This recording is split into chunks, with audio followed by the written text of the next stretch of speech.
means growth in the sport and nurturing and identifying talent as well. Uganda Golf Union is here to serve you. I thank you very much.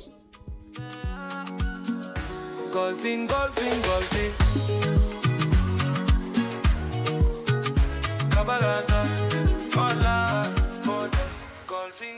Thank you so much for the organizers of Kampala Open Championship. It was what we would call the full buffet.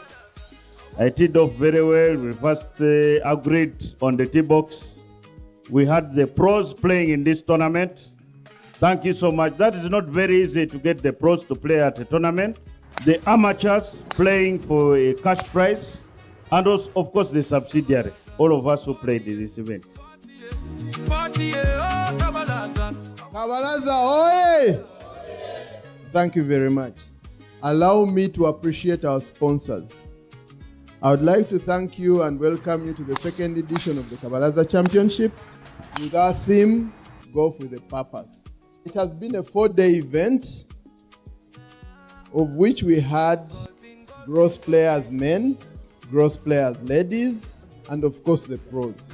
The gross players men and ladies played over 3 days, and the pros played over 2 days. I don't have much to say. Basically, I'm here to appreciate a group of people called the Kampala who have come together and give us a chance as professional golfers.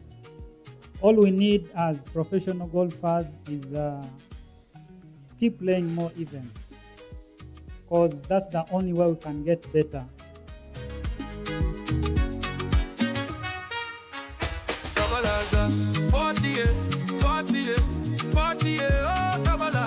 I want to be a Kampala.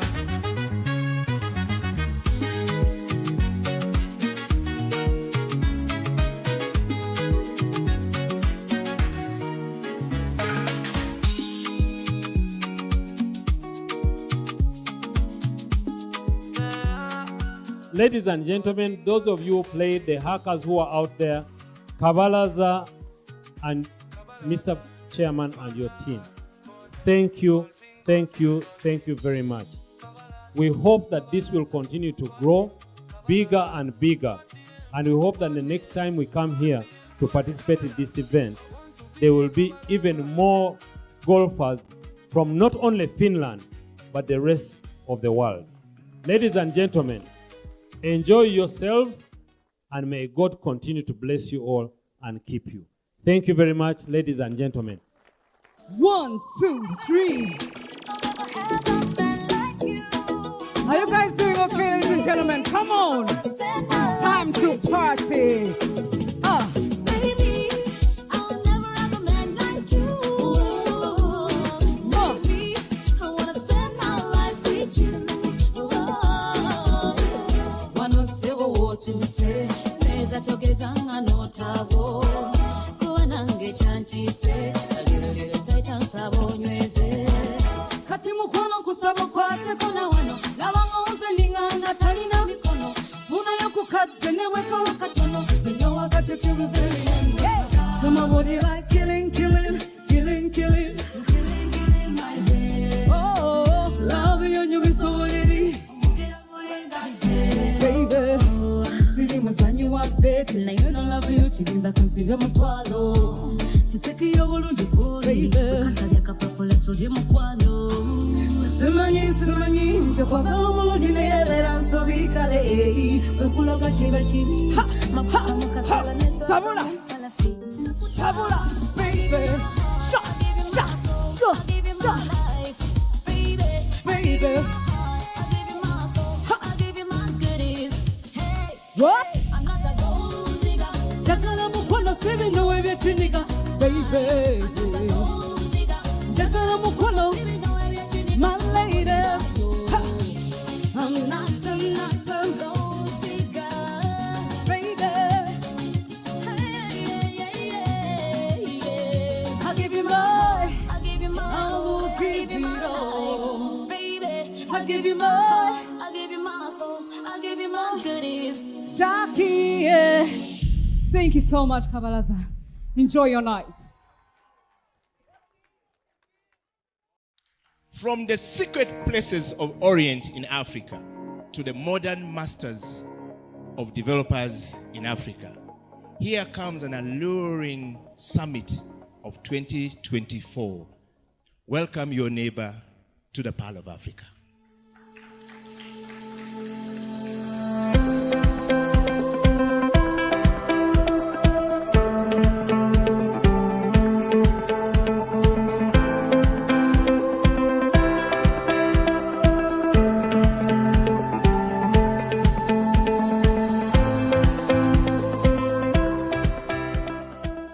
Talking has been in existence for 14 years. So it's been 14 years of trying to figure out how we can make Africa great. Our focus has always been Africa, hence the name Africa's Talking. The theme this year is innovating Africa's future. So we definitely can, there's no way we're going to innovate without devs. So good to see you in the room. The summit is officially open. Have fun, enjoy yourselves. Looking forward to talking to each and every one of you. As you guys grow, please come and talk to us about what we are seeing in your sector.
Oh, karibu.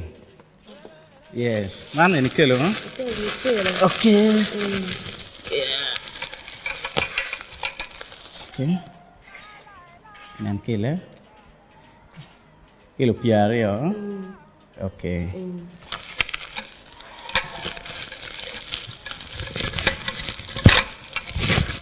Okay, kacau ibu.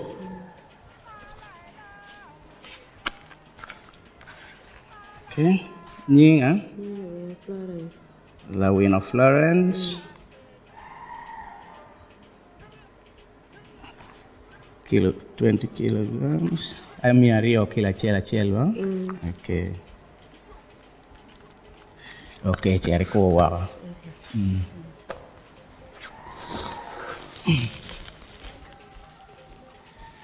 So this is the process we go through when we receive grains from our customers. Here we have both large-scale customers and small-scale customers. For instance, this is a small-scale customer. The reason for weighing is that we want to determine the price the customer has to pay us. For instance, she's going to pay us 4,000 shillings. It's 20 kilograms, meaning it's 200 shillings per kilogram. At this point, we will pour the rice here, in here. So we will have to turn on the conveyor from here. The rice will have to go to the miller. By opening here means the rice starts going. So from there now we'll have to start our machine. So at this point, this is where the hulling process takes place. So this is now where I check whether the husk is really going at the back to the dryer house. So as you can see, this is now rice that has been added value, and it is now clean rice. Another interesting thing is this is where we collect the brand that can either be used by the customer's chicken feeds and sold to give additional income to the customer.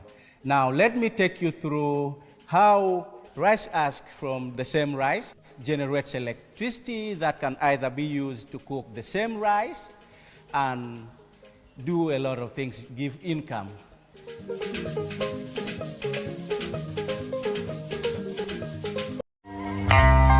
Sylvester and Abrams. This goes out to our fallen soldier Pitek, aka Paul Mwanda, and to all those people in the everyday struggle. Mulemereko. Yokolanga biganye, lemerako. Abatagaliza basuse, lemerako. Gumikiriza, lemerako. Tuli balumungo wangudde, lemerako. Yokolanga byesibye nnyo, lemerako. N'abatesi beetawula nnyo, lemerako. Gumikiriza, lemerako. Tuli balumungo wangudde, lemerako.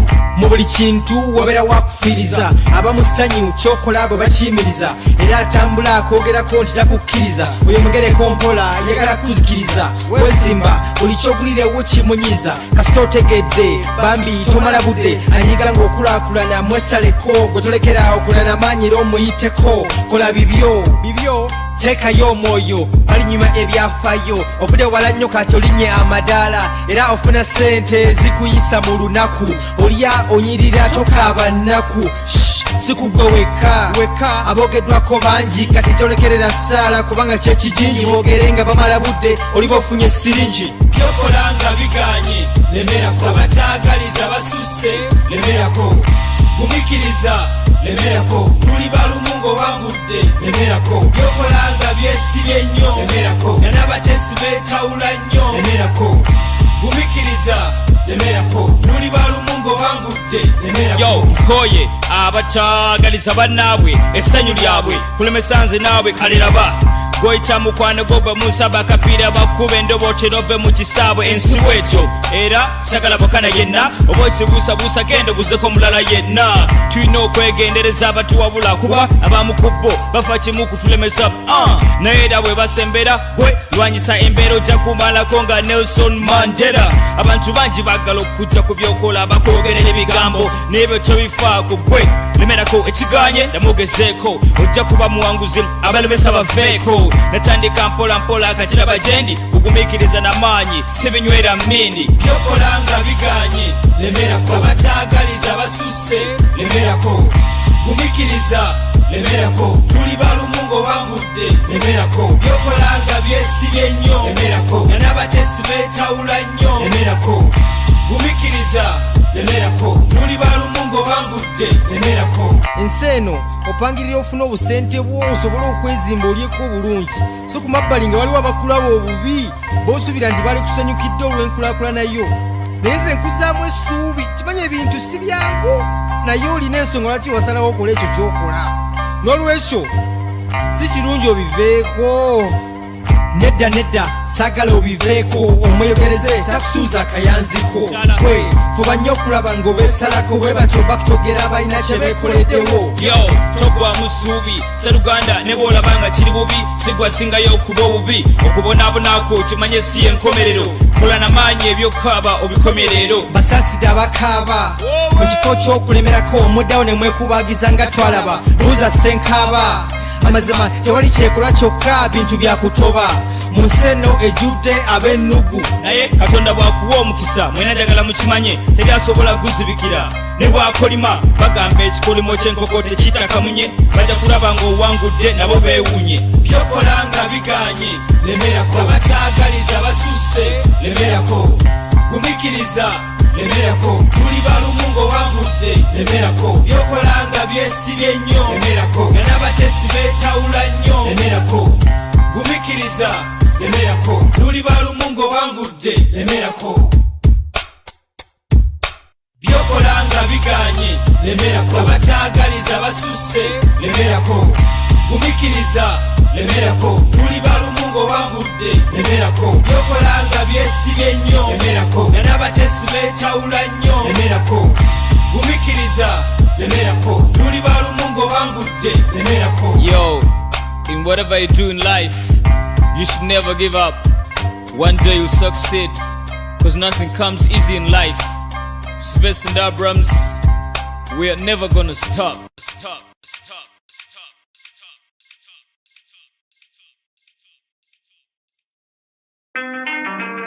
Eric Onassis on the beat Sylvester Kabombo. Yeah. Amalala gakube chigwo. Amalala gakube chigwo. Enume ye chigwo. Yeah. Volume nyongere. Oba owamala. Yeah. Awamala. Volume nyongere muko. Oba owamala. Nedda yongera mu. Volume nyongere. Oba owamala. Yeah. Awamala. Volume nyongere muko.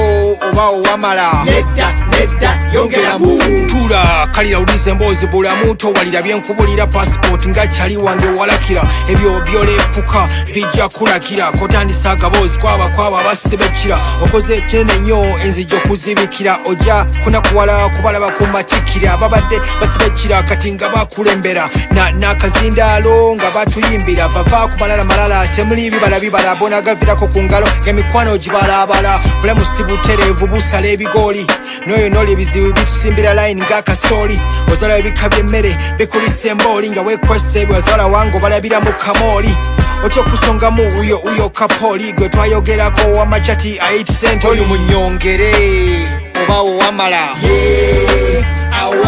oli mu nnyongere muko oba owamala nedda yongeramu oli mu nnyongere oba owamala awamala volume nyongere muko oba owamala nedda yongeramu bwagula enzirusi atagula yazza musango lwachoji walabanya ngago bwengo bagamba owebbango futumutegera ku mulyango kirizagana katukwemukire totumenyera omwango pulire moroka tonna jikuta olinda yesu wanalidde okugimanyira lekaleka bano batuuke nga banyirira lwaki bakuba ebizi oyagala batomera aga malala gasana kuluyira Sylvester ku ngoma rhymes gankwira I get the job done call me whatever you want to I hope to make you a person they look up to not to divide society into two input to there's nowhere you are going to mutuntu bulirira ne bulubaluba tu bulabwe mutomatu kankusibirire tu sijozanyise kugayanga meketu weketu mugande witu wetereze mwatu volume nyongere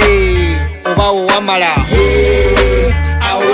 volume nyongere muko oba owamala nedda yongeramu volume nyongere oba owamala volume nyongere muko oba owamala nedda yongeramu amalala gakube chigwo amalala gakube chigwo enume ye chigwo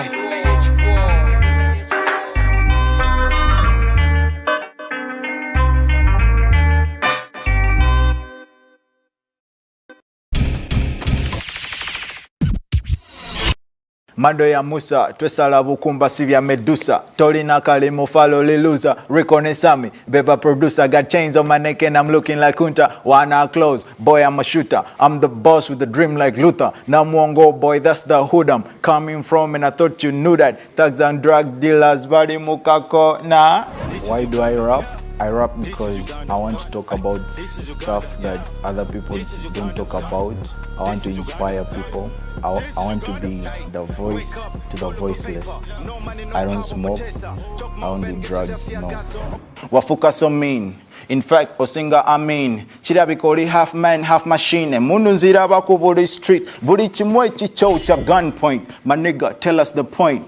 Power to the people. Tebicha kola kubanga nobulula baniga babubba. Ba good cop baba kuba masasi. Our only hope ne baba kwata. Ba MPs baba kuba kalimo rufu na kalulu nebebaka.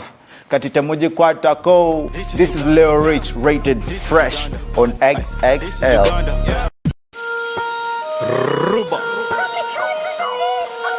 Yeah. Leo Rich. Oh yeah. This is Uganda. This is Uganda. This is Uganda. This is Uganda. This is Uganda. This is Uganda. This is Uganda. This is Uganda. Hey, wake up, go look for paper. No money, no power, Mutesa. Talk more and get yourself tear gas. So all we do is look for the pesa. Uganda Zabu, rest in peace Zakayo. I'm from the 256, born with the heart of a lion. Don't Don't talk about Alicia Keys, we got Irene and Desire. Y'all think Trump is shit, y'all should come see ours. An MPP's on the wall, pays 40K and free he goes.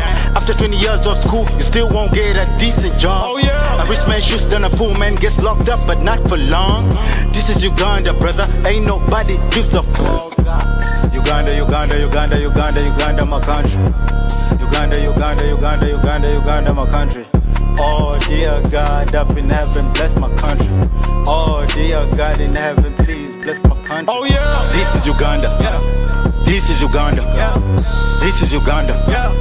This is Uganda. This is Uganda. This is Uganda. This is Uganda. This is Uganda. Hey. I fell in love with the Rolex. I ain't talking about watches. You don't need a big bando. Only few coins get a mando. Yeah, back Kampala. Chino se chivuga chapafala.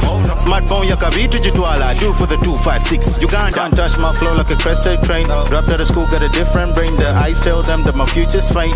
You and your stupid as claims. This is Uganda, part of Africa. Do what you wanna. Go to school, read your books, or else smoke marijuana. I don't care what you do as long as unayochofanya. This is Uganda, this is Uganda, light up your fire. This is Uganda. This is Uganda. This is Uganda. This is Uganda. This is Uganda. This is Uganda. This is Uganda. This is Uganda.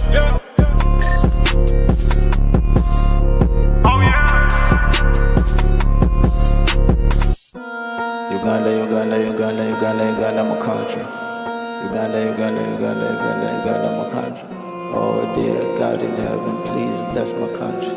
Oh dear God in heaven, please bless my country. Oh yeah.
bonjour and bienvenue à Job Fair aujourd'hui. Welcome, bienvenue à Job Fair aujourd'hui. Today,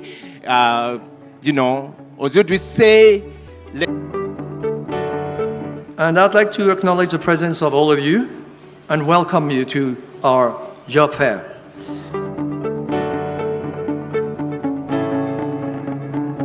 To thank whoever organized it. From Alliance Française, from Campus France, from the CAC, so all my dear colleagues, French colleagues that have managed to starting their career, others are language in the East African community.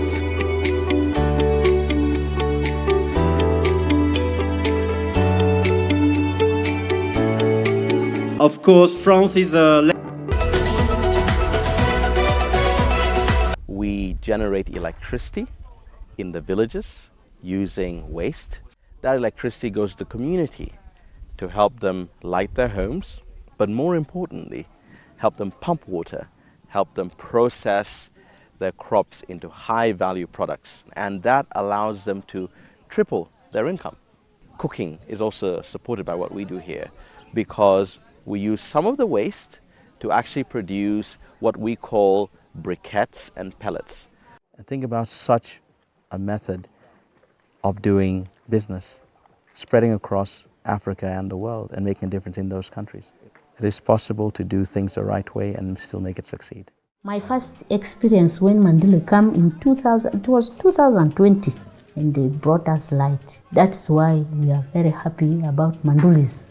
And very many visitors of mine who comes here, they cannot believe. Before, the community was using the generator. Immediately Mandulis came, we shifted from generator to power. What do you after 5 years? I'm expecting this one more around. We shall be having more things than this one in this Buddhist. The first time I interacted with the briquettes was when a member from Mandulis came to train us about it. So to me, if briquettes are readily available, the community is ready to buy. Because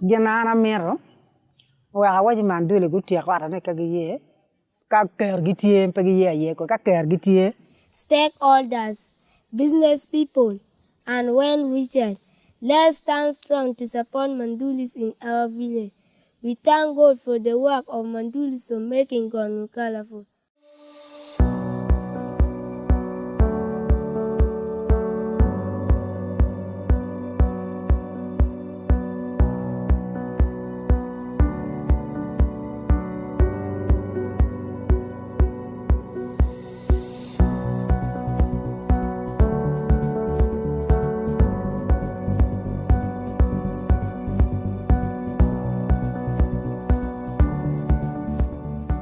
My name is Martin Anthony Nsubuga. I'm the CEO of Uganda Retirement Benefits Regulatory Authority.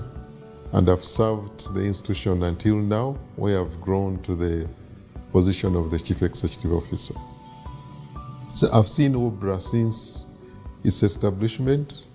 I was also the person who started the organization as interim CEO for the organization.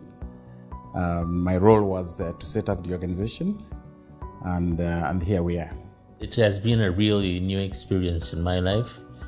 As you may have heard, UBRA was non-existent. There was no formal regulatory environment for pensions or retirement benefits. So we are a pioneer.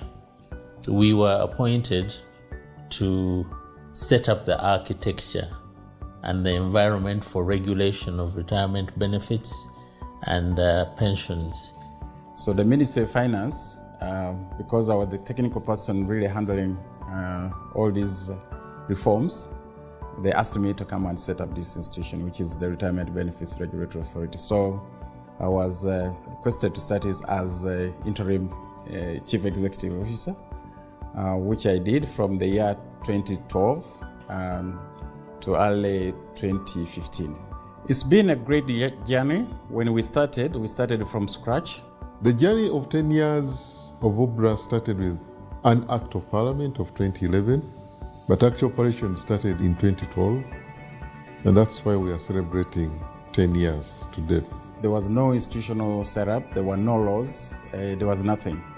So we started with the legal framework, putting in place the legal framework that establishes the supervisor or the regulator for the retirement benefits sector.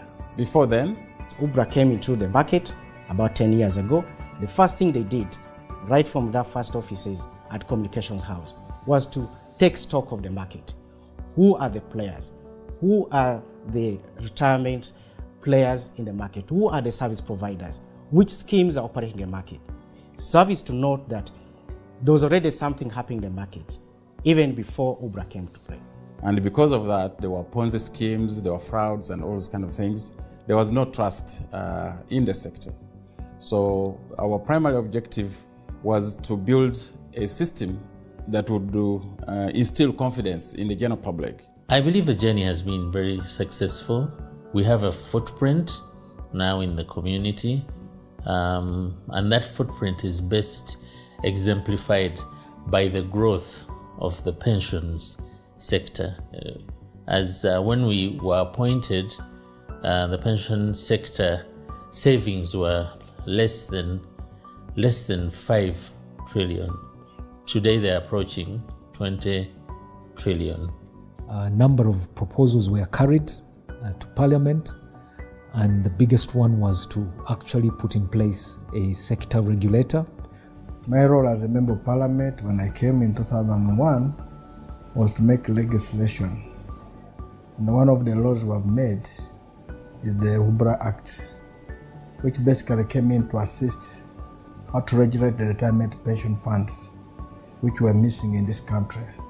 I'm proud that now we have over 19 trillion shillings in the pension fund. That's a very good contributor to national development. And in the future, I'm sure this money we shall not go to borrow. We shall use this money of the pension fund to really develop our country. You would appreciate that this is not a small contribution for a sector that was not regulated. But overall, it was part of the global reforms that we are seeing in other countries in the pension sector. To me, that's a plus for the authority. And you can imagine in a very short time, in less than 10 years, we have over 19 trillion.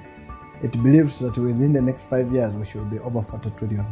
To me, that is a plus for UBRA and a surety for the people of Uganda who save with these different schemes, knowing that somebody is there making sure that my money that I put in any scheme is safe, is protected. So one of the main objectives was to safeguard the interests of the members. Now what this means is that the moment members' interests are safeguarded, their rights are protected, it then boils down to growth of the sector. Now, what we've seen in the last 10 years is that the sector, the assets under management have more than tripled. So within a span of 10 years, we're seeing a lot of efficiency in terms of members are able to get their benefits, they're able to access more information about their schemes. More importantly is the professionalism that has been injected in the sector. There has been a deliberate effort to build trust because the foundation is strong, it can be trusted. And again, the investment structures are very solid, so which means they encourage the growth of the market, the growth of the portfolio, and also provide the positive returns that we see to date. The last one that is significant, which I've seen UBRA doing, is promoting transparency. So to a member, that information creates trust within the member because you are saying, there's nothing I'm hiding. This is how we run the scheme in the year. There were 13 meetings, and this member of the board, out of 13, he attended 3. In the saving schemes, there was no trust, there was no confidence, there was a lot of risk. Even the savers could not know how much their contributions were. Okay? In other words, everything was in a disarray without any regulator. I think as well, looking generally at the business environment, you rarely now see complaints of people stating that the funds that they thought they had in their names have disappeared or have been paid to the wrong person. And all this is just because of the supervisory role that UBRA has brought in, which has been pivotal in making us run a world-class pension sector in Uganda.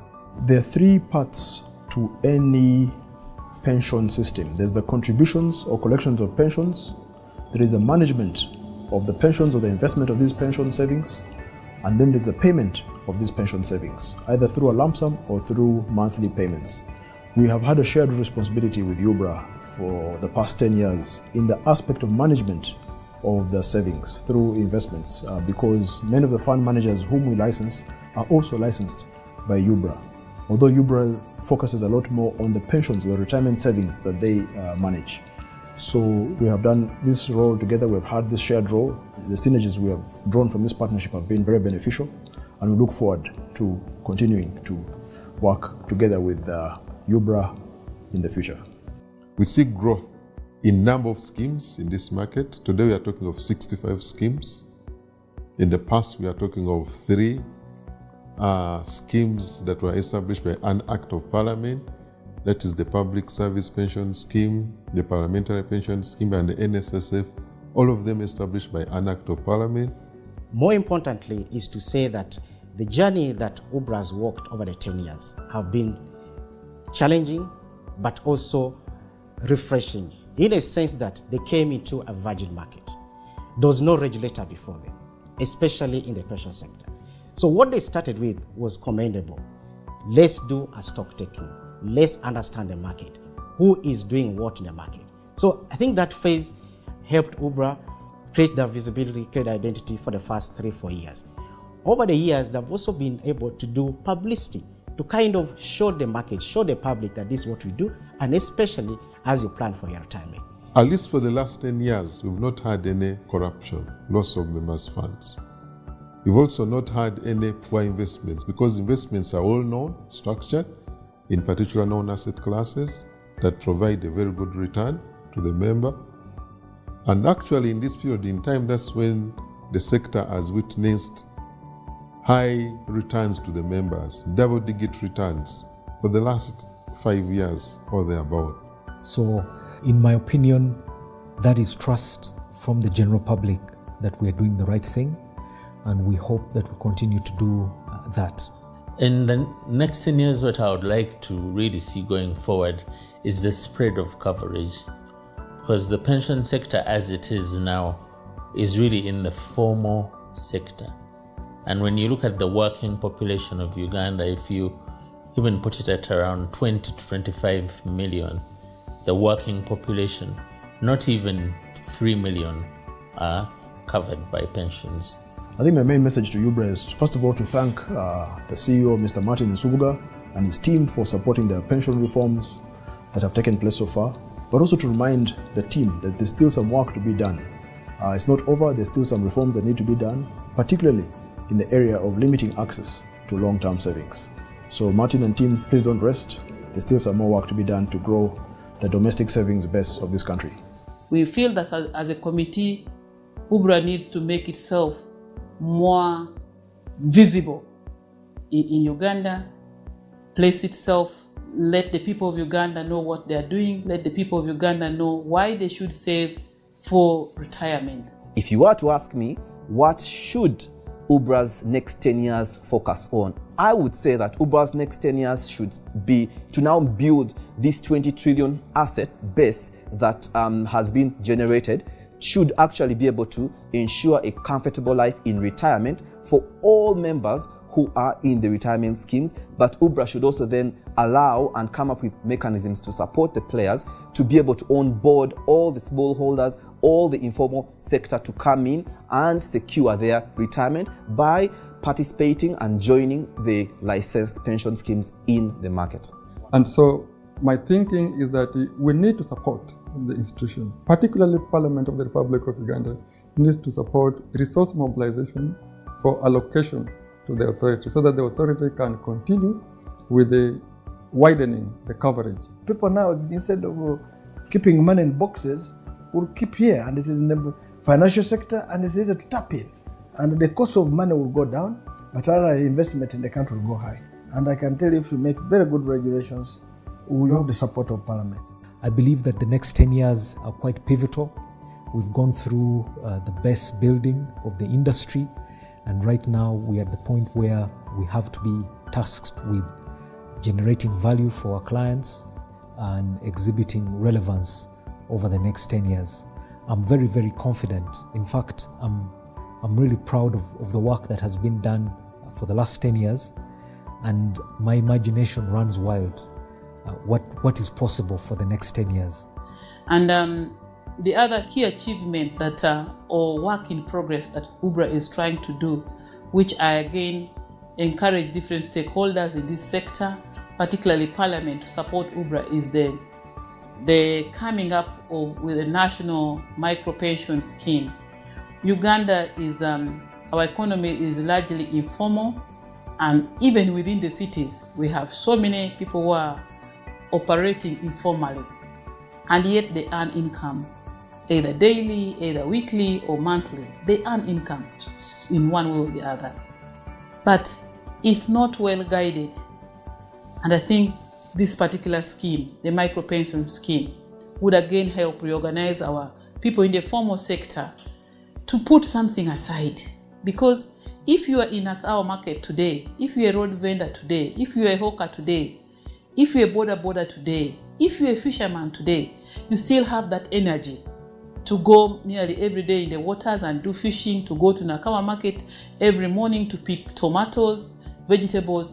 But that strength with time, as years come by, begins to dwindle. That means the same basket that you can carry now, you are not able to carry in the next 5 years or 10.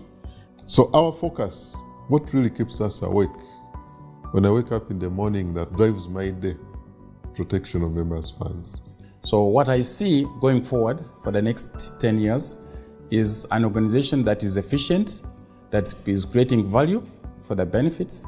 Efficiency meaning when I contribute, I must be guaranteed that 20 years from now, 30 years from now, when I retire, my money will be there. And ensuring that the monies that I contribute are invested in assets that will make my money grow. Not just putting in 1 shilling, and 20 years you're paid 1 shilling. When I put in 1 shilling, I should be paid 100 shillings at the end of 30 years. And that's the objective, and that's efficiency. I think to the customer out there who might not even think they are a customer because you ride a border, you are in the garden, you don't even have anything to your name, UBRA will find you wherever you are and will look after you, because it's their mandate to look after you in retirement. And they can only look after you in retirement if you avail yourself now. And all they want to do for you is to make sure that when you hang up your boots, when I hang up this jacket in retirement, UBRA wants me to live a fulfilled life, a life bereft of poverty, a life of joy and happiness. And UBRA works with people and different entities to deliver that. As service providers, I think we'd want to say congratulations again, UBRA. We feel the heat sometimes, but we are ready for the task. As we celebrate, let's also remember that there are those who are not yet part of the saving culture, and we find ways of bringing them forward. I wish you a happy celebration. As we celebrate 10 years of service protecting retirement benefits in this country, allow me to thank the Board of Directors of Uganda Retirement Benefits Regulatory Authority. You have been very instrumental and very focused. Allow me also to thank the staff and management of UBRA. You have supported the cause. Allow me also to thank my predecessors, the first interim CEO, Mr. Moses Bekabyo, the Chief Executive Officer, my immediate predecessor, Mr. Bonyi David Nyakundi, the government of Uganda who have supported us, providing us with all the resources that we need from the day UBRA started up to now, the regulated entities, the stakeholders, the fund managers, the custodians, the administrators. Without you, we would not be talking of structures of governance in this market. And of course, the members who are saving, who have trusted us, who have continuously saved with the different schemes. Allow me to assure you that as we deliberate on this direction for the next years of service, at UBRA, we shall continue to protect your retirement benefits. May God bless you. May God bless your families. May God bless our country, Uganda. Let us celebrate as we thank God.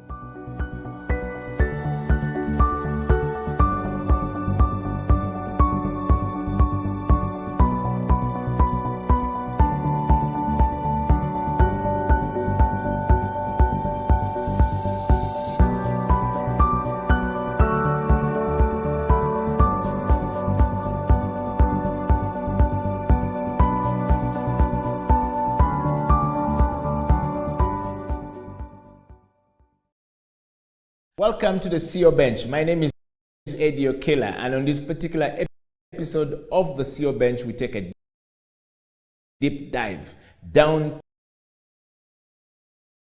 to Noya district in northern Uganda to catch up with the lady who is the visionary person behind Delta Education Collective, who is working with the community in this area to change the way we view primary education, with the view that every child given the best education can compete globally.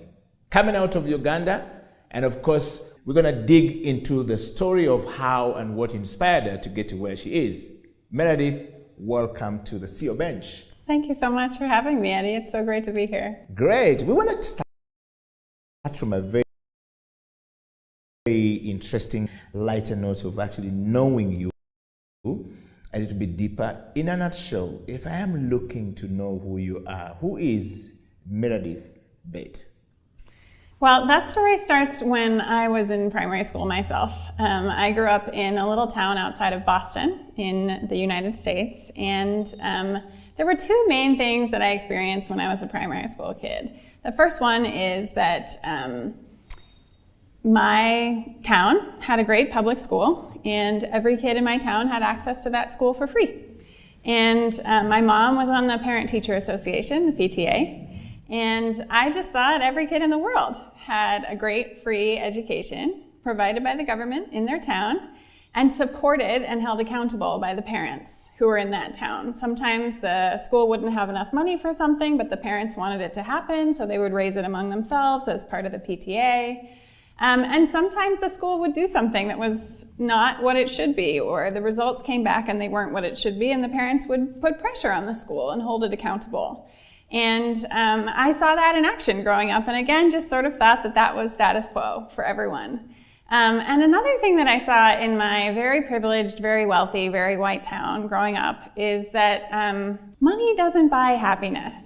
And it for sure, as I have learned in my life, can make things easier, because if you don't have enough, things are really hard, and I don't want to undermine that. But I was in a town where everybody had enough, and still money wasn't making people happy. So it made me realize, okay, well, if money is not going to make me happy, I need to find something in my life that provides more meaning than that, and that's what I was looking to find and pursue.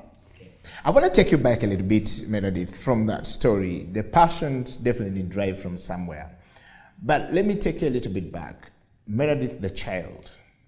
And we want to know you from the ancestry point of view and building to where you are today with all this passion going on in your life. Yeah, my dad is from Kansas in the middle of the country.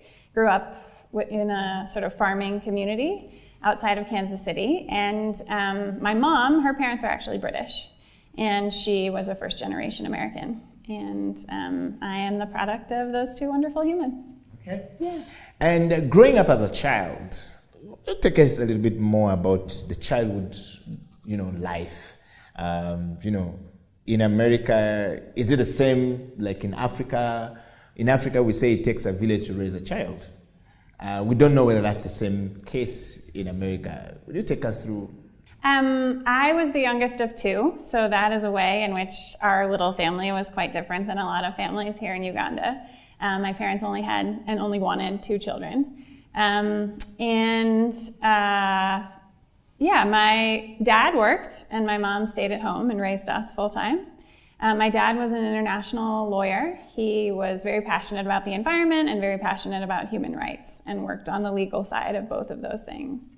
My mom felt like her responsibility and her purpose was raising us into being great citizens. And her responsibility, since the government was taking care of the school and she, as part of the PTA, was an active citizen in that process, she wanted to also support our development in exposure.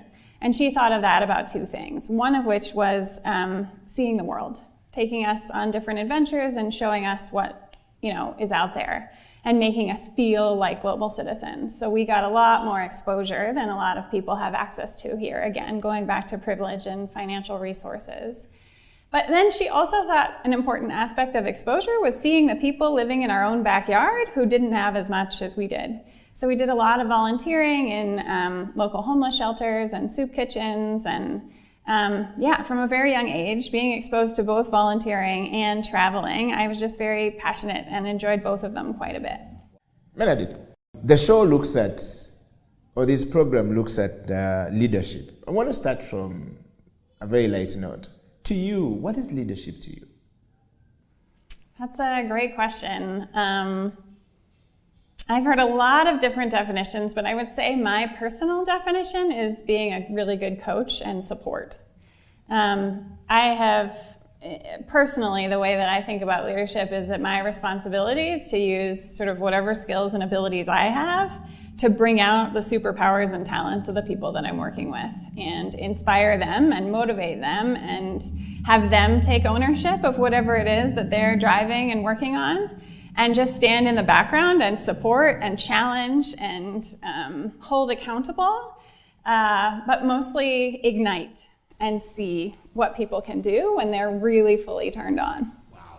Wow, and on that note, you've talked about self-leadership. What is self-leadership to you? Well, one of the things that we have in our organization is something called self-management, which some people say, oh, that's about managing yourself, but actually we think about it as an organizational structure. And so what that means is, as an organization, we don't have a hierarchical structure. We don't have a boss and then managers and then, supervisors and then field team. We think of ourselves as a forest, and in a forest, there's no boss. There are trees and there are birds and there's butterflies, and every entity has their own role and their own specific purpose. But no other entity is telling that entity what to do, or the tree isn't saying, no, sparrow, you're not allowed to come and sit on me, or you're supposed to be over there, because everyone is managing themselves. And in the complex systems that exist in our global world and the amount of change that we have to constantly be able to adapt to, we think self-management is one of the best systems of management that can actually lead in this global world that we live in. And particularly for our specific context, our values aren't really about hierarchy. They're about every individual stepping up and being an active citizen. And so it was sort of counter to our values to have this traditional hierarchy structure, so we dismantled it and now operate more like a forest. Wow. On that note, we've talked about leadership and self-leadership rating. I want to take you straight to one of the things that usually we would like to know. Leaders are visionary people.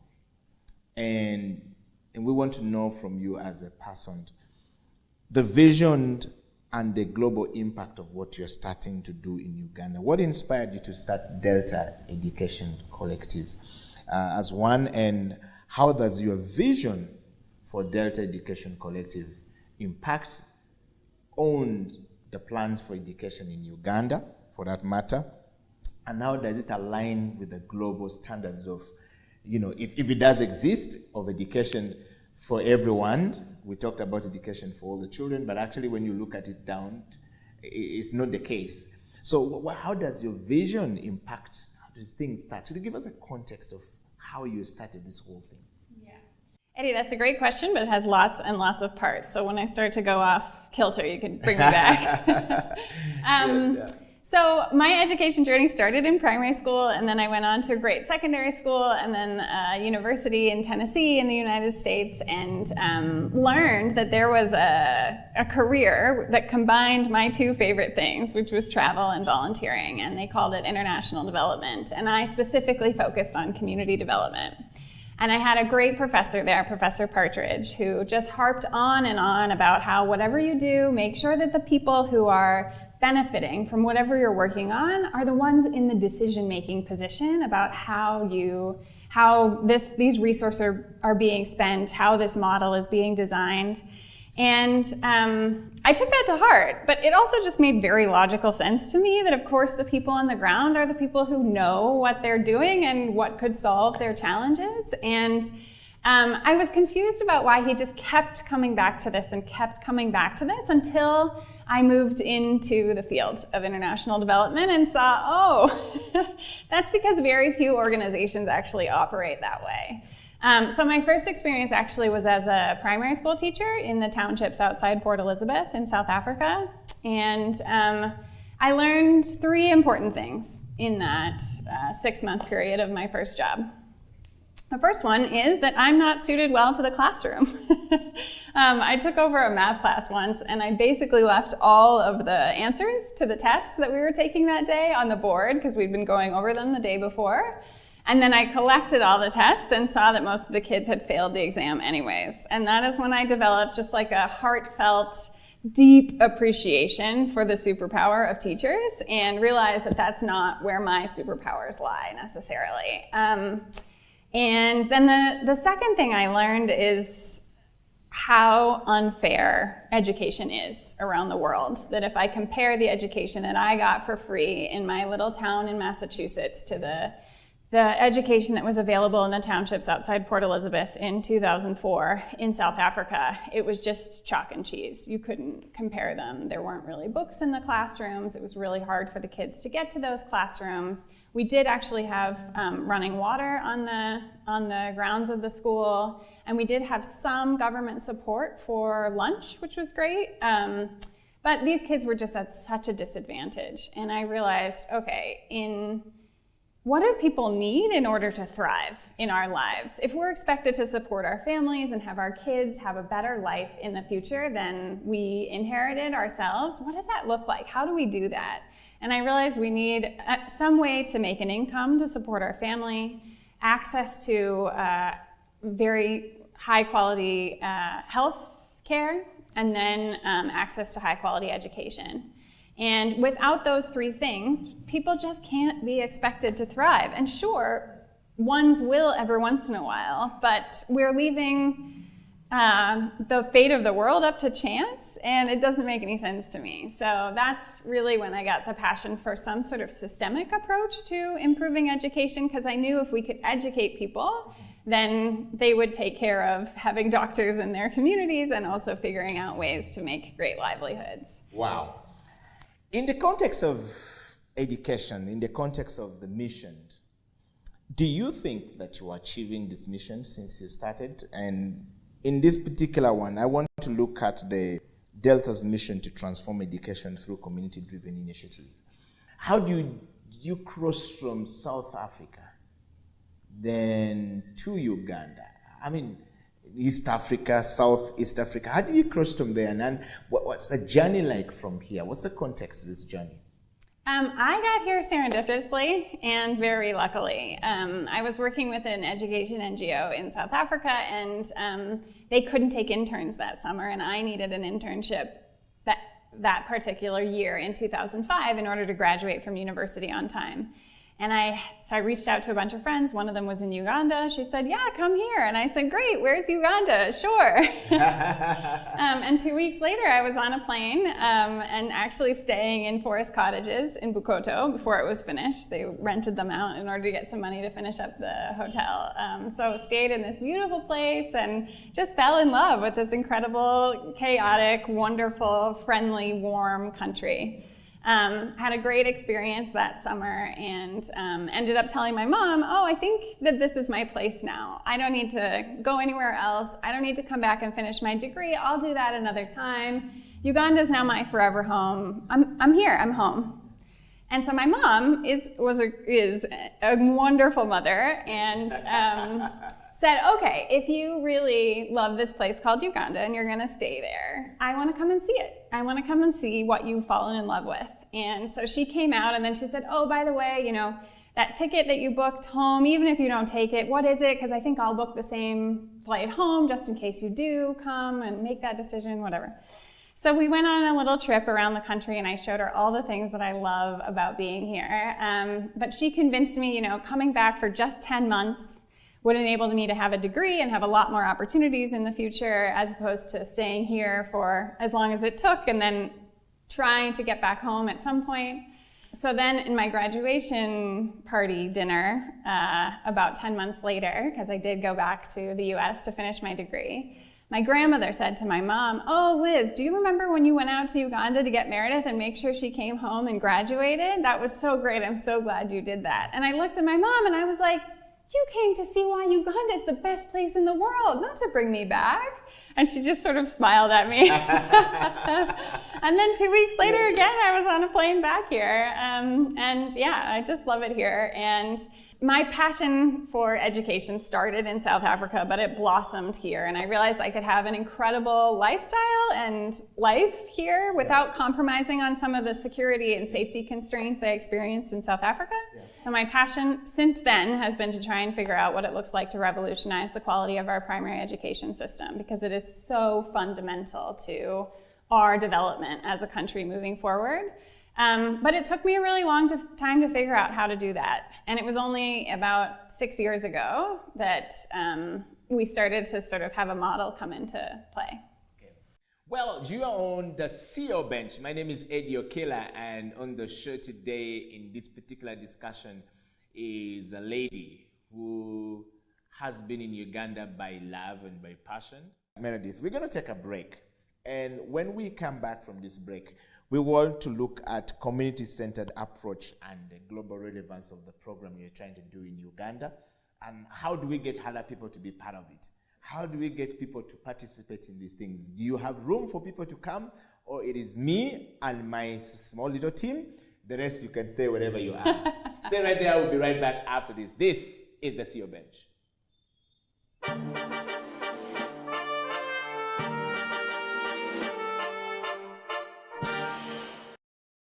This is the CEO Bench. Welcome back from that break. And on the program today, we're talking to a lady known as Meredith Bates, who is the founder and the person pushing the agenda behind the community education in Noya District. She's on the program today, and we are talking about leadership, vision, and mission, and how do we get these things to be known to everyone across the country. So Meredith, before we went for a break, we were talking about your passion and how you went back to the US and then coming back and how the whole dream started. I like the fact that your mother was being very systematically smart to try and get you. She came here for holiday, but our ultimate goal was really to take you back to the US. Obviously, you have a calling in your life, and we want to understand that from a community-centered approach of what you're trying to do and what is its global relevance. And my question to you goes, how do you ensure that the community-driven approach of Delta Education Collective can be adopted and scaled? And how can it be a sustainable educational movement that can improve the Ugandan education system and give opportunity to the young people in primary school, particularly in less privileged areas or in villages or in communities where they do not have enough resources to go? And how does that actually improve or help better government plans as far as education is concerned, and how does this align to the global standard of education we're looking for?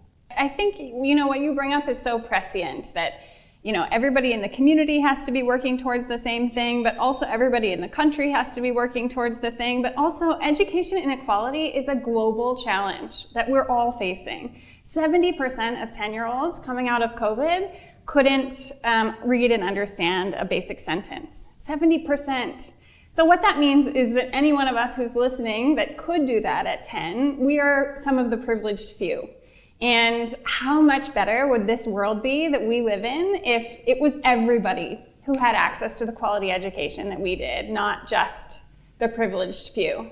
I think that we'd be in a different place on climate change, we'd be in a different place on all sorts of conflicts and violence around the world, we'd be in a different place, and the innovation and the technology that's available and possible today, we would all be prospering more if all of us had access to this education foundation. And I really come back to all the time just the concept of there but by the grace of God go I. We're all part of some sort of divine lottery system that says Eddie's going to be born into this family, and Meredith's going to be born into this family, and a bear is going to be born into that family, and therefore this is your lot in life. And that's not fair. And it doesn't make any sense, and it doesn't benefit us. So that needs to change. But how? The question is how? And making sure that what we're doing in the community is aligned with what the country is driving towards, which is aligned with what the global goals and standards are driving towards, is so critical to all of that. So if you talk about the Millennium Development Goals, started in 2000, the focus on education there was the second goal, and it was universal primary education for everyone. And Uganda was actually ahead of the game on that with our UPE legislation that went into place in 1997. 91% of kids in low and middle income countries actually were present and enrolled in primary school, which is huge. Another thing is that the number of kids who are school aged who are out of school actually halved between the start of the Sustainable Development Goals and the Millennium Development Goals. And the final thing is that we made a ton of progress on gender parity and inclusive access to education. So the access piece, which is so critical for education, let's get kids into classrooms. We made so much progress on behind this goal that everyone was pushing towards.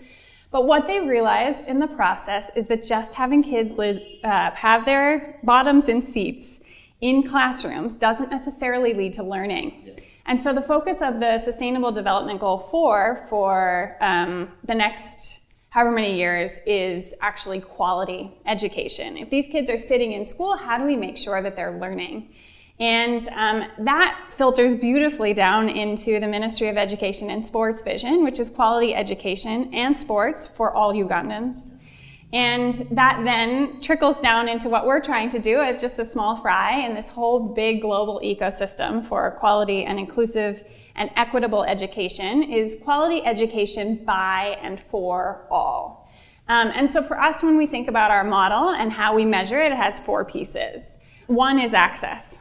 By and for all. That for all is the access piece. How do we make sure that all kids are getting into the classroom? Because still today in Uganda, 50% of kids that start primary school don't finish it for lots of reasons. But then the second piece is quality education. So how do we make sure that when they're actually in their schools, they're learning what they need to learn to be competitive on this global playing field we're now playing on? And then finally for Delta, this whole thing comes together when it's by all. When every single citizen actually plays our role, be it parents, be it students, be it teachers, be it local leaders from LC1 all the way to district chairperson, because we're only working in one district so far. Everyone needs to play their role, and if they do, it creates that ecosystem that supports and holds the schools accountable to achieve quality education. And so, for example, last year in 2023, we were able to, as a whole movement working in NOYA, bring back 800 students who had dropped out of school back into schools. And so that was really exciting. Now for quality education, how do we measure that? Mostly what we're looking at right now is primary leaving examination results. So in NOYA district in particular, we used to be 167 out of 176 districts in the country. So bottom 5% in 2022. And in 2023, we actually came up to 143rd out of 176 districts, which means we moved up from the bottom 5% to the bottom 20%, which is a huge jump in 1 year and was an incredible job by the team on the ground. The second thing we look at is the number of kids who get a Division I, because that shows the number of kids who get access to a significant amount more opportunities and scholarships and ways of moving forward that they wouldn't have otherwise had. So in NOYA's been a district for about 10 years, and we have never had more than 49 kids in Division I. Last year in 2022, we had 47, and in 2023, we bumped it up to 57. So the communities were ridiculously proud of what they had achieved and how they had worked together with their schools to make that happen, and we're really motivated by that. But it's not just the kids who perform excellently that we want to celebrate, it's making sure that all kids are benefiting from this. So the final piece that we look at is the pass rate. What is the percentage of kids who pass the primary leaving examination? And our district education officer looks at 1 through 3 as passing. He doesn't consider Division 4 passing, even though sometimes at a national level we do. But in NOYA, if you look at 1 through 3, about 60% on average for the last 10 years have passed the national PLE exam. And in 2023, we bumped it up to 66%. So that may feel like a small increase, but in just 1 year, it's incredible what these communities were able to do within their own resources. And then the final piece that we look at for quality education is actually basic literacy and numeracy. And that takes additional resources to measure, but we hope to go into a second district in 2025 and set up that district so that we can actually do some rigorous research and testing around literacy and numeracy rates, because it's really hard to compare PLE results to any country around the world because they don't all have the same PLE test, which makes sense. Uganda needs its own test for its own context. But we also need some universal metrics to use, and so literacy and numeracy is what we focus on for that. Okay. Thank you very much. I want to just pick your mind. Very great stuff you're doing there. And from a leadership perspective, we look at change management. Obviously, you have been managing change. You've been managing change from the US community of affluent people, going through very good educations. One would expect you to have followed your dad to become a lawyer, become a serious person or a doctor, you know, but not to listen to your mom who was a stay-at-home mom to look after her children. And then you managed this change to South Africa, from South Africa, you know, to East Africa. And now we are here talking about Delta in Uganda. My question therefore is, the emphasis on local community empowerment is key. I mean, what would you have to say about, do these people own this? Yes, I know you've given us very good statistics, but just summarize it. Do they own this process? Do they feel like they're involved? Is it something that government needs to change their approach and actually make the community more empowered to be responsible? That if a child is coming from this family, then I must make sure that this child goes to school, or we must make sure that these children in this community goes to school. How is it working? Yeah. I appreciate that you call it change management, this process of creating ownership, because it doesn't happen overnight. It's a really slow process. But the other thing that we've actually been managing from the beginning is, I talked to a friend who's an expert in behavior change communication, and I was like, but how do you measure whether or not what you're putting out there is actually changing people's minds, and then that changing people's minds will actually change their behavior? And she said, we look at 3 things. How important is that thing to that person? And for us, we talk about getting a Division 1 in PLE. How important is that to you and your family? The second piece that she said that she looks at is control. What sense of agency do you personally have over making that happen? Can you actually control the outcome? So do you have control over making sure that you can get a Division 1 in PLE? And then the final thing we ask is hope, likelihood. How much hope do you have that this is possible for you, for your family, for your child, for your community, your school? And what that meant essentially is that sometimes hope was high, but likelihood was low. Sometimes after the pandemic, hope was low and likely everything was down. And what we saw in moving from 2022 to 2023 is it was the first year that hope went up, likelihood went up, that value and importance went up, and personal sense of agency went up. And so to see that the actual numbers are moving in PLE performance at the same time as the mindsets are changing and realizing that this is possible, I can make it happen, and it's important, is really exciting for us to see. And to your point about the role of government, you know, it's really hard for the role of government to play like citizens play your role, because government is inevitably top down. And Uganda has done a lot of incredible things in trying to decentralize decisions and government, And it's difficult. So this is where the role of civil society comes in, that we need to sort of activate the base and activate people to realize what our role is so that we can then collaborate with government and the decisions that they're making and the policies that they're making. You know, education reform, it can't be top down, but it also can't be bottom up. It has to be a collaboration between everyone in government and all of our citizens working together to make that happen. And there are certain things that the government can do to help establish that. Because we know that our president is very popular in this country, and so is his wife, who happens to be the Minister of Education. What a dream team. When they come out and say things like, you know, your role is to make sure that you pay PTA fees if your school is saying, and you guys as a community agree that you need to do that, or your role as a parent isn't just to send your kid to school, it's actually to go follow up at school and make sure that your kid is learning and find out what's going on there. When Mzee and Mama say things, people listen and they do it. And so there are things that they can do in, you know, all of the different communities and people that they talk to continue encouraging and motivating that spark. Well, this is the CEO Bench. My name is Eddie Okela Meredith Betts, and we are talking about Delta Education Collective right here on the CEO Bench, talking to her as the visionary person behind Delta Education Collective. She came up with the idea, sold it to the community, and we want to see if the community is speaking onto this thing and where can, you know, how can this help align to the government plan and to the global standards. We're talking about what kind of support that would the community and of course our organization need. We're going to take a break, and when we come back, we'll be talking about addressing the global and local educational challenges, you know, borrowing from these models that is being tested in Noya district at the moment. Stay right there. We'll be right back after this break.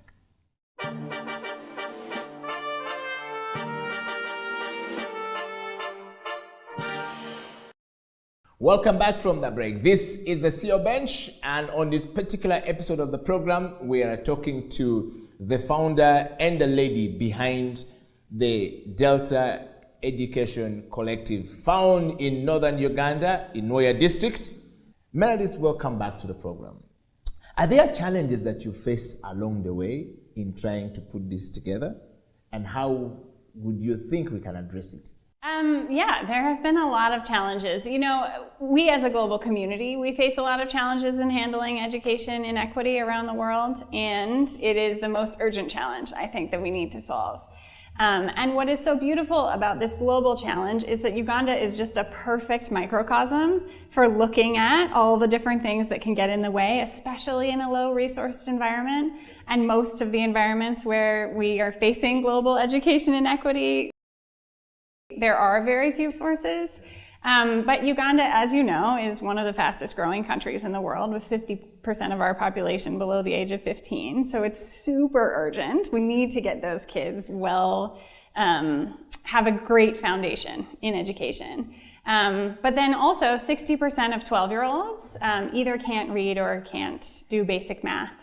And that's also urgent. You know, if most of our population is below the age of 15, we have to make sure that as many of them as possible are literate and numerate, and that's where our schools come in and are otherwise failing them. And then also, as we know, education doesn't live in a vacuum. It feeds our economy. And so the fact that 40% of us live on less than $2 a day is largely because of, or starts with, the lack of education foundation. And so we started in Noya district in particular because that's was at the time the 5th worst performing district in the country. And we figured, you know what, let's start where the challenges are highest. And we face a lot of challenges every day, but the communities have shown us that there isn't really a challenge that they can't overcome if they put their mind to it and work together. And so all we do is help them figure out how to work together on something that they've already decided is one of the most important things for themselves, their kids, and their communities. So what we're hoping to do is expand to a 2nd district in 2025, and then continue expanding to more and more districts. We work extremely closely with the district education officer under his wonderful leadership in Noya. and will continue to do so, working very closely with the government at a local level wherever we work. And then also at some point, when we get big enough, we're going to approach the ministry and say, this is what your people are doing out there in the field in their own, resources and abilities and wisdom and skills, and they're hitting various ceilings. And, if we're working in 2,000 schools, these 50 have said that their challenge is textbooks, or these ones have said it's classroom blocks, or these ones have said it's curriculum, or these ones have said it's teacher training or a UPE grant or whatever it is. Let's do some innovation pilots in collaboration with all these communities that are already doing their best in the schools, and bring all that data back to the ministry essentially as their R&D support arm, because they don't have the skills and resources and abilities to do all that on the ground. So we would just partner with them and say, hey, this is what we're learning. This is what your communities were able to do by themselves. This is what they're able to do with these different policy interventions. These are the things that are easy about these policy interventions. And to your point, these are the things that are really challenging in implementing these great ideas. How can we work together and actually see a national education transformation in the country? So you talk about challenges that have been faced, and you talk about the creative ways that you already see by implementing this program is giving us, and you see a bedrock of where we can actually begin to pick some of the R&D and research and development that we need as far as education is concerned. By taking these major issues like these dropouts that you talked about, kids with very low literacy levels, what are the potential of the strategy of Delta going forward, and who would you need in this space to come in to say, hey, wait, where you've reached, I think you're doing a good thing, we can start from there. I want you to look into that and then as well as give us, the success that you already have, if you measure it at this point. What is success rate looking like from where you started, from where you are right now? And then give us an understanding and give the person who is watching the show, the person who is following right now, what is that one thing that you think if we do together, it will take us to the global world? I think the thing that's most exciting about our model is that it costs $10 per child per year. So about 35,000 shillings per child per year. And that's a pretty small amount of money that we're trying to leverage from global donors. But most of the resources and expertise and enthusiasm is actually coming from the local communities. So nothing is actually stopping people in your own communities, wherever you are in Uganda, from just working with your, pupils, teachers, SMC and PTA, local leaders, and getting those people together in your annual general meeting and saying, guys, what are the 5 things that we can do to most improve education in our school? Who wants to take the lead on each one of those 5 things? And then see what happens. Because that is free. That's done in existing meetings. You don't even need extra sodas or extra biscuits, or all of those things are part of the school ecosystem already today. So it just takes people having a really active citizen approach and having some support. So we can, if you want to do that in your community, let us know and we'll give you everything we know about what works and what doesn't. And essentially have like a community activist, community education activist in a box, like module basically, that says if you want to do this in your school, here's a manual about how you would do it, and maybe there's a social media group where you can share ideas and lessons and things that worked and things that didn't.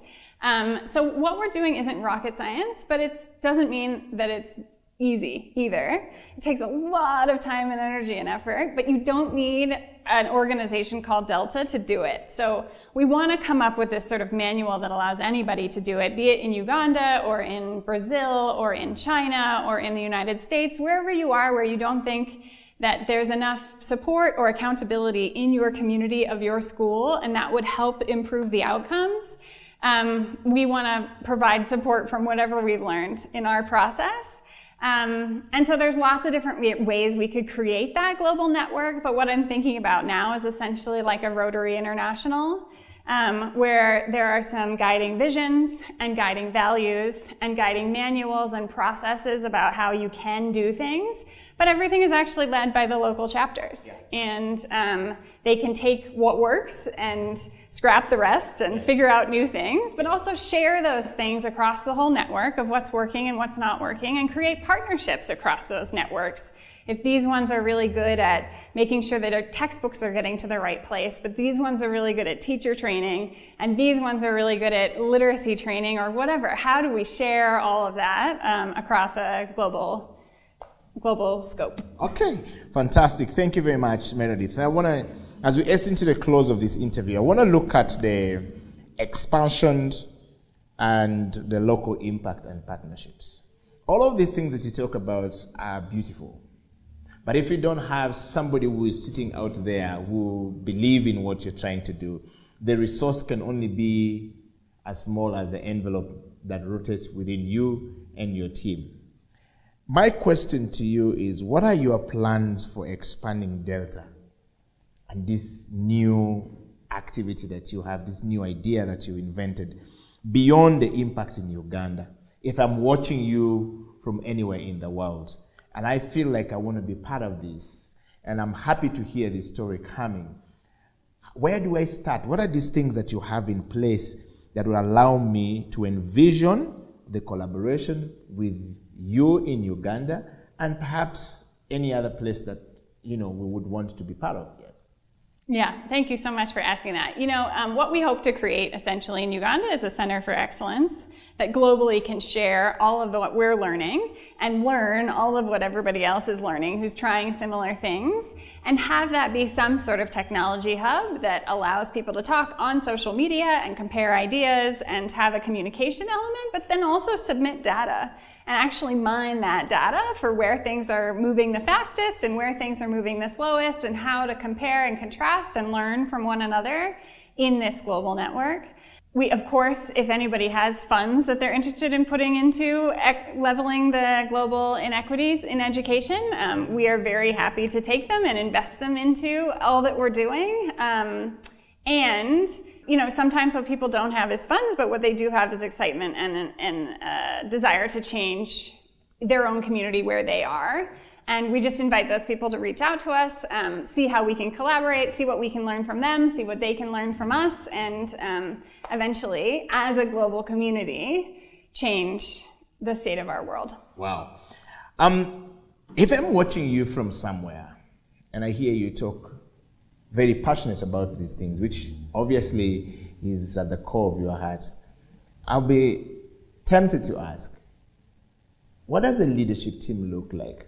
What does the structure look like before I can come in and begin to think about how to help you, you know, expand? What does your leadership look like? What does your structure, the grassroots, look like? If I take off Meredith from this conversation right now, can it succeed? We're talking about the law of legacy, and we're talking about how do we expand this to go beyond you? Yeah. Thank you. You know, right now we're about 5 years in, and I think it's hard for any organization to exist beyond the visionary's vision at 5 years. But in 5 years' time, hopefully that will be a very different story. And the leadership team and what this looks like in Noya, for example, is we have 20 full-time team members and about 40 part-time team members. And those 20 full-time team members sit on committees. So instead of having an HR manager, we have an HR committee, which has 5 coaches on it. Instead of having somebody in charge of monitoring and evaluation and impact, we have a Merle committee and 5 coaches who sit on that committee. Instead of having a finance manager, we have a finance committee. And so we have about 9 of those committees that are running the day-to-day operations of the organization, and those committees, every single coach changes which 2 committees they sit on every single year. So every coach over time gets to know what it means to run HR in an organization and run finance in an organization. And this is one of the ways that our forest works without having some sort of top-down hierarchy. It's actually the coaches deciding for themselves how decisions should be made. And the ethos that we have around that is something we call proximate decision making, which basically means if this decision affects you the most, Eddie, you should be making that decision. If it affects the school the most, the school should be making that decision. If it affects pupils the most, the pupils should be making that decision. If it affects, the whole team, like a lot of HR team decisions do, then the HR team comes up with a proposal and puts it to the rest of the team, and the rest of the team votes yes or no, and what everybody agrees is what goes. And that sort of circles structure where we have these different committees running the Delta Education Collective team. We hope to have that same structure in all the different districts that we go to, so each district will be its own chapter, essentially, that is run in this way without any sort of typical hierarchy system. Now, what's my role in all this? Right now, it's fundraising and looking to bring the resources that they need on the ground for the $35,000 per child per year, and then also coach. This circles, committees, not having a typical hierarchy system, it's confusing. And it takes a lot of time and energy to change, especially when you go to your church and it's hierarchy. You go to your family, hierarchy. You go to your clan, hierarchy. There's a lot of hierarchy that exists throughout our society. So we have to allow ourselves to sort of get adjusted to that new way of doing things. And that's my job as coach, to help the team navigate some of those challenges. But as we go to more and more districts, it will be the NOYA team that helps the second district team figure out how to do some of those things. Or maybe we'll need more team coaches and we'll figure that out too. But we're still, designing this whole program as we expand. And I think having these committees be rotational and be the decisions being made by the people most affected by those decisions, that's the secret to our success moving forward. Wow. Meredith, we're going to the close of this conversation, and we're talking about this on the CEO Bench. As you're following, please give us your comment, share, like, and tell us what you would want to do. And if you feel compelled to be part of this conversation, please send us a message and we'll definitely put you through to Meredith. But have you ever been a leader before? Yeah, in different organizations and different student groups and basically any sort of community that I'm part of. I love building community and communities of alumni that I'm part of, or any community that I'm part of. I like being an active member and helping to build that community to support people in it. Wow. And that said, it brings me to this question. Every day you wake up in the morning, what inspires you to do what you do?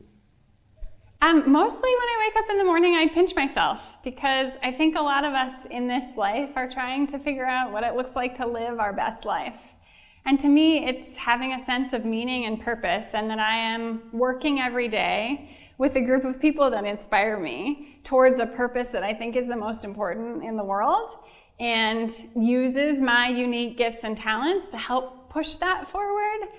It gives me a sense of meaning and enthusiasm and energy that I think a lot of people don't have access to without that strong sense of purpose and the ability to focus their attention on that purpose on a daily basis. So I just feel extremely lucky and excited that that will hopefully create the world that we all deserve to live in someday. Wow. The CEO Bench is about leadership, self-leadership, change management, and transformation. Let's close this with transformation. What is your view of transformation, and how do you see your dream in the next 15, 20 years in Uganda? We were having a chat earlier, Eddie, where you were telling me about all sorts of statistics that say that Uganda is the most entrepreneurial country in the world and also the most culturally diverse country in the world. Those incredible gifts of this country you can see every day you walk outside. My small contribution to that will be making sure that every single rich, culturally enhanced person and naturally entrepreneurial person has the education foundation that they need to thrive and pursue whatever purpose they have. The world that we live in, the country that we live in, and the world that we live in, when all of that is true, is going to be a completely different place for all of us. And I just can't wait to see the fruits.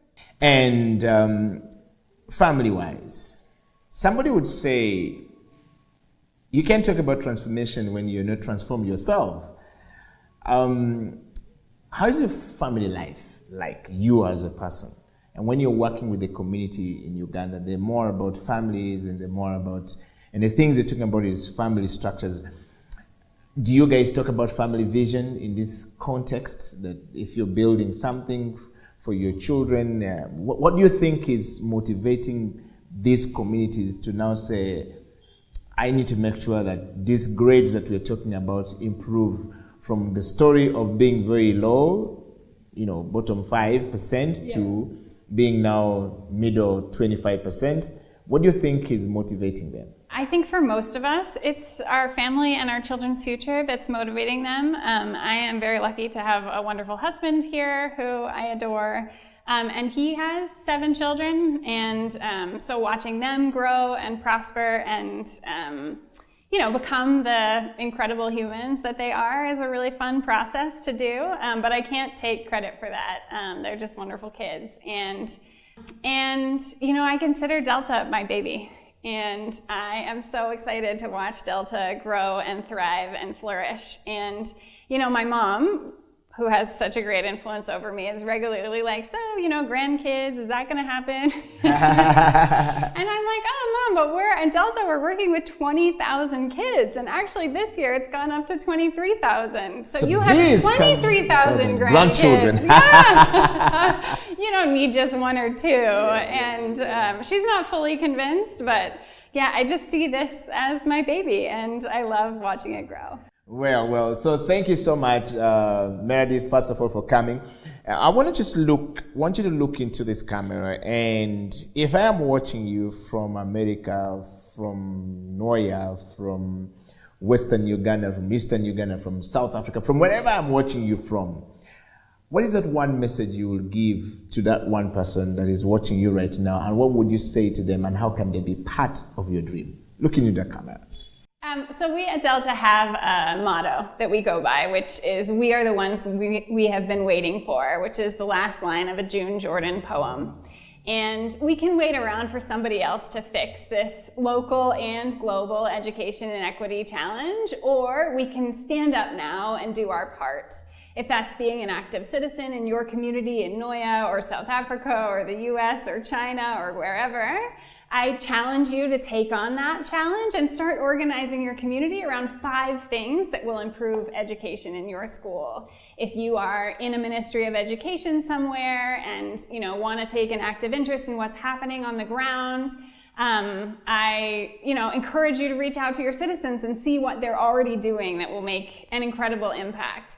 And if you're somebody who doesn't have the time or the focus on particularly education to do this, but you have resources that you want to put into this, fund Delta or fund somebody in your community that's doing something to make a dramatic change in their education and their school. Because it starts literally one school at a time, and that's how we're going to have this global transformation in our lifetimes. And there's just absolutely nothing more important and urgent. So let's all play our role. We are the ones we've been waiting for. Wow, we are the one we have been waiting for. So we will say, we are the one you have been waiting for on the CEO bench. So thank you so much for coming to the CEO bench. And for everybody who is watching the show, it's a $10 per child per year. That comes to 35,000 Uganda shillings per child per year. It's just incredible, amazing what that kind of amount of money can do to change the child's life in somewhere, anywhere, or somewhere in Uganda, but particularly starting from the children in Noya district. It's the CEO bench. My name is Eddie Okela, Meredith Betts, and the Delta Education Collective will bring this to a close. Like, share, and comment. If you want to be a part of this, write to us and we'll definitely write to you. Until then, keep it the CEO bench.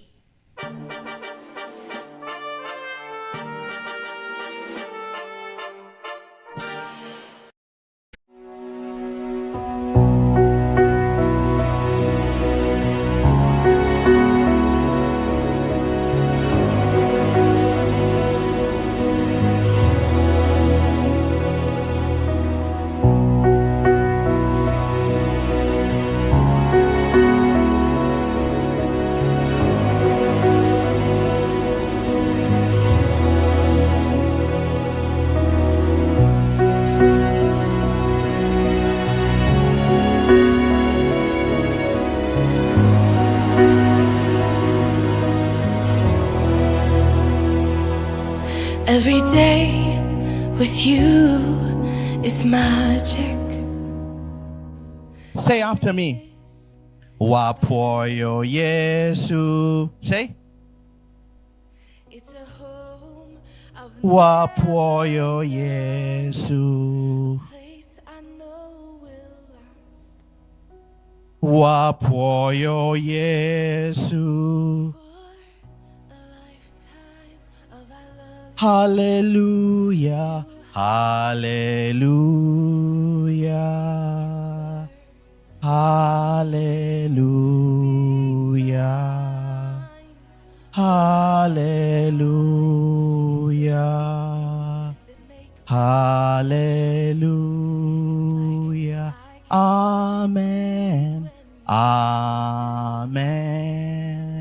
Amen. Amen. Amen. Amen. Amen. La moye agoro ti kwere marupe ti kwere la toli la kilinga got mala pere lokum ti kwere lokum.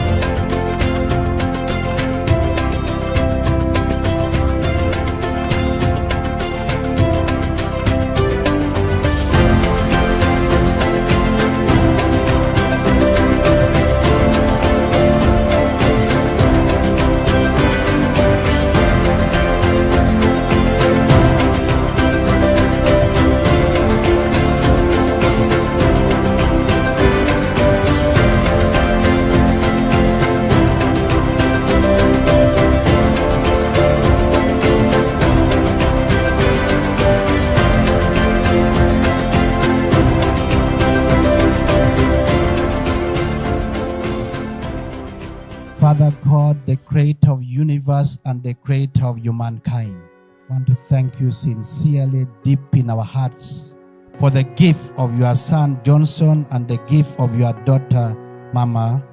Father, we want to thank you for the gift of the children. We have a testimony to testify. We thank you for the 47 years. Out of the 47 years, we have the children here. I pray for a blessing without sorrow. May the peace, which is greater than human being can understand, be in your hearts, Johnson and Mama.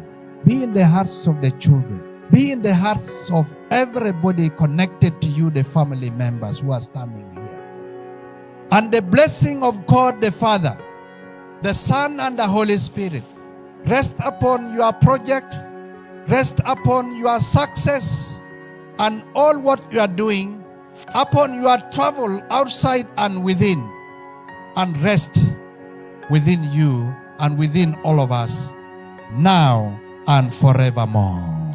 Amen. Praise the Lord.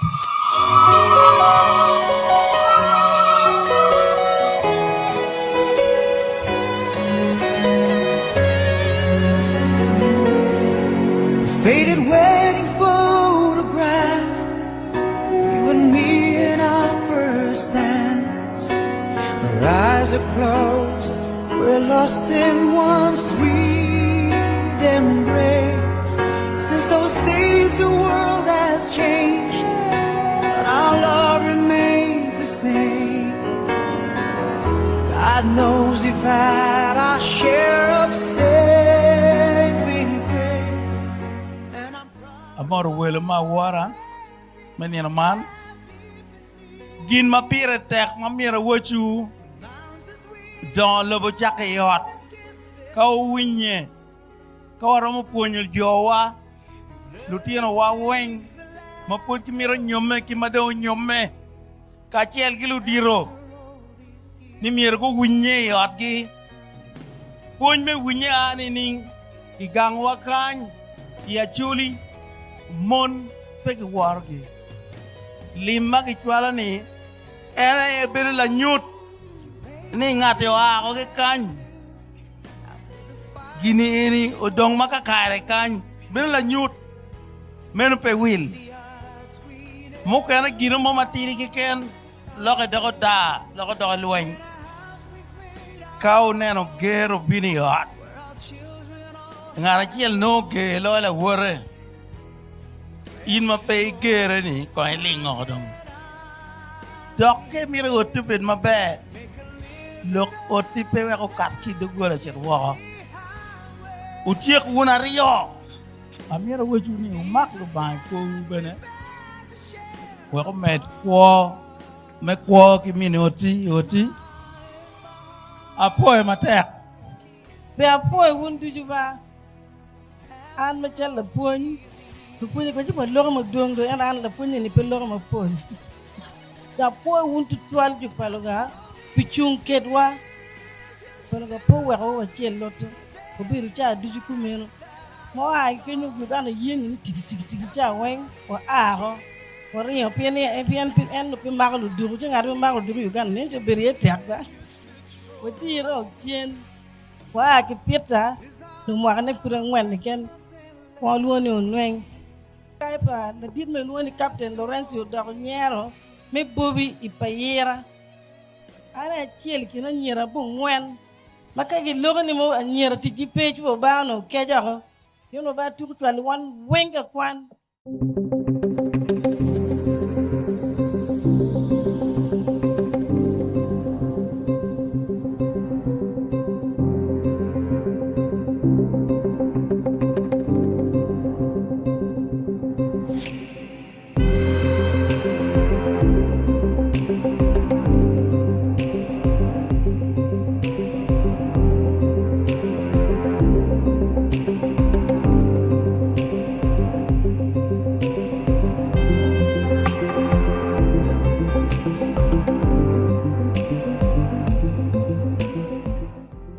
me awara foyo bedo kan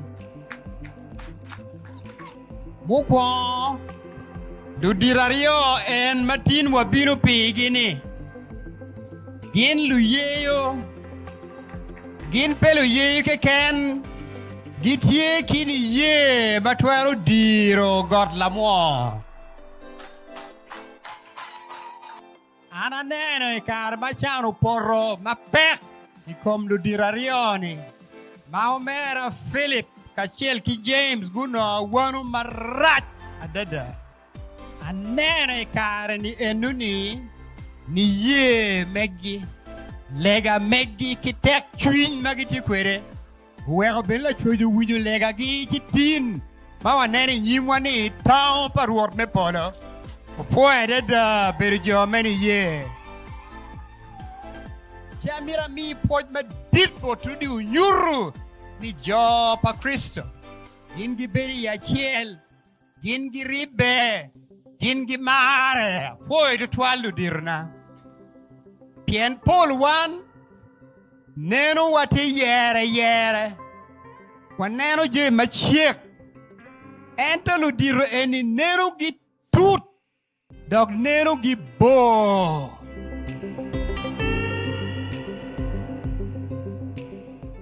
Omera kaachiel ki minodi congratulations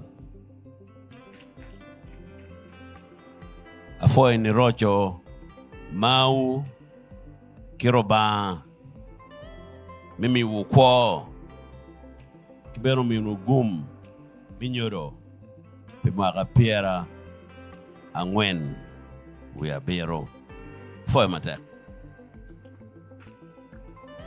Matika bino angeno paroga mangeni pat ki paroga matina neno ni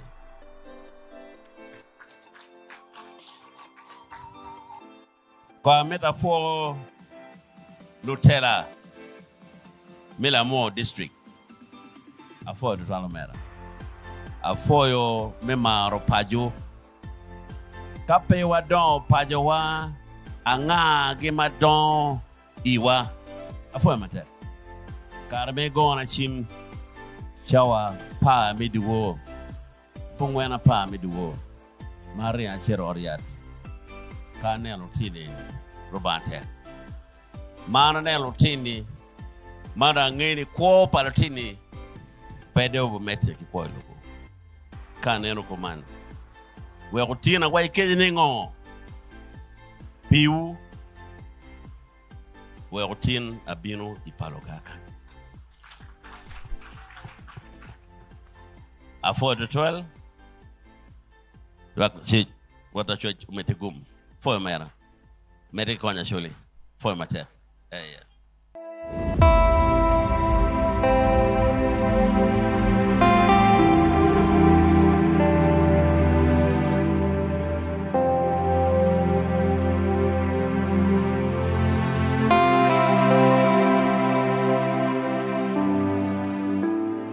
Thank you all for coming so much. It's great to see everyone here and the multitude of people, the amount of sheer love that the Acholi people have for each other and that all of you have for my parents, Johnson and Venturi and Nyako. We really, really touched and really appreciate, and we're looking forward to so many good things for Acholi. Thank you very much. I'm so grateful to every single person here today. Every individual here, I want you to know that I'm tremendously grateful for your presence here. My parents, Johnson and Venturina Nyeko, I'm so grateful for your love. I grew up seeing them as an example of how families should live together, how a couple should be together, and I'm really grateful for that example. My mother and father, always as we grew up, they showed us the importance of joy, the importance of peace, the importance of love in everything we do. The example of what you've shown us, the gratitude for not stopping at anything to make sure each of us get to our dreams. And through that, you've helped us indirectly also see that our dreams grow when we think of hope. My baby sister would have been standing right here, but she works at Citibank and they will not let her go even to come here with us. So I will speak on her behalf. Julie Aya is in London, but she would have been here if she could get out of work. And I also give God the glory and the gratitude for my dearly departed brother Andrew, who can't be there with us in person, but I know he's in heaven looking down and he's with us. Amen. Can we give Peter and the children of the Nyekos a big round of applause?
Nigerian.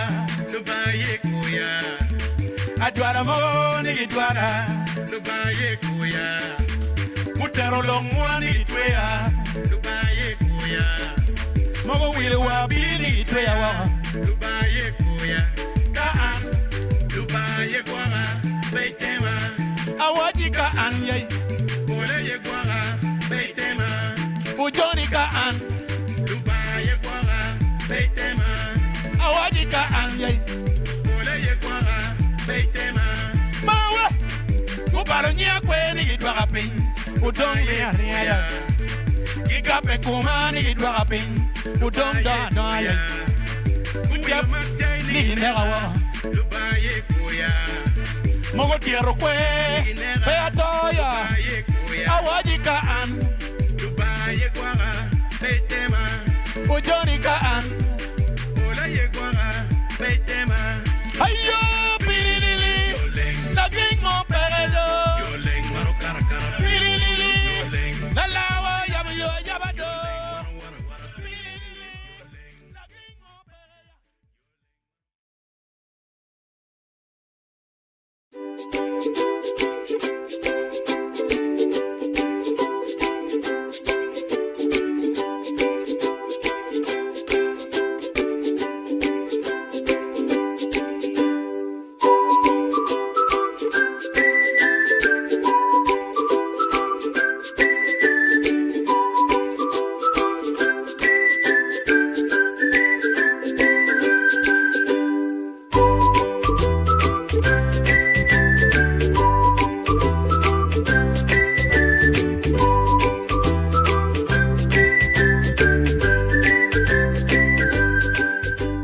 Imagine yourself, imagine your future self. Imagine the road you want to take. Imagine the house you want to build. And when I say house you want to build, is who you want to build yourself to be. Just imagine. You can even touch your heart, because that's where everything starts. Imagine, imagine. What is it that you want to change? Is it about how you are interacting with your parents? Is it about mental health, by the way? Just take 1 minute, just 1 minute. Just imagine. Your thoughts are just so many, going.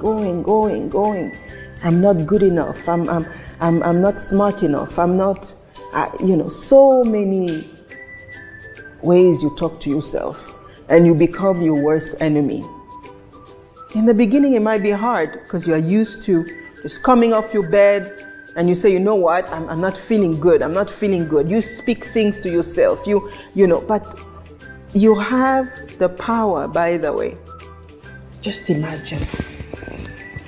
There's greatness in you. Imagine.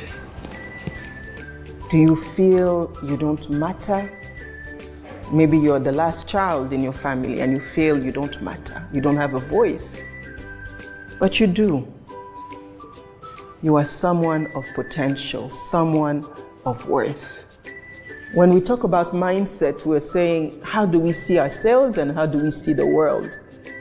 Because it's all about you. I know teenage years are not the easiest one. I was also a teenager. So equipping you to see things a bit differently. That you are in charge. You are in charge. You're no longer a child. You are in charge. You are responsible. You can carry your own weather. You can impact the lives of others positively.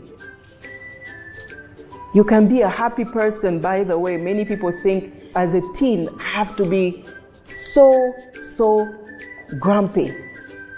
But you can choose to smile. You can choose to get up of your bed and say, you know what, I'm going to be happy today, regardless of what's happening around me. I can choose to have conversation with my parents instead of deciding I'm going to fold my hands, I'm not going to say anything. So this is really why we are here, to grow. I'm also here to grow. So I'm hoping in these 3 days that we will all learn from each other. So let's do a quick check-in this morning. So you are here, you are taking the 7 habits of highly effective teens. I hope you all know that this is the course that you are taking. It's a 3 days course. We will make it as interactive as we can, but we need you. We need you because it's a dialogue. It's a dialogue. It is a time to share. It's a time to grow. I as a mother, I as a parent, I as a sister, I also have areas that I want to grow. So I need you. The reason why we do this wisdom circle is that every one of you has wisdom. So 1 is being proactive, taking initiative, being in charge, and saying, I'm in charge. I'm responsible for my life and where it's leading me to. Number 2, I want to start with the end in mind. So where do I see my future self? And then you walk the path for it. You do those things that will matter to that vision coming to pass. So it's habit 3. We see habit 4. When you master the first 3 habits, the first 3 habits are personal habits. It is me. Then from me, I move to us. So think win-win is a mindset of abundance, of mutual benefit. Every time I'm interacting with people, I interact with people with an abundance of heart. Then we have habit 5, which is seek first to understand, then to be understood, which is the habit of communication. How do we communicate with each other? So those 2 habits are we.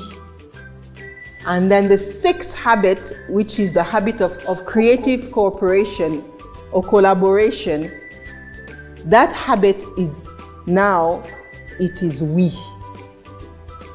How do we come together? How can 1 + 1 become 100?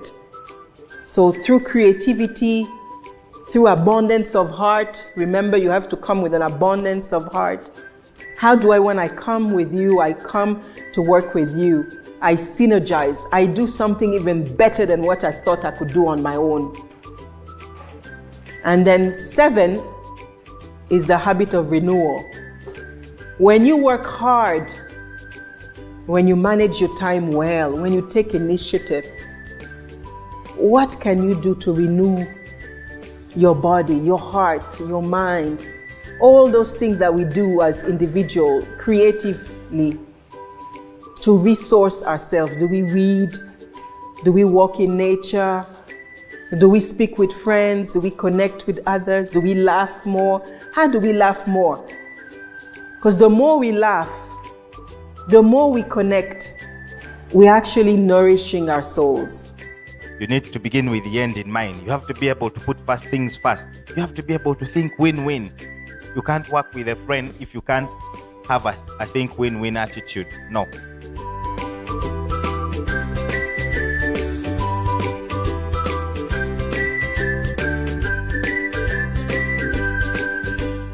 What is your highlight for that day? One is always have a state of mind on when to say yes and on when to say no. Today I learned that when you plan, for example, if I have a whole week and I'm stressed because I have so many things to do, I can put the urgent things and I do them first, then I have to go to the not urgent things, and then I also learned like how to plan with a week. It can be like daily planning or weekly planning, and then also like setting your goals. You have to be a good listener when someone is talking. And also I've learned to decide after having that courage of saying no when I'm meaning it. I need to prioritize the big rocks, the important things, before the smaller things that aren't that important. And then what falls in quadrant 3 or 4, we can push later because it's either not urgent or not important. What I learned was to try and create a win-win situation so that everybody's idea would be included in some sort of path or participation. For me, I came up with this. I will influence those around me, be kind and compassionate to get people to have diverse mindsets and a great sense of independence. The top of one mountain is the bottom of the next, so keep climbing. What I'm basically saying, today they have given you the best 3 days, but you probably look like you're on the top. Keep climbing, because when you're on top of one mountain, you see the bottom of it. It's very easy to fall back. In other words, it's very easy for us to forget about these 7 habits of highly effective people we've learned and go back to our old ways of doing things. Not so? I summarize this for you by saying something very important. When people were speaking here, never forget to be confident when you have a chance to speak. No one will ever tell people anything better than you can tell people about yourself.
My name is Eddie Okela. My life is about documenting other people's lives. A few weeks and months ago, I walked into a village as a consultant of Mandaluy's Energy. And on our journey, we met this lady whose dreams stream back, way back to 1972 when she was young. Today she has a school. Many of you people out there wanted to be part of her story. But how do you be part of a story you don't know? Perhaps we get to know Nyamungo Ellen together. Take with me and journey with me to the journey and to the road trips and to the bumpy roads of life that springs from 1972 to the 60-plus-year-old woman who now has a school, a girl whose dream was realized at 55. Ladies and gentlemen, all across the world, dreams don't die, dreams do live. And this is Nyamungo Ellen. Hello. Hello. How are you? Fine, thank you. We are happy to see you, Director. Thank you very much. How is your life in this village? My life is good. The last time we were here, you were very happy. Are you still happy? I'm still happy. What makes you happy every day? You are coming here makes me so happy. Okay. Because that thing has not happened in my life. People coming here every day, coming to see my school. Even the district people doesn't come as you used to come. Why do you think they don't come like that? Like they used to come? Mostly this district people doesn't mind of private schools. They recognize primary schools better than the private schools. Okay. Today, Ellen, yes, we will call you Auntie Ellen, Jaja Ellen, because you are. We want to go back to knowing you. Who is Ellen Nyamungo? I'm Helen Nyamungo, who came from West Nile. particularly it is now Zumbu district. The sub-county is Alangi sub-county, and then the parish is Pasai parish. And we know Ellen. Take me through to Ellen, who was a child. What was growing up like? I was not growing in a good life, but I came up in hard life. My dream was I wanted at least to start a school. That was my dream when I was still young. Okay. I want you to tell us a little bit more about when you were still young and when you had a dream and what happened to your dream when you were young. When I was young, I was very active in everything in the school. I can sing, I can dance, I can do everything. And teachers liked me so much. And they thought that I will bring something in the future. That is what the teachers were telling me. And my dream was when I will grow up, I should have a school and I should also drive. But I think for driving it is now too late. But my dream for school is still there.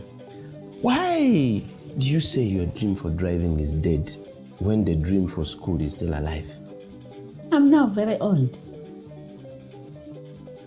But you have just done the school. It means it is possible. I don't know.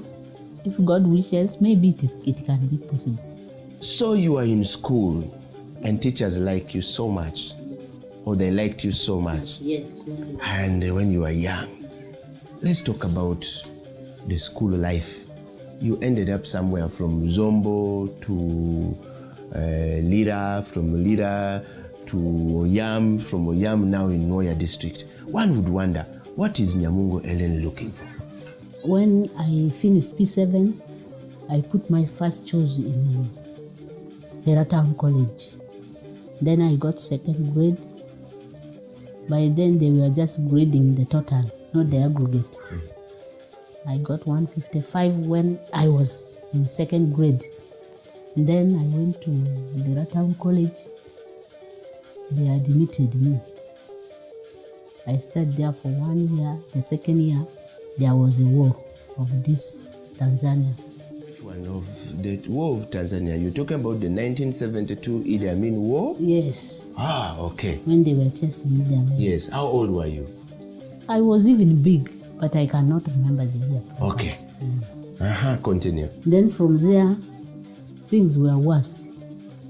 There was a man who was a pilot, took me at their home, up to Yam. I stayed there, but the lifestyle was not good. The man was ever beating me, and then from there, I went back to my parents. I stayed there with my parents. The man did not follow me. This man you are talking about, you refer to, was your husband? He was my husband. Had he married you? He married me. Okay. So you are traditionally married and legally married to this day? Yes. Okay. I'm not legally married, but I was married by that man. Yes. Up to now. Okay. I was and he only was a married. pilot? He was a pilot. How did you meet your husband?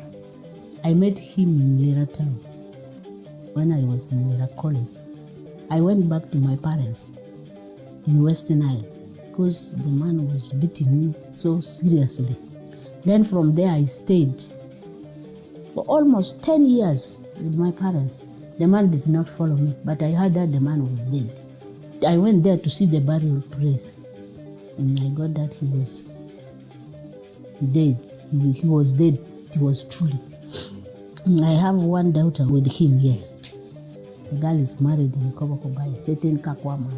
Then from there, I came back here. I started business of pineapple. I pick it from Ruiru. I came and sell here in Noya. And the business was so good, I get a lot of money. There are seasons when they are not there. There are seasons when they are there. Yes. So I decided to come in this village to look for a garden for hiring. So you can grow your own pineapple now? Yes, I can grow. I came here, I started digging. I started with rice. I dug 2 acres. I got a very good sack. I got 20 sacks. By then they were buying at 100 a sack I sold the rice. So I saw very many children here in this village who don't go to school. I said, I asked the parents, I was asking other parents, when I open a school here, can the children come to my school? Then the other parents were saying, yes, we can come. Then I went to the sub-county. I went there asking for the permission. They gave me the permission. They said the most important thing, you have to go to the DO's office. When the sub-county agreed, I came and made these local houses using grass. I rented the place. Here in this village? In Godmu. Yes. The house I rent is still there. That Mabati house. I was working with those Mabatis as my office. Then I made a structure using grass thatched house. The children came. 5 of them only. I was teaching them myself. Then when they go home, they say something reasonable. Then people started saying, this woman maybe she's doing a very good thing. Then the children started coming. The children came up to 70. The school was K1, K2, K3. And from there, the children started learning. They can count 1 up to 20. They can do each and everything. You greet them, how are you? They say, I'm fine. What is your name? They tell their name. How old are you? They tell their age. In what class are you? They tell their class. Then their people started. But wait, Nyamungu. Jaja, you were in senior 2 in 1972. The war came, you dropped out. Yes, I dropped out. You didn't finish. I didn't. Where did you learn all these things? Because in a senior 2 in this country, it does not look like a person who can do something reasonable. But our senior 2 was really powerful. Even our primary. These days, primary doesn't speak English. You go to this government primary, you cannot say anything. But during our year, things were so good. Tell me about it. We were taught in English throughout, from P1 up to P7. But these days, I don't know what the teachers are teaching. And yet the primary teachers are degree holders. Some are degree holders. Me, who is not a degree holder, I can teach a child better than a degree holder. I'm even proud. I cannot fear to say that one. Wow. Well, this story is a big story. We are talking to Ellen Nyamungu. You've all seen Ellen Nyamungu. We talked about her. The story of resilience, the story of how hard work pays, the story of how you can turn around your life when it has given you the lemonade and give it the sugar or the honey. Let's go back to Nyamungu. When I was planning to open a school, some other villagers were saying, I'm looking for a man. If not, I want to steal their children. If not, I want to steal their money. But God knows what I've come for. I said, each and everything of mine is known by God. Nobody else can know what I have come to do here. Mudding that grass-thatched house, I was doing it by myself. I just look for somebody. You built it by yourself? I built it by myself. I just look for I just look for somebody who can put me the trees and put the by trees you mean the poles? The poles, yes. I mean. Okay. Somebody who can put me the poles, and then he put the elephant grass. And then I started mudding it myself. Where did you learn all these things from? I learned from my village. All these 5 classrooms was done by me. I just look for somebody to put me the structure, and then mudding, I do it myself. So let's go back to 1972. You were telling us how you built. I asked you, said this education was very good then. Today, it is not the case.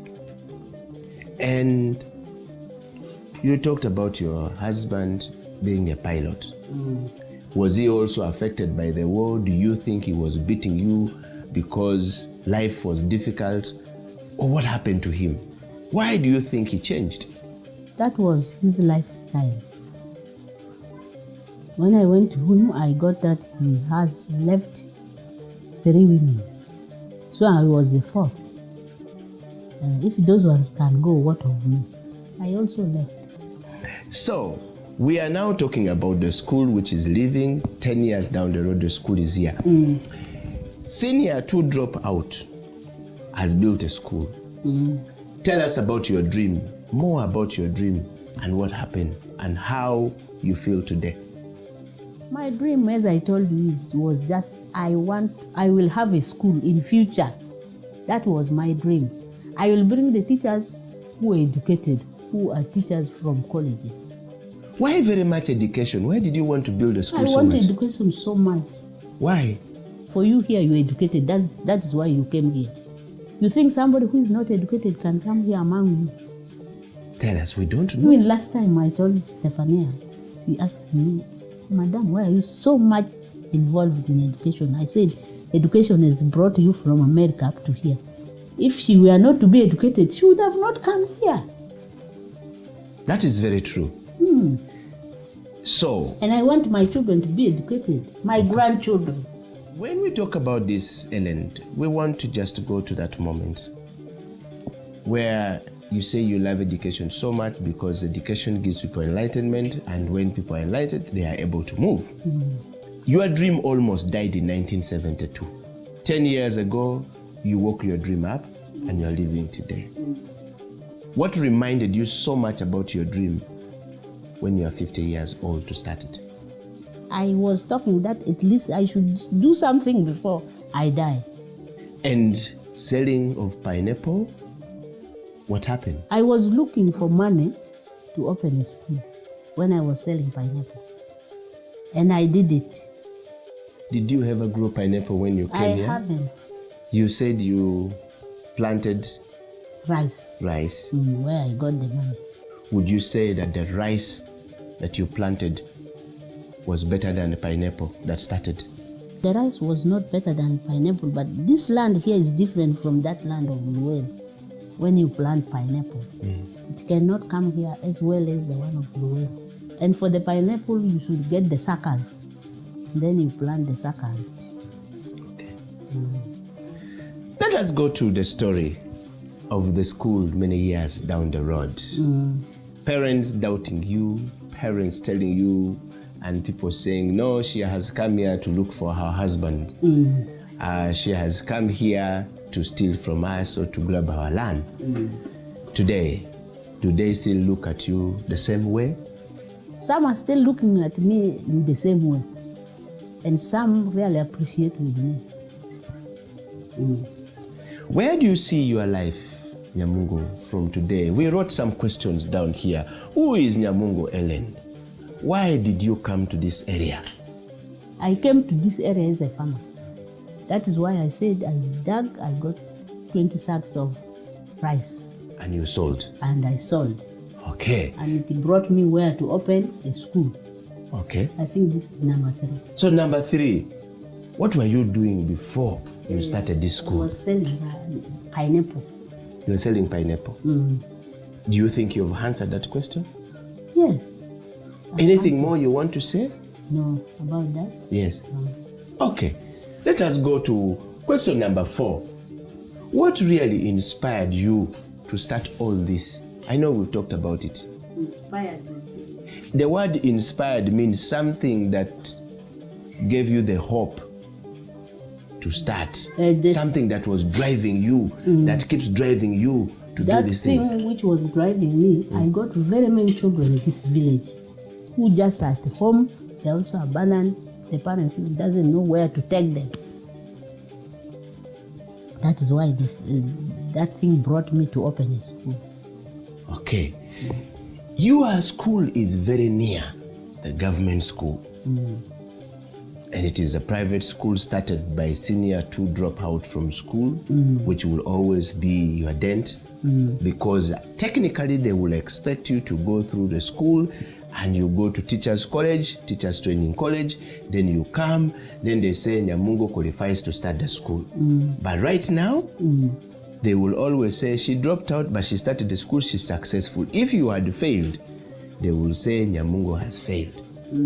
But because you are successful, they don't know where to place you.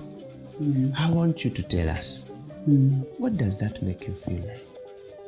When they will tell me that I did not go to college, yes, I should leave school, yes, or do what?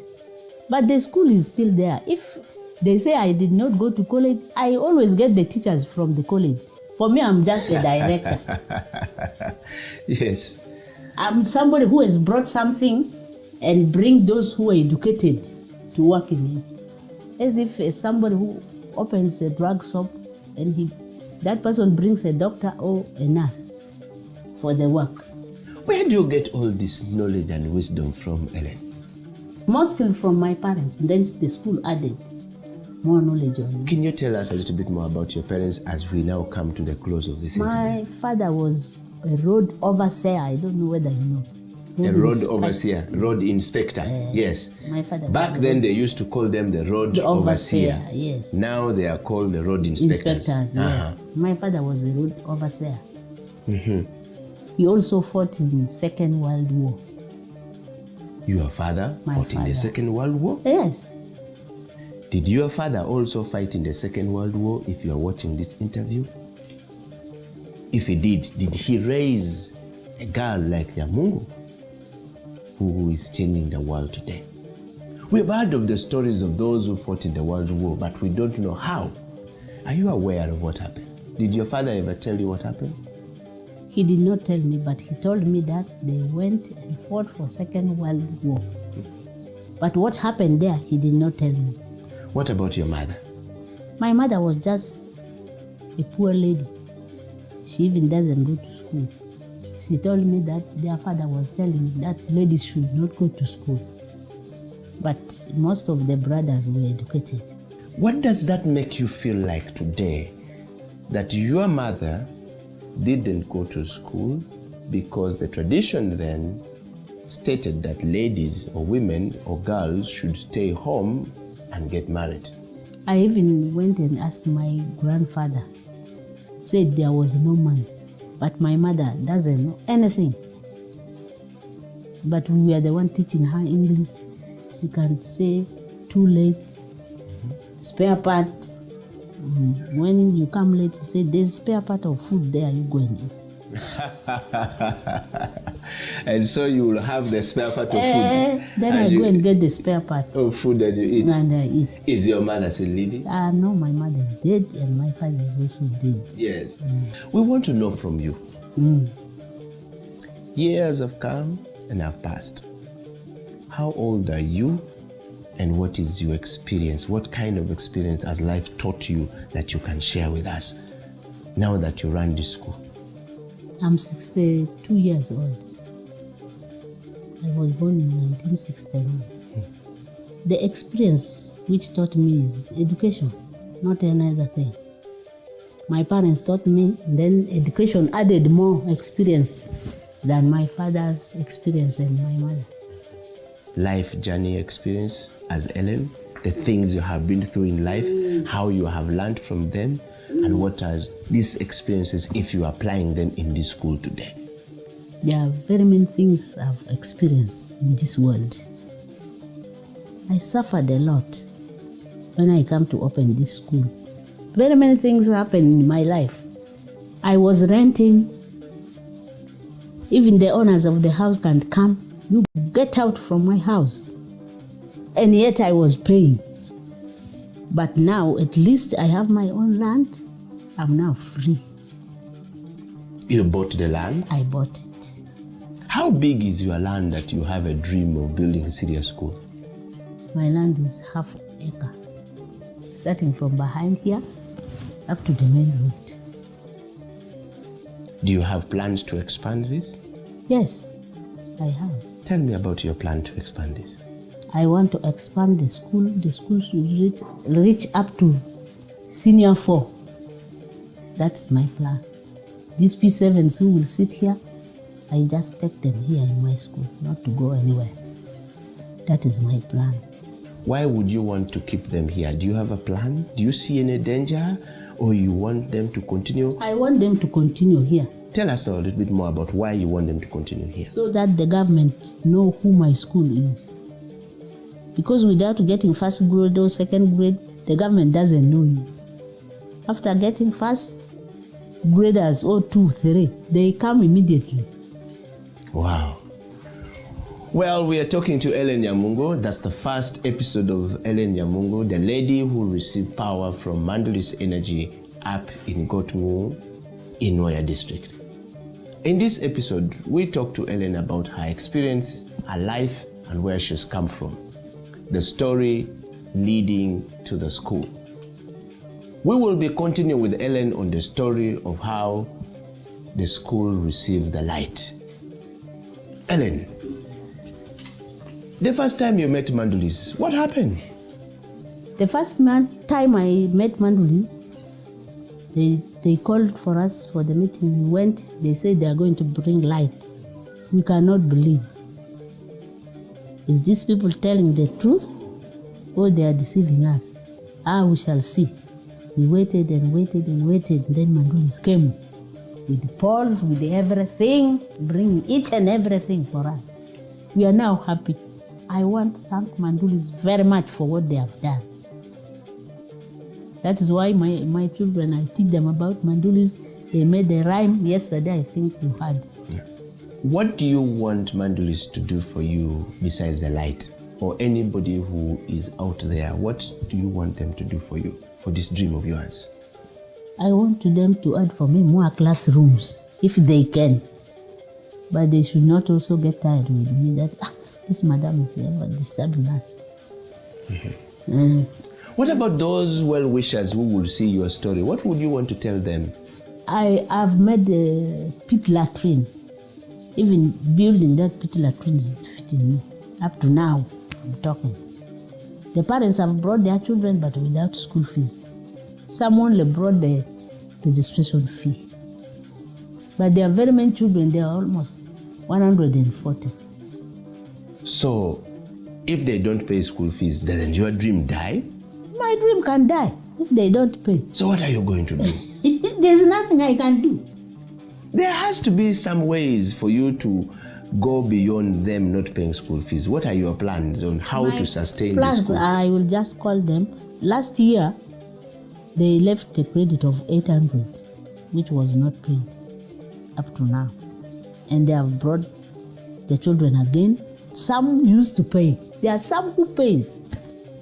And there are some who just brought their children and then they leave. When I add the school fees to reach, because they used to pay 80, the primary, and then the nursery 70. When I add the school fees at 100 this year, most of the parents took their children. So is there any plan you have to tell parents, to help parents, to educate them, to make sure that they see the value that this school brings to them? Because there has to be a means to the end of how you sustain your school. I give them advice, but they cannot have. If they see the thing is now hard there, because when a child goes there, a child cannot understand.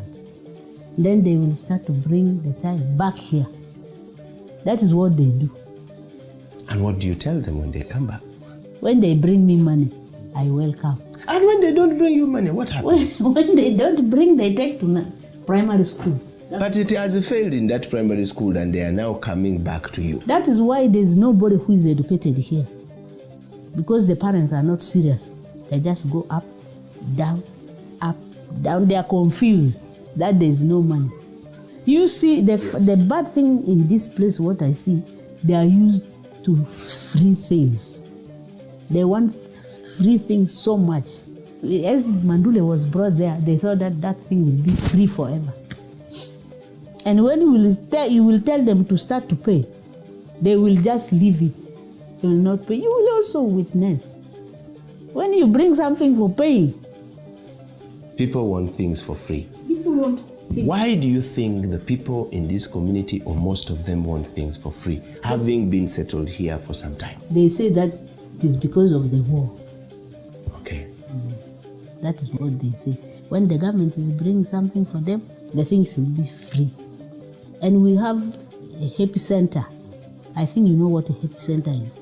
It was brought just here in the sub-county. And I'm also a member there. They brought a school, a nursery school.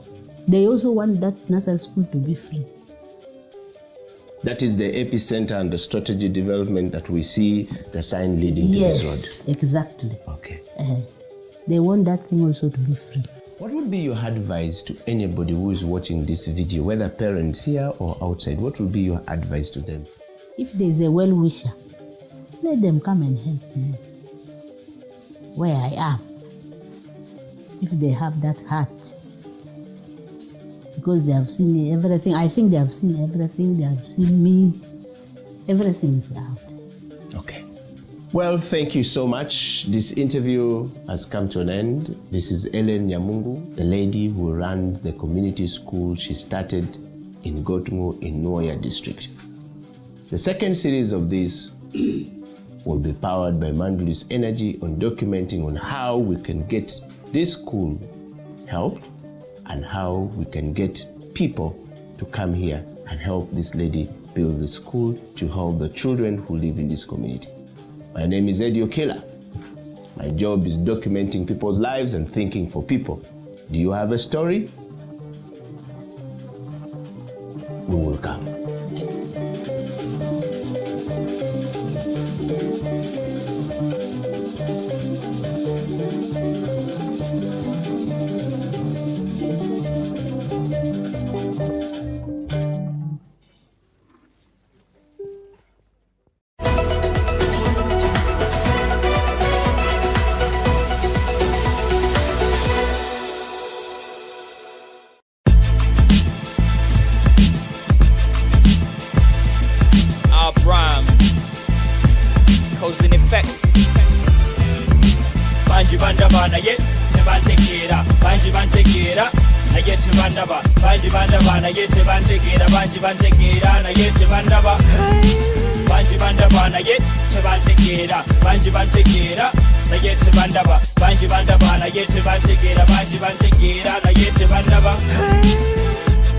Ontegero ntya kubuuka sokosembere ngontunuulira ontya twali twesisinkanyeewa naye ekyo nga tonnakiddamu mbulira onzudde otya bw'obadde onnoonya mbulira obuuzizza otya y'anaakutumya oyo akusudde ku kyokya sembera lekera okwemotya weebuzaabuza tunula mu maaso toweetya abamu bamanyi nga rapa bamu bamanyi nga b-boys byowakana abamu bamanyi nga eddoboozi eryogerera omuntu owa wansi yonna gyendi abamu bamanyi nga yimba kyendi abalala banda babuza musomesa wuuyo abatamanyi bo bawuza fala wuuyo nakyo kinkolera kuba mbayite kuli talaba olwo abagamba nti nina amasaana abiri gali maaso abiri gali mabega nkoto lwaki balowooza bwe batyo kuba nzinengera gyenva nejengenda banji bandaba naye tebantegeera banji bantegeera naye tebandaba banji bandaba naye tebantegeera banji bantegeera naye tebandaba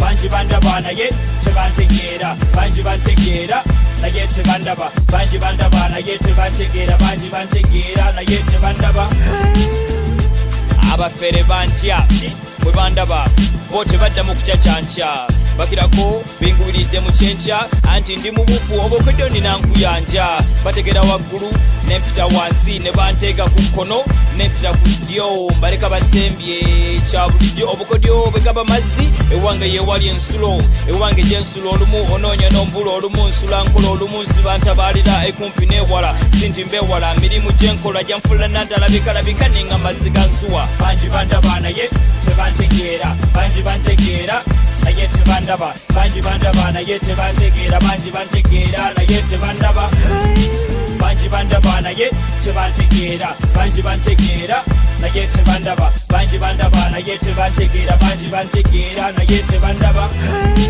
amagezi ganeesera abateesi baneesiga ate abagezigezi bo batandika okuneesiga kuba bakungula ebiva mu nsigo z'ensiga ate ab'omululu bo baswama bakeraga ensiga mujja kunzisa enseko kuba ndaba nze musumba olumu gotayawula mu ndiga nkulengera nga tondaba era nga sinnaba kulabika nsirika nga gwolokopya tonnalabuka nsiterebuka ate era sitta kibe nga sinnakikenenya ndusu nze ndi ku manduso n'olwekyo kakkana nkujje ekifu ku maaso bagamba nje kuba omunaku tekya eyange yakya n'eyabalala n'engikeesa era bwe njagala neebaka otulo n'obudde n'enkeesa awakana kikyoteesa bangi bandaba naye tebantegeera bangi bantegeera naye tebandaba bangi bandaba naye tebantegeera bangi bantegeera naye tebandaba bangi bandaba naye tebantegeera bangi bantegeera naye tebandaba bangi bandaba naye tebantegeera bangi bantegeera naye tebandaba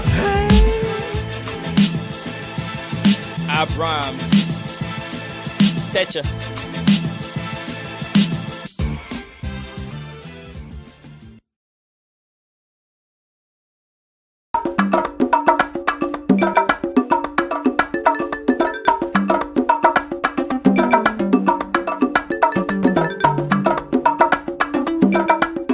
I am Flavia Luanga. I'm the Human Resources Director for Airtel Uganda. I've just been through the roundtable discussion on, how, what is the importance of doing more than one international languages. And we are doing this at Alliance Française. Personally, I believe it's important to know more than one international language. Obviously, most of us speak English. So because it's really known worldwide, pretty much most people will be, English speaking. And personally, I choose, French because it's equally, largely spoken on the African continent. And so we have the, the Anglophone countries, then we also have the Francophone countries. And working at Airtel Uganda, we do have, countries that we operate in Africa, over 13 countries in Africa. And you could say almost 50% of those countries are Francophone countries. So I see there's a lot of value in learning more than one language. And like I said, I will speak more from my point of view, which is to learn the French language.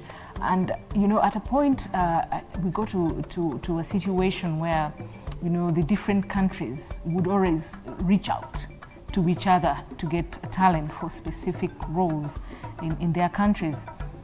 Because, there are many reasons, but one of them being that, the roles are scarce in the specific country. So many people reached out to us from other Francophone speaking countries and other countries which are Anglophone, but Francophone especially, I felt hurt because I believe we have very good talent at Airtel Uganda, and we do have good talent in Uganda. So with the opportunity of knowing the French language and the fact that you're already a professional, it adds so much more to your life. So because you will find that if you have so many people who have the capability, how does the employer choose you from the next person? I think French language is a key differentiator. And like again, I said, I'm speaking about Airtel per se, because this is the opportunity I saw. And once I saw that opportunity and I realized, oops, our professionals do not speak French, then that's when I approached Alliance Française, and for 5 years now, they've come through and we've structured some French classes at the place of work. So we have a stream of people coming through at different levels and trying to learn the language. So at least I want my people to be prepared. I want them to be ready so that, when these kind of opportunities come, that they end up to be the preferred, candidates for the jobs, because they already know English and they know it very well. But then, and they're professionals, they're very good at what they do. Now the only challenge is they can't speak French, and the opportunities are there.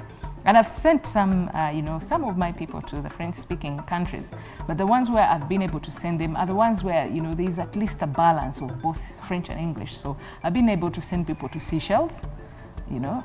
I even have a finance director in Seychelles today, Ugandan, who didn't know any French, but because they sort of, as a country, they've embraced both languages. So it was easy for me for this person to go. They didn't go as a finance director. They went as a financial controller, and today they're a finance director. I've also sent people to Rwanda you know. And as you probably already know, Rwanda is also now really picking up on the English. So it's important to have at least two national or multinational, international languages. So that's the opportunity I see. My name is Bujingo Don Patrick. I work with Aloysia Organic Natural Health Products as the Managing Director. And I also work with Makerere University Business School as a lecturer of marketing and the French language. I think firstly, this roundtable on French and employability for me is an opportunity to give a testimony. I'm a product of the benefit of having studied the French language. So I believe this roundtable discussion gives us room to look at the past, where we are, and the future. So it's a very, very strategic discussion. I did get the passion to study the French language. Firstly, I was exposed to this language rather young, not with much interest from myself, but rather the motivations of my teachers, French bread, things like this after class. But then as I went into the higher levels, I started to see the value of this language, the beauty of the language. So for me, the passion was mainly to see that we could fit into this global village. French is a beautiful language, and knowing the language itself exposes us and the opportunities of the world out there. Raymond Muhechi is my name. I'm a lawyer and a French student at Alliance Française de Kampala. I'm very much interested in French, and I love the French language because of the opportunities it presents to not only my profession, but also to the people I work with. I'm a lawyer, and my work is mostly into international law, as well as in Uganda. I do private practice in Uganda as well, in addition to the international work I do around the world. And my experience in my international law field has been challenging in the past because of not being able to speak the French language. I've been missing out on several work engagements, and I've also had challenges in some work engagements. Shared some experiences. One I had recently in 2019 in Benin, where I lost a job opportunity with United Nations because I couldn't speak the French language. And when last year I was in France, I was left on a train because I couldn't understand what they were saying on the train, and I missed my stop. So these challenges that I kept facing showed me why I need to learn the French language, why I need to add French to the English language. Not only is it important to my work, but also interacting with the other people around the world. When I saw this program being organized by Alliance Française and the partners on French language and employability, I realized that I must attend this event. Not only is this event going to inspire me to, learning a language requires commitment and inspiration. Not only is this event going to inspire me, but I'll also learn how to maybe to inspire people and also meet the top employers who are going to tell us why the French language is important to them, why they pick out someone with French language as an addition to work in their companies and organizations. And it doesn't matter whatever profession, all professions, engineering, we're seeing journalism, we're seeing the legal practice as well, we're seeing all professions require the French language. And noting that also we're seeing more French countries connecting to East Africa, DRC, Burundi, Rwanda. This program becomes very important for us to really, take on. I'm Gloria Rodriguez, and I am working with International Organization for Migration. I am the Human HR Resources Officer here in the IOM Uganda. I already mentioned it in the panel or discussion. You see, as International Migration Organization, we are very open to diversity, and our job deploys us in different countries all over the world. So it's important that when you as an IOM staff member get to become an international officer and you're assigned to a certain country and it speaks French, and you have to have that language skills, which is French. And as I mentioned also a while ago, I was surprised that in Africa, the countries speaking French is so many compared to the European part. So that's why we require ourselves to learn a second language or a third language if we can, as much as possible, because you really have to blend in the culture, and language is the key to the culture of the country. So yes, that's why we require them. They have to speak the language where they are supposed to be. My name is Walimbwa Teddy. I currently work with Stanbic Bank as a consultant in the call center. I've been working so far for 3 years under Stanbic Bank, and proudly to be a member of Alliance Française, the French club. It hasn't been long, but I'm proud to be one of the members. I did French part of my university program, but it was a compulsory course because I was studying with the Missions of Africa. So because they have French programs, they have English programs, so I had to do French. So I did French for 3 years during my social sciences bachelor's course. And then they sent me to Congo for 2 months to have an experience in speaking French and listening besides the classwork. And shortly they sent me to Burkina Faso for 4 months. And I did intensive, it was an intensive program, but it was more of past work, like interacting with people, of which it helped me so much. Because if I didn't have the knowledge of French, then I wouldn't interact with the people, I wouldn't get information from them, and I would feel it difficult to fit in the community. I also picked up a lot more from the other speakers. I picked up a lot from the people who are, the students who are seated on the floor. And you see, there's a lot of opportunity. So the question is, why do I have to learn French? For me, the simple answer is, you do not know what you will stumble on. You just don't know. When I hear that, the kind of testimonies that came through, you realize there's, you cannot even put a number to the opportunities. There's so many opportunities. Some we know, some we don't even know, but they are there. So just learn the language. My name is Magali Losange. I'm the head of courses of Alliance Française Kampala. I would say first of all that was a direct answer to a request we heard a year ago. So a year ago we met with a couple of teachers at Chambogo University, and some of the head teachers asked us, how can you create more awareness on the specific job opportunities offered for people who can speak French?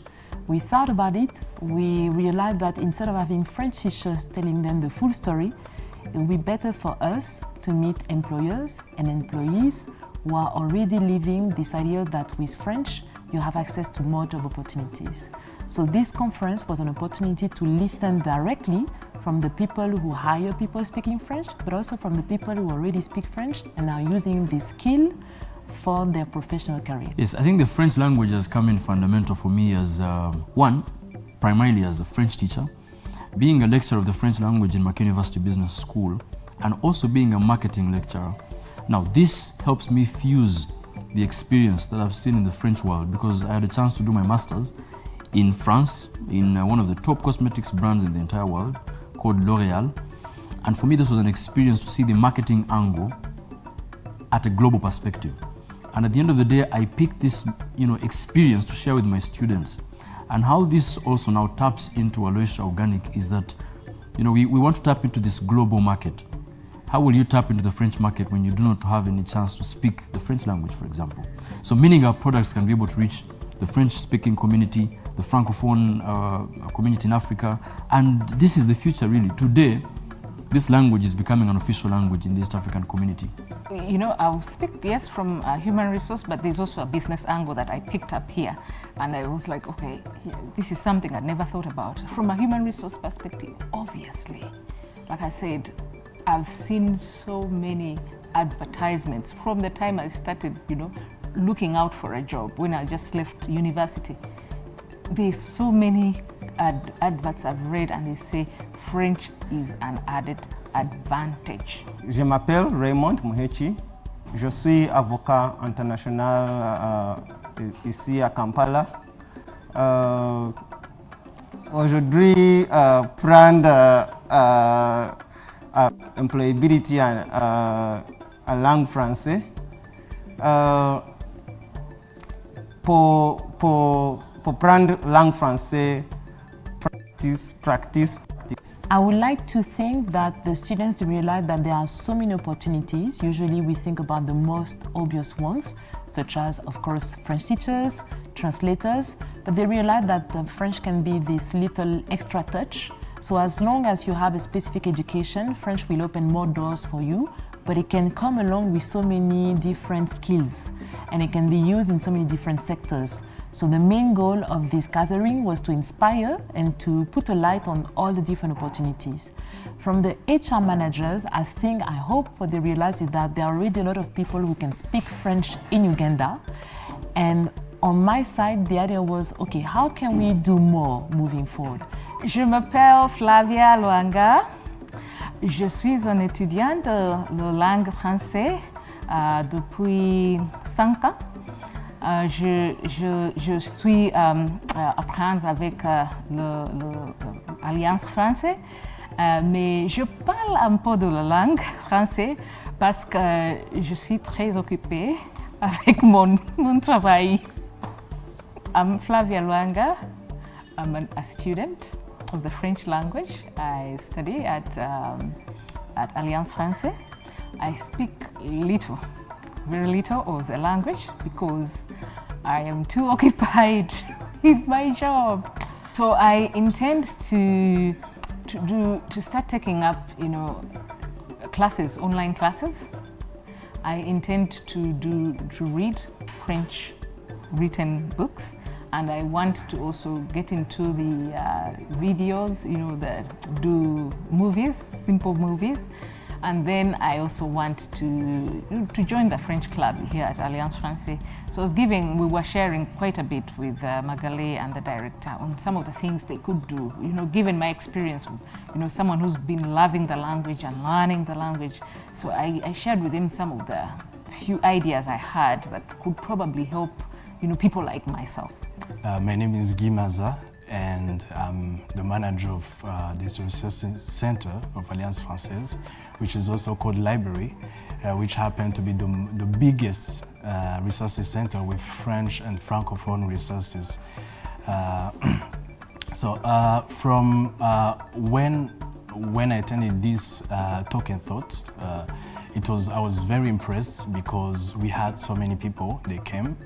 And when it comes to practice, people ask so many questions about how can we practice the language.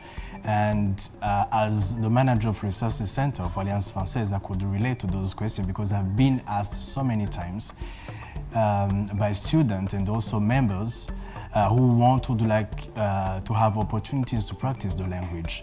Because in Uganda, it's the English is predominant, so they don't have so many opportunities to practice outside of their classes. It was a great opportunity for them and also for us to hear from them what they want, the expectation. And from someone who works here and also who is always in interaction with members and also students, I would say we have a huge responsibility here in the library because we have resources, physical resources such as books and also movies, DVDs, and internet, because we provide them with internet. And then we always advise them to use them, to borrow those books, to go home and read. Now we have an online library. We don't have to come here and read from here or to borrow a book from here. We can create an account for you and you go and you practice from home. And then for us, the library provides them with so many resources in French, yes, physical but also online. And also we have activities which help them to practice the French language, such as French Club, which is an opportunity for students and members to share and to speak on different topics in French. So it's time for those student members, they're Francophone, they're Anglophones, and they meet and they share, they help each other. Yes, And also we have other activities with different purposes, but the main goal is to help them to practice French. First of all, I would like to say that this is something we hear very often, and that's why we try on ourselves to be more flexible and to really adapt to the schedule of these busy professionals. One of the things we've done is to provide classes online, so someone doesn't have to come to Alliance Française or doesn't have to wait for a teacher to come to their office to learn French. So that's the main innovation, I would say. And then there are also many other ways outside of Alliance Française to take advantage of any little time you have to improve your French. Whether, again, we're talking about watching a movie, it doesn't look like you're learning, but you're actually learning while you're watching a Netflix movie. There are a couple of different apps. I would talk about Duolingo. That's another quick way to practice. So the most important thing is to make sure that you don't give up. Maybe you feel like you're not doing so much, but you're actually doing enough to keep on practicing and being exposed. Of course, classes will help you to get a proper grasp of the language, but as long as you keep on trying to find a way to practice, you're good. Bonjour, je m'appelle Magali Losange, je suis la directrice pédagogique de l'Alliance Française de Kampala. Et l'une des choses qui m'a le plus marqué aujourd'hui, ça a été le sourire du public, l'enthousiasme du public en découvrant toutes les opportunités offertes à ceux qui parlent le français. Donc merci à tous ceux qui sont venus aujourd'hui au Talks and Talks French and Employability. I say that one of the things that I really enjoyed was to see the smiles and the enthusiasm of the public who was able to discover all the opportunities offered for people who can speak French. Thank you very much to everyone who came to the conference today.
Innovating Africa's future.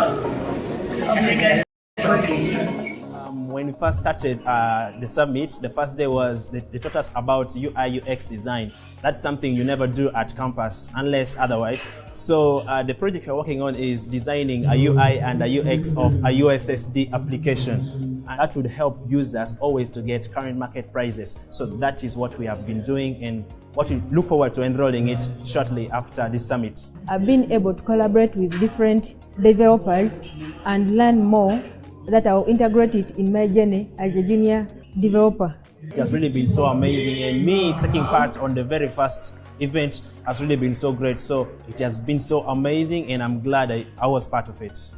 My entertaining session was with Sylvia when she was talking about women in tech, and that really inspired me to pursue more. It's very important for junior developers like me and fellow developers out there that if we get a chance to attend these events, we should attend them so that we can get more information from people who are above us so that we can be guided in the right path. The most exciting thing and the session I had during the summit was the first thing I need to talk about this, like meeting Sylvia. I see a young lady talking to us content about this thing called Africa is Talking APIs, and the content she was giving us was really so amazing. So the first thing I loved so much about this was getting to meet her and getting to see her, the passion she has for African women and tech just really been so amazing, and yeah, I love that a lot. My key takeaway of this summit is to be swift in running projects. However much you have a lot on your plate, you can still run them, whether in a group or as a person. So my takeaway is we need to collaborate, and I'm looking forward to reaching out to most of those devs to see how we can collaborate and work together to build Africa. And I'm looking forward to being one of Africa's, entrepreneurs. And if it sparks from here, that's really so amazing. Looking forward to it.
bonjour and bienvenue at Job Fair aujourd'hui. Welcome, bienvenue at Job Fair aujourd'hui. Today,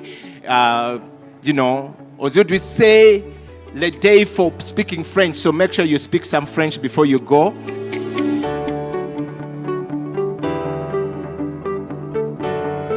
And I'd like to acknowledge the presence of all of you and welcome you to our job fair.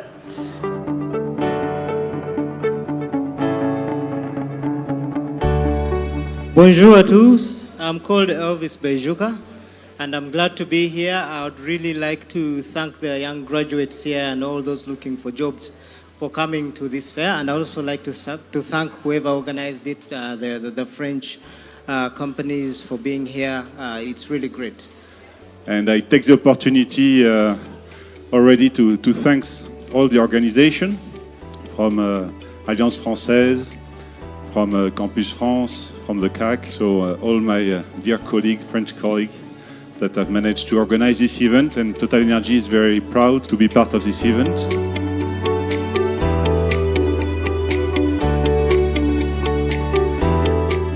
Our embassy calls for the reinforcement of the Ugandan French linguistic cooperation to contribute to the Ugandan regional integration.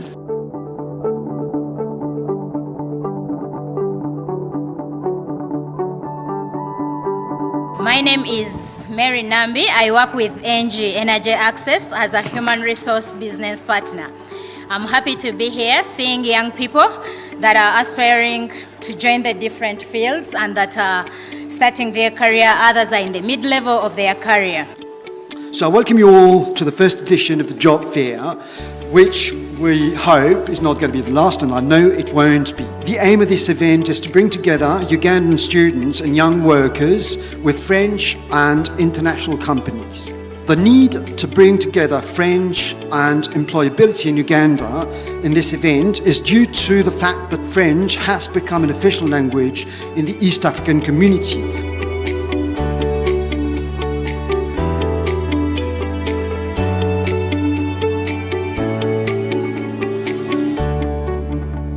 France wants more Ugandan students to France. This is why we're here, and that's what is our mission here in Kampala. Of course, France is a land of opportunities in terms of professional.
Lyrical Narcissus on the beat.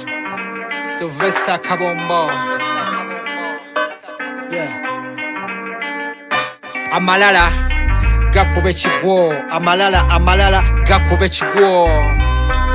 Enume y'ekigwo. Yeah. Volume nyongere. Oba owamala. Awamala. Volume nyongere muko. Oba owamala. Nedda yongera mu. Volume nyongere.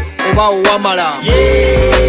Awamala. Volume nyongere muko. Oba owamala. Nedda yongera mu. Tula kalira ulize mbozi bulamu towalira byenkubulira passport nga chali wange walakira ebyo byolepuka bijja kulakira kotandisa agabozi kwaba basibekira okoze kyene nnyo enzijjo kuzibikira ojja kunakuwala kubalaba kumatikira babadde basibekira kati nga bakulembera n'akazindaalo nga batuyimbira bava ku malala temuli bibala bonagavirako ku ngalo emikwano gibalabala bulamu si butereevu busala ebigooli noyo noli ebizibu bitusimbira line ng'akasooli ozala ebika by'emmere bikulisa embooli nga weekwesa ebyo ozala wange obalabira mu kamooli otya okusongamu uyo kapooli gwe twayogerako owamajati 8 cent oli munyongere oba owamala volume nyongere muko oba owamala nedda yongera mu volume nyongere oba owamala awamala volume nyongere muko oba owamala nedda yongera mu bwagula enzirusi atagula yazza musango lwachoji walabanya ngago bwengo bagamba owebbango futumutegera ku mulyango kirizagana katugomukire totumenyera omwango pulire moroka tonna jikuta olinda yesu wanalidde okugimanyira lekaleka bano batuuke nga banyirira lwaki bakuba ebizi oyagala batomera aga malala gasana kuluyira Sylvester ku ngoma rhymes gankwira I get the job done call me whatever you want to I hope to make you a person they look up to not to divide society into two input to there's nowhere you are going to mutuntu bulirira ne berubaruba tu bulambwe muchomatu kankusibirire tu ensijozanyise kugayanga meketu weketu mugande witu wetereze mwatu volume nyongere oba owamala awamala volume nyongere muko oba owamala nedda yongera mu volume nyongere oba owamala awamala volume nyongere muko oba owamala nedda yongera mu amalala gakube kigwo amalala gakube kigwo enume y'ekigwo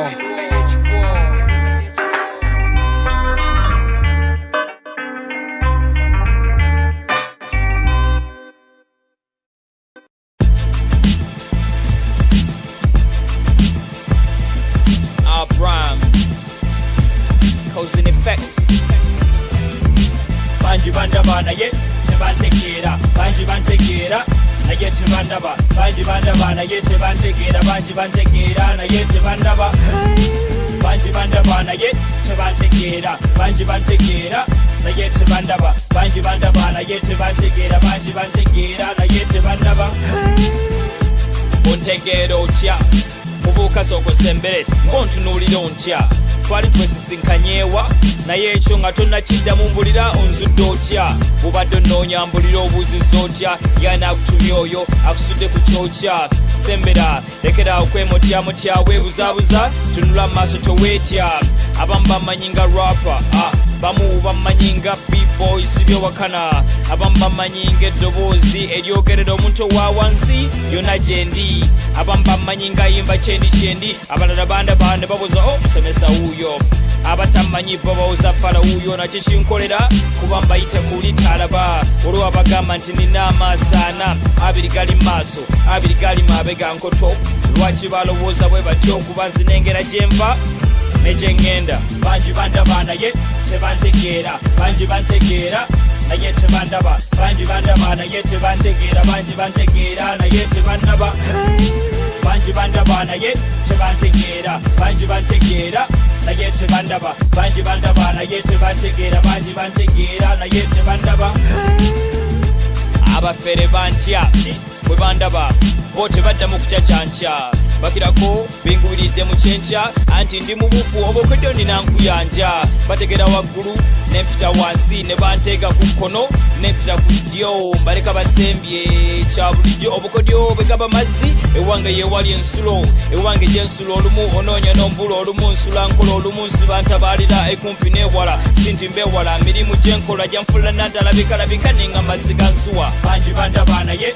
tebantegeera bangi bantegeera naye tebandaba bangi bandaba naye tebantegeera bangi bantegeera naye tebandaba bangi bandaba naye tebantegeera bangi bantegeera naye tebandaba bangi bandaba naye tebantegeera bangi bantegeera naye tebandaba amagezi ganeesera abateesi baneesiga ate abagezigezi bo batandika okuneesiga kuba bakungula ebiva mu nsigo z'ensiga ate ab'omululu bo baswama bakerako ensega mujja kunzisa enseko kuba ndaba nze musumba olumu gotayawula mu ndiga nkulengera nga tondaba era nga sinnaba kulabika nsirika nga gwolokopya tonnalabuka nsiterebuka ate era sitakibe nga sinnakikenenya ndusu nze ndi ku manduso n'olwekyo kakkana nkujje ekifu ku maaso bagamba nkyekuba omunaku tekya eyange yakya neyabalala nenjikeesa era bwe njagala nebaka otulo n'obudde nenkeesa awakana kikyoteesa bangi bandaba naye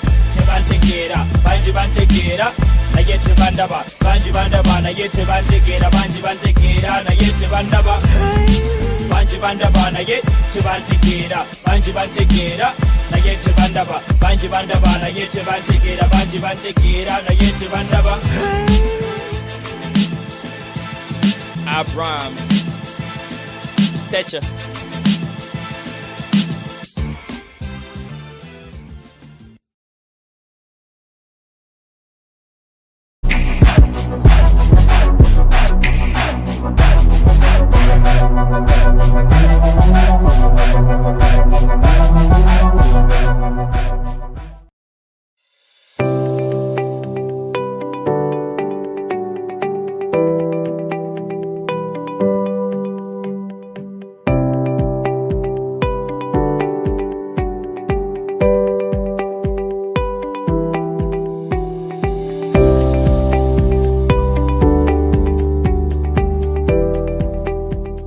Ladies and gentlemen, we want to welcome all of you that have honored this time.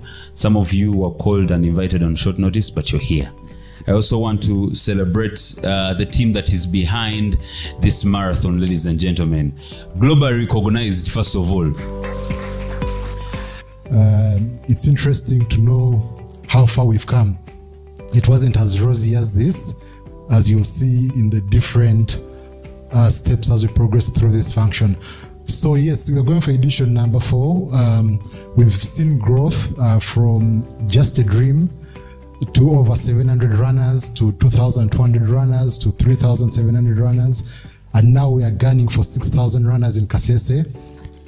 We have 4 objectives as the marathon.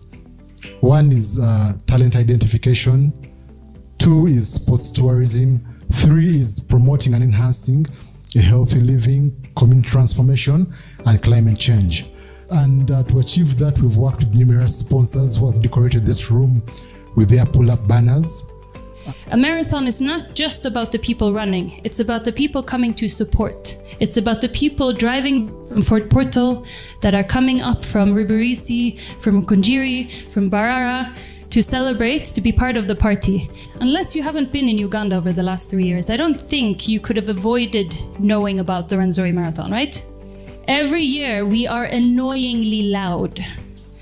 We started with 800 runners. In 2023, we grew to 2,200 runners, and last year we had 3,700 runners. We painted the country green. For those of you who were in Kasese, you might remember the really fast guy, Abel, who won the 42. Adidas picked up Abel, flew him to Portugal, where he won the Porto Marathon. And that requires. Qualifying with the time that he got in Kasese, saying he wouldn't have gone to Kasese if we hadn't paid for his transport. We have always said that one of our drivers is to ensure that the local community benefits from the event. So 75% of those, they said they were satisfied. Tourism impact. 98% of the participants believe that the event plays an important role in promoting Kasese as a tourist destination, which will definitely help Kasese get more tourists. Social impact. 70% of participants reported increased health awareness, which is in line with one of our guiding principles. 98% of the participants achieved their personal goals that brought them to the event.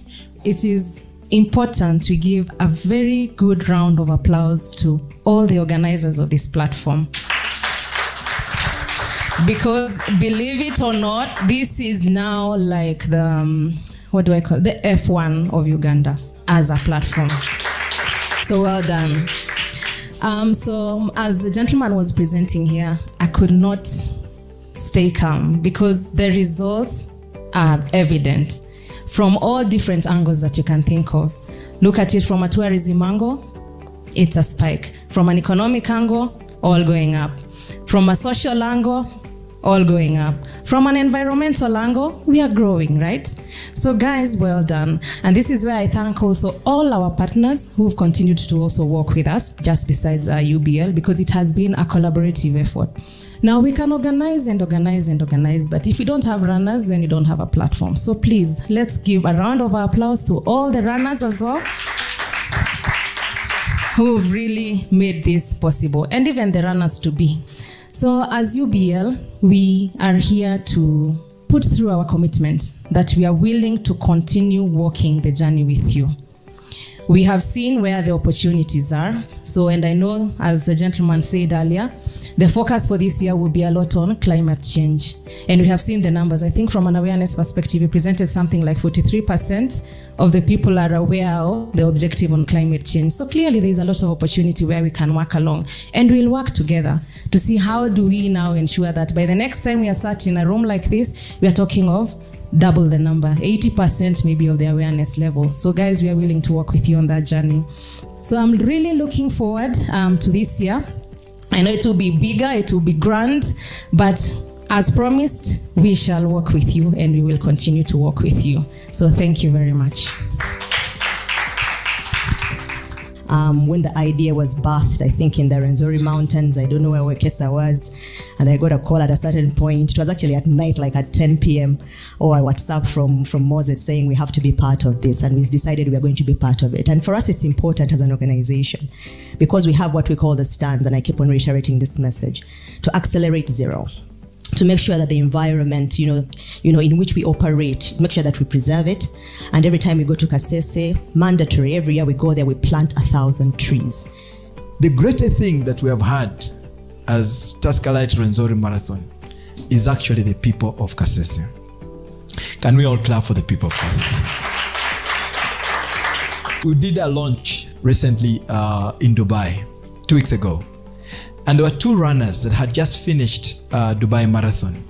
And they told me, Amos, we were interviewed in front of over 50 countries, media.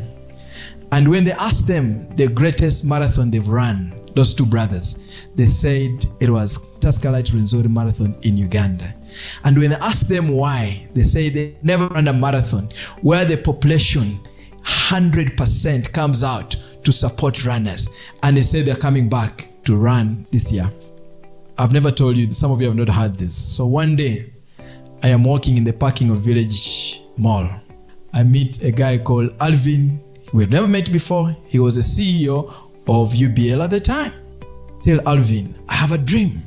And this dream is to start a marathon that's going to be as good as Kili Marathon. And the reality is that Kili Marathon is what Guru Moshi and Arusha. And I told him, I would like to do this. He said, Amos, we are behind you. And they're still behind us. When Wekesa came to me and said, I'm organizing Taskalite Rwenzori Marathon, the first thing I underlined was Rwenzori. And that means it's mine. Because I'm culturally and emotionally attached to the word Rwenzori. And the Kasese people are very hardworking and we are business oriented. For us in Kasese, it is money. Even politics is not a big deal for us. So we really love this Tascarite Rwenzori Marathon, and we are going to support it 100%. But also as a country, this marathon is putting us at another level. Because now if athletes can qualify to compete in international marathons using this marathon, it is putting us at another what? At another level. But we would like to assure the whole world that security is guaranteed.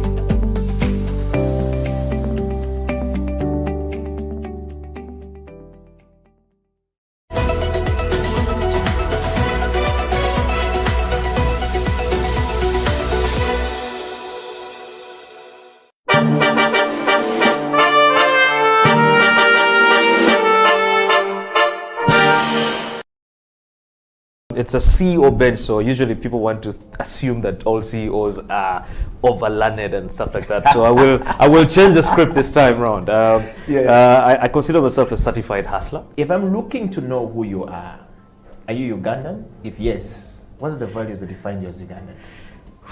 That's the easiest question I think to answer. I am a typical Lao man from Erute North, in a place called Ogur, and where I will be laid to rest is in a village called Agweng. So if you go there and you just say Otoa Tony, they won't really know me because my father is also Otoa Tony. You have to ask for Junior, and when you're asking, you have to ask with an accent. Junior Tikwene, where is Junior? And they will identify me. But I'm typically Ugandan, only Ugandan, from Lira. I pride myself from being from Lira. Earlier on, I was joking and saying I'm the coolest Lago south of Karuma. When you cross Karuma, there are so many. But when you're down the south after Karuma, I think I'm number one. Wow. Well, now that you know Tony Otoa is Ugandan, and of course, what are the values that define you as a Ugandan? I think it's the love for country, love for nation. You know, truth be told, the country is in a lot of, it's a crisis. Leadership crisis, economic crisis, social crisis. There's so many mismatching areas. But at the end of the day, it's home. You know, you cannot run and abandon your home because of the issues in your home. I think that then creates an opportunity for you to do something to change what's happening and what you see as a crisis. So in terms of what I see as a value, or what I take out of that for me, I think is just the love for country, the need to serve country the best way I can. And I mean, I can't say I can change everything, but the little I can do to create a difference, I think is more meaningful. Wow. Mr. Tony Otoa, growing up, what did you want to be in life? And what was the journey like for Mr. Otoa? Yeah, you know, my father is crazy. My father would call us and he would show me the compass. The idea was supposed to be a pilot. You know, the planes would fly over our house and my father would be like, yeah, you're going to be a pilot. But of course, as you grow, you realize that you have so many things that really define you. I was never a sportsman. So I enjoyed a lot of debate and, you know, a lot of indoor activities. And that is, I think, what really drove me into some of the things that I do up to today. Public speaking, the love for debates and really a lot of intellectual discourse and all this stuff. But besides that, I think it's also the fact that I won't lie. I did not know what I wanted to be.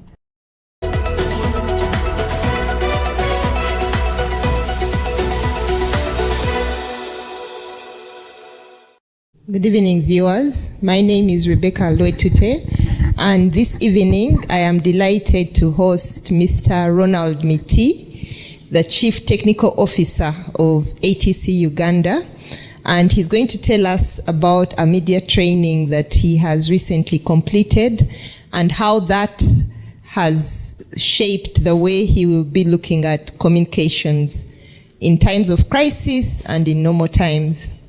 Over to you, Mr. Miti. Thank you, Rebecca. It's been a very great morning that we have enjoyed today morning with Eddie. I never thought of media relations the way I've actually been able to pick it up from today. My learnings, my takeaways today is the importance of building relationships with the media teams within the market, because what we've found is that if you have that team on your side as an organization, there is a lot that you can achieve with less effort. Very important also, I've learned that this whole concept of the culture that you want to build within the organization, has to do with the fundamentals of the organization in terms of what you want the organization to look like, the day-to-day running of the organization. We found out that, and this was best delivered by Dr. Wale, that understanding the organization and where they want to go, where the organization wants to go, is very fundamental in driving the culture of the organization. If you don't define it well, then anything can lead you anywhere because it's not well articulated. And there were a couple of examples that were delivered to us that were used to illustrate this concept. And I think it is something that ATC as an organization, we need to be more aware of.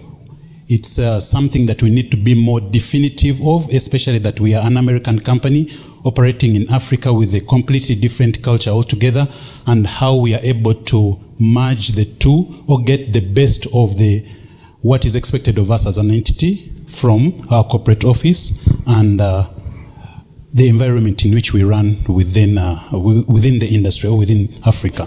Thank you, Miti. I have a couple of follow-on questions. The first one is, in terms of culture, you have talked about the importance of making sure that the culture is aligned to where the company wants to go.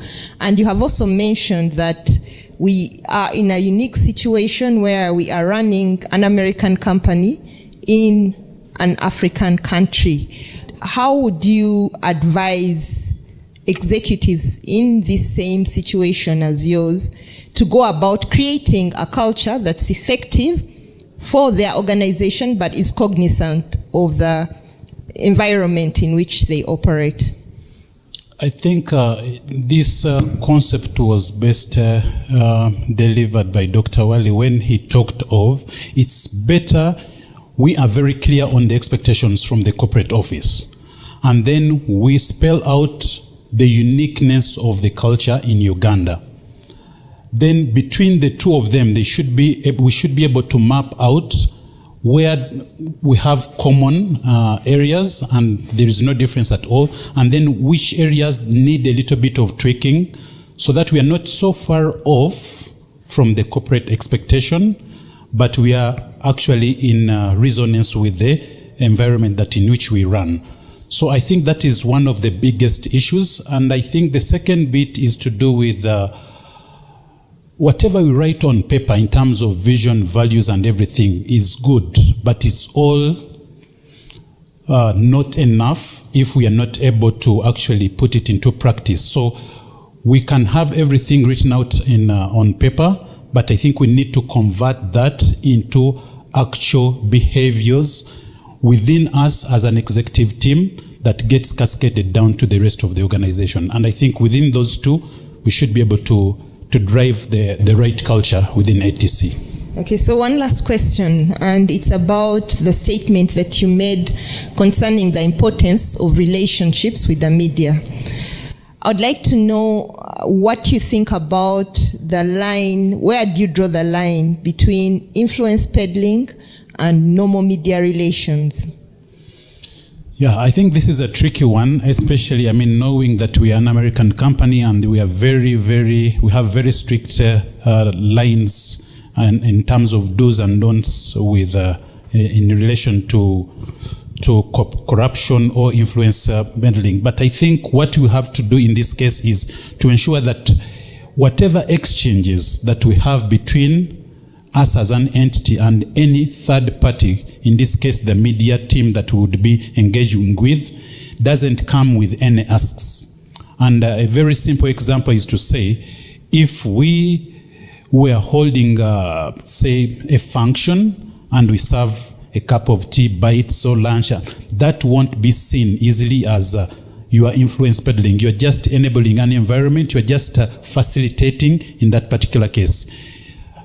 we need to ensure that there is no direct request if you say the lunch is here, but on condition you are going to do X, Y, and Z in exchange for that. I think that's where the line is. If it comes through directly to say this is transport so that you do X, Y, and Z for us as ATC, I think that can be a tricky one. But maybe if you offer to pick them up and deliver them to the venue, that may not come through as a corruption tendency. That's what I would see. Okay, thank you very much, and we look forward to hosting Mr. Miti in our next program. Thank you very much, Rebecca. It was nice having a chat with you.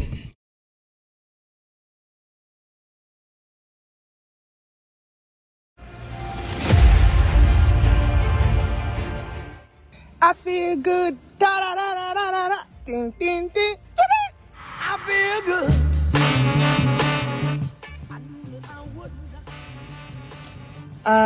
The tournament was good. The course was in good condition. I played with good players. Round 1, round 2, and 3 were the same players. The ones who are always better than me. They hit longer than me, but I get to the hole faster than them. So I just said, Gloria, capitalize on that and don't look at their game. Round 1, I played 5 birdies. Man, in one round, 5 birdies. I was just a single putting, chipping in. So basically, round 1, and I played one of my best grosses on this course. I've been really working hard to make sure I'm ranked the last 5 years. But when the Flavias were around, I would be in the top 10, like 10 there, 9, 7. When they turned to professionals, then I graduated to the top 5. My index is now 2.0. Next after this, the target is to participate in more ranked tournaments so that I reduce my ranking to at least below 1,000. Because now I believe I'll start in like 3,000 there. And greetings to all the ladies. Please come and join me in the game of golf.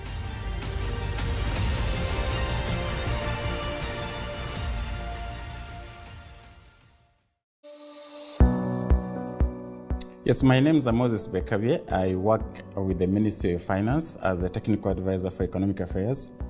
I also sit on the board of the Uganda Retirement Benefits Regulatory Authority, and I represent the Permanent Secretary and Secretary to Treasury on the board. I was also the person who started the organization as interim CEO for the organization. My role was to set up the organization, and here we are. Well, I started as an economist, then in the Ministry of Planning and Economic Development. Then there was a merger of the two ministries of Finance and Planning in 1992. I was one of the key persons undertaking economic analysis in the Ministry of Finance. Then after that, I went to start the Private Sector Foundation, which you know very well, I think. From that, I came back to the Ministry of Finance briefly as a consultant, basically working on some key frameworks, including private sector competitiveness strategies, and also involving myself supporting now the late Tumsimi Mutevile, who was the governor. That time he was the Secretary, Treasury and Permanent Secretary, so I worked very closely with him. And also Mr. Keith Mwakanizi, who was also Secretary, Treasury and Permanent Secretary. I also supported all that. When we started working, we also worked with the late Chesimira. I don't know whether you knew him. We also worked with Mayanja and Kanji and the rest. Saida Bumba, Honorable Chiwanuka, Honorable Dr. Suruma, and many others. So it's been a long journey, and Honorable Sendaula. So it's been a long journey working through economic policy analysis with all these people. First, we started with the Economic Recovery Program in the late 80s.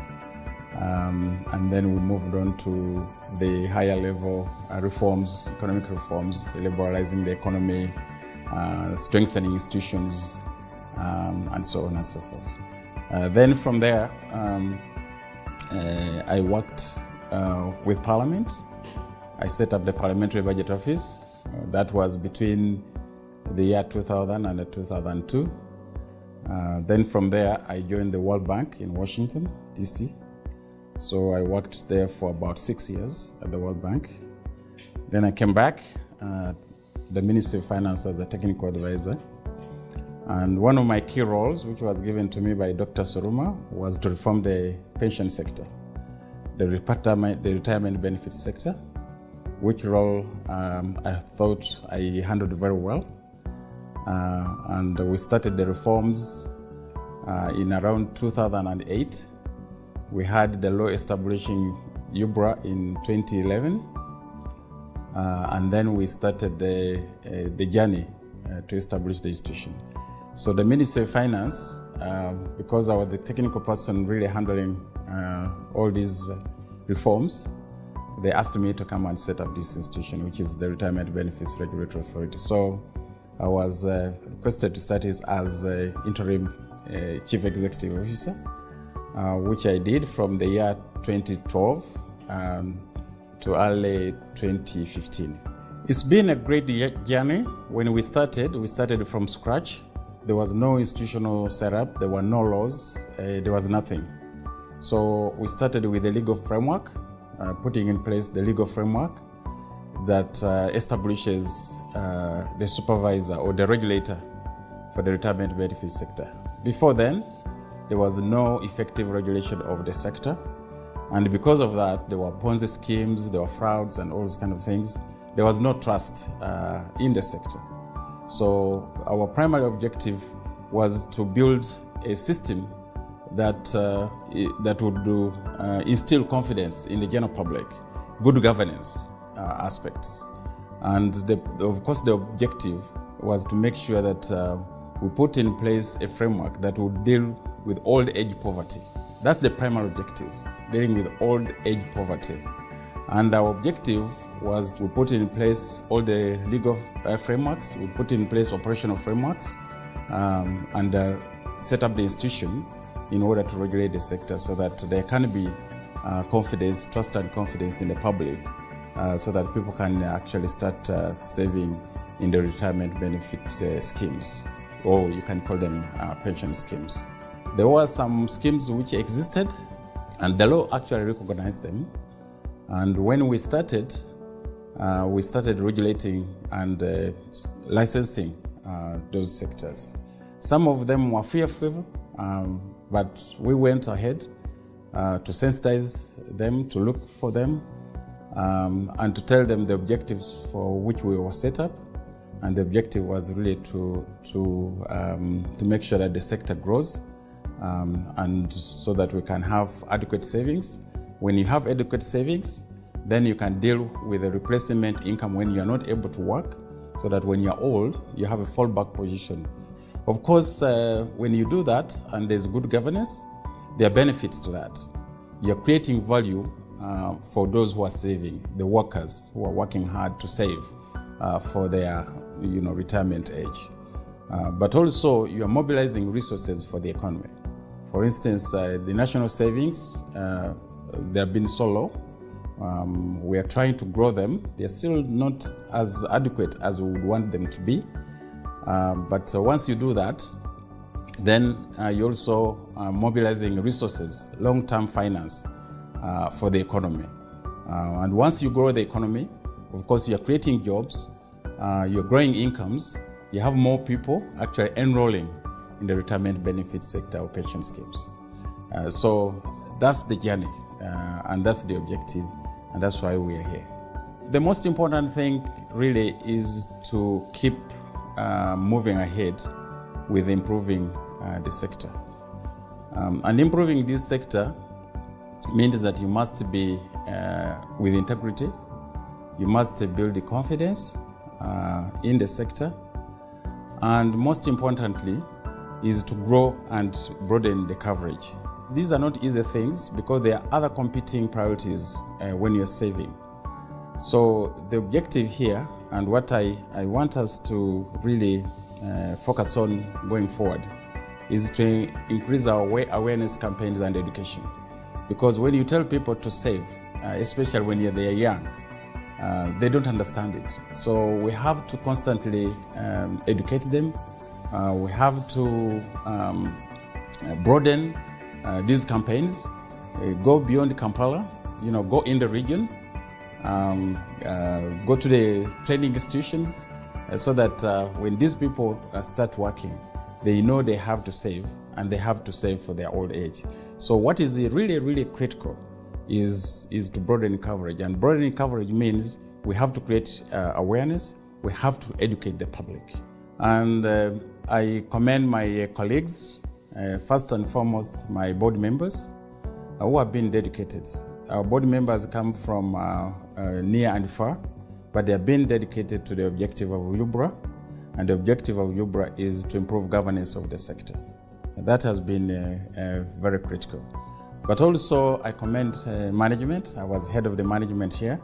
We worked so hard to make sure that we set up this institution, and it's an institution of great excellence. Going forward, what we are looking at is really to ensure that there is good coverage, people are aware, and they trust the institutions that we've put in place, that we supervise. That's the pension schemes or the retirement benefit schemes. Once they do that, then they can be able to live a happier life when they are old. That's the primary objective. The second objective, as I mentioned, is really to mobilize long-term savings. And many countries around the world, they have used pension funds to actually grow their sector. And once you grow the sector, then you're also growing indirectly or directly the retirement benefit schemes. So what I see going forward for the next 10 years is an organization that is efficient, that is creating value for the benefits. Efficiency meaning that the cost when you contribute money, the cost of administration is much low. When I contribute, I must be guaranteed that 20 years from now, 30 years from now, when I retire, my money will be there. And ensuring that the monies that I contribute are invested in assets that will make my money grow. Not just putting in 1 shilling, and 20 years you're paid 1 shilling. When I put in 1 shilling, I should be paid 100 shillings at the end of 30 years. And that's the objective, and that's efficiency. Of course, there is a very difficult objective, is to ensure that whatever we are paid as pension, for instance, as our retirement benefits are adequate. That's a very long-term objective, and it's not as easy because it has so many elements in it. It has so many dynamics in it. It has to do with the public sector performance. It has to do with the performance of the economy. And once we achieve those, then we should be able to move forward. Yes, my name is Moses Bekabe. I'm a technical advisor in the Ministry of Finance, Planning and Economic Development. I'm also a board member of UBRA.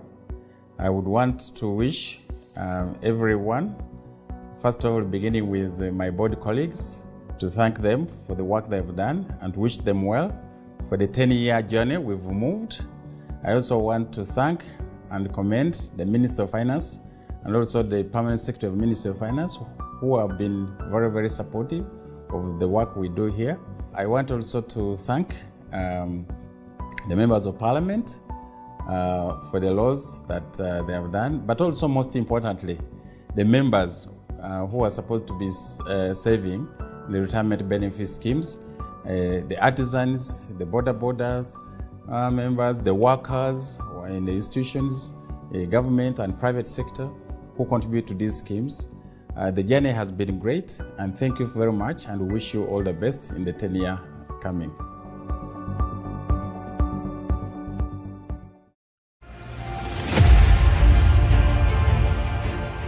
I know it's entirely not my strength, not that I skill, right?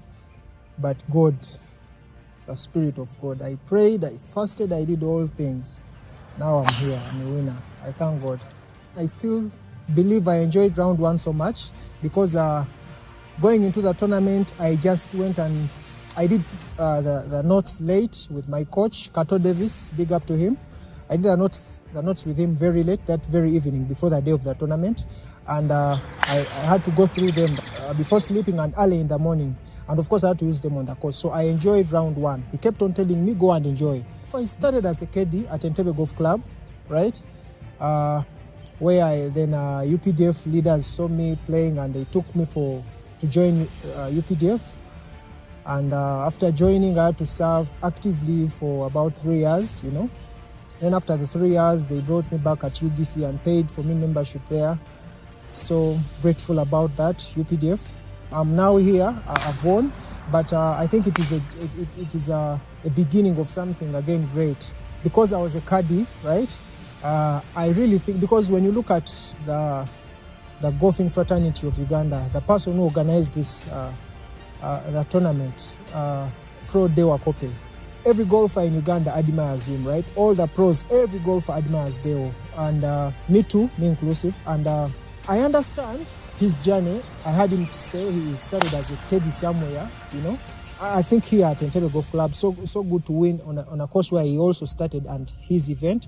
I think I would say that the caddies, remember, we still play with them. I play so much with them. I have so many friends, caddies in Entebbe here and in UGC. I really love them, and I know very many, I can't mention names, but there are so many good players in the caddies in Uganda. UGC here and all other courses, Namulonge, Lugazi, yes. My mind, remember, I was 2 shots down by day 2, chasing a player who was better experienced than me, Joseph Kasozi, and in my heart, I was like, yes, if it is Kasozi beating me, it is okay. It would be okay, right? Because of the experience that he has. He has played on the national team for uncounted years. Yes, he has that experience. If a person of that caliber wins against you, if you come second to him, it's not really a big deal. But after my first 9 holes of the final round today, when I had caught up with him and he was chasing me strokes, I really felt like I can now beat him, right? I really felt like I can now really win it after the first 9 holes. And I thank God I'm here. I've won it. Thank you.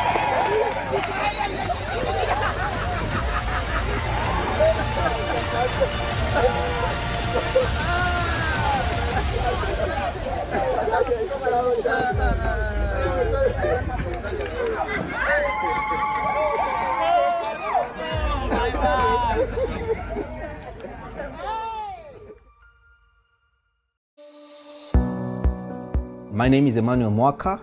I work as the Chief Executive Officer of ICA Lion Life Assurance. I also wear the hat as the Executive Director for ICA Lion Asset Management.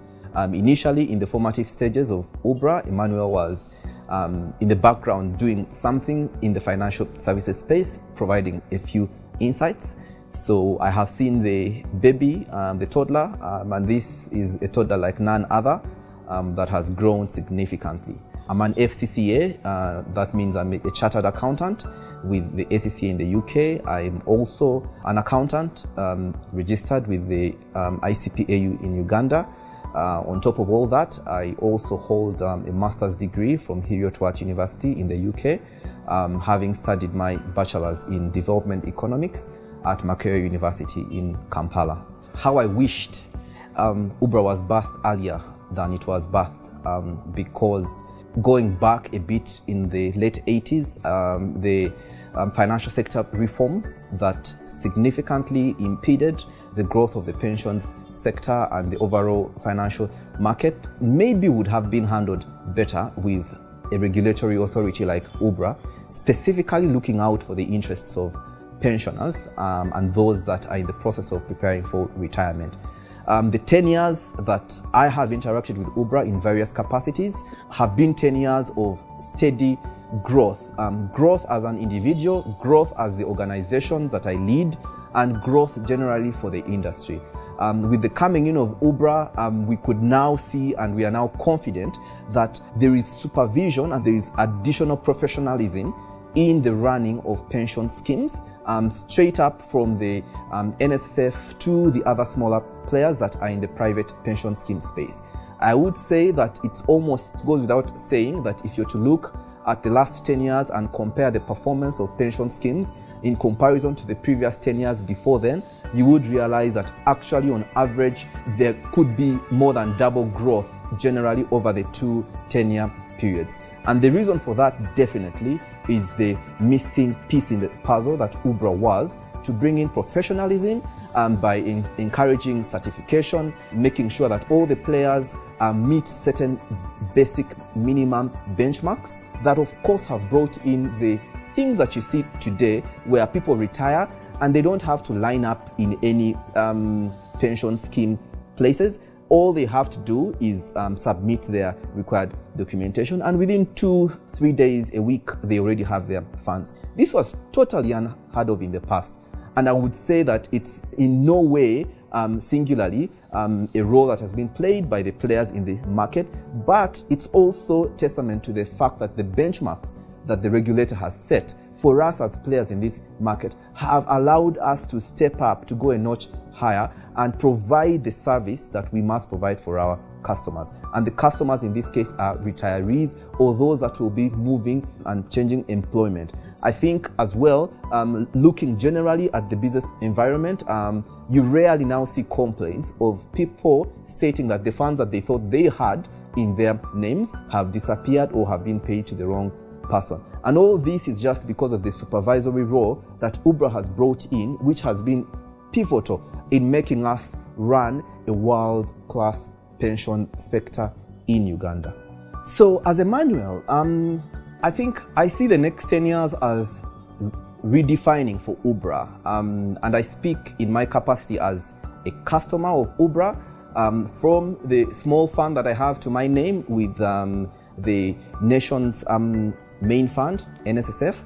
I speak as well as a private customer with the fund that I have from my employer, ICA Lion.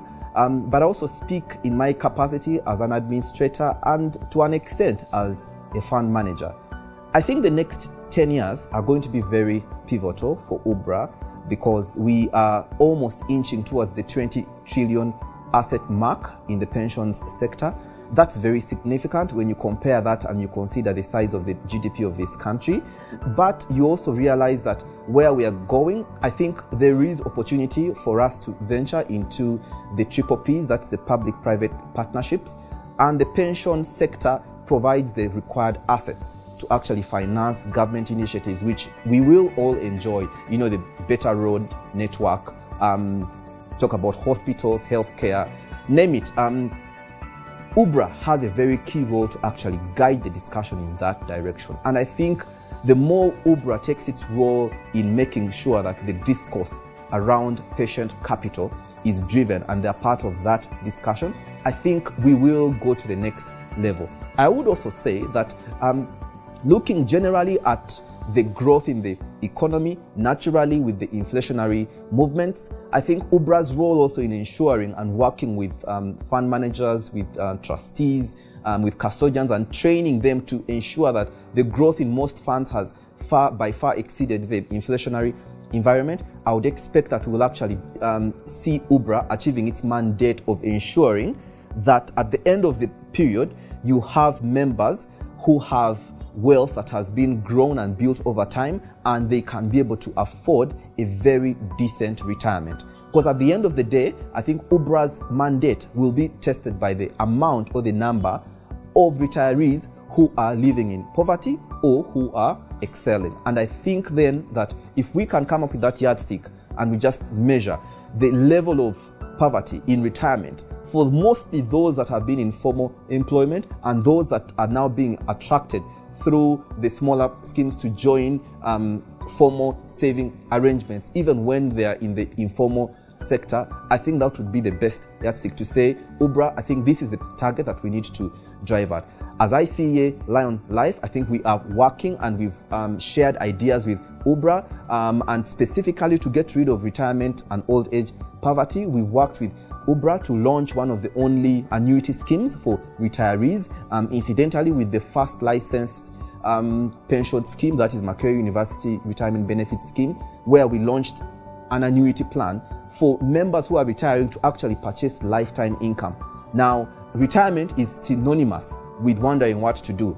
But at the very least, with the guidance and with joining hands with UBRA, we now have an annuity solution then that allows retirees to never work any other day in their life, but still have an income and credited to their bank accounts every month. Now tell me if that would not get rid of old age poverty, and tell me if that will not also get rid of retirees gambling on projects that they've never done in their work life, or wondering what to do with money they've never touched in one go, but just simply because they've built it up over 30 years and now they have it and they don't know what to do. And of course, as you very well know, I think the wealthier an economy gets, the wealth is distributed to people. Unfortunately, the sharper the fraudsters get. So retirees now are the biggest culprits of get-rich-quick schemes, which actually get them poorer and have them leave retirement in absolute poverty. So if you were to ask me, what should UBRA's next 10 years focus on? I would say that UBRA's next 10 years should be to now build this 20 trillion asset base that has been generated, should actually be able to ensure a comfortable life in retirement for all members who are in the retirement schemes. But UBRA should also then allow and come up with mechanisms to support the players to be able to onboard all the smallholders, all the informal sector to come in and secure their retirement by participating and joining the licensed pension schemes in the market. Many, many, many congratulations, UBRA. I think as ICA Lion Group, we are very proud of the feat that you've attained. We are very happy that we've been part of this story, and we know we will continue to be part of this growth story that you have that you've attained as UBRA. I must say, of course, that as well as ICA Lion, we actually also actively participate in the growth of UBRA in the work that it does through the schemes that we run. But from the board and management of ICA Lion Group, many congratulations, UBRA. You have 10 more years to shine, and another 10 after that, and another 10 after that. And we believe that you are only going to get better, and you're only going to serve us, your customers, your service providers, even better. I think to the customer out there who might not even think they are a customer because you ride a boda, you are in the garden, you don't even have anything to your name, UBRA will find you wherever you are and will look after you, because it's their mandate to look after you in retirement. And they can only look after you in retirement if you avail yourself now, when you have the earning power, when you have the muscle to, till that land, when you have the ability to ride that boda. This is the time when UBRA needs you the most, so that UBRA then will assure you of looking after you when you cannot ride that boda anymore when you're in your retirement. But for you to do that, simply reach out to UBRA. They do a lot of drives, and I'm sure they'll be able to get to you. As service providers, I think we'd want to say congratulations again, UBRA. We feel the heat sometimes because you want us to do better and more, but we are ready for the task. And I think it's only for the better of the industry, for the protection of the members' funds, and we are ready and willing to even go beyond the call of duty that you set for us. This is a journey. This is one of those marriages that we know will be long-term. We are joined at the hip because we have the same clientele. So this is my commitment to you, that we will walk this journey together. We will do that which you require of us, and we will as well point you in the directions that we think we need to go as we build the industry together. I think my message to the government as well is UBRA, like any other baby who is 10 years old, actually like any other 10-year-old adult, requires a lot of nurturing, requires a lot of support. But above all, I think government is the biggest spender in any economy. I think the expenditure of government is critical to the growth of UBRA.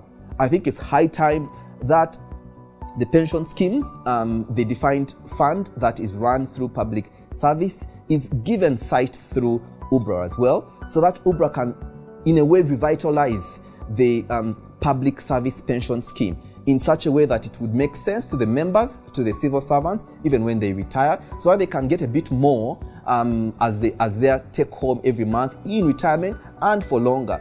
I think to the government, I think we are tired of seeing people changing their ages. Just work a little more.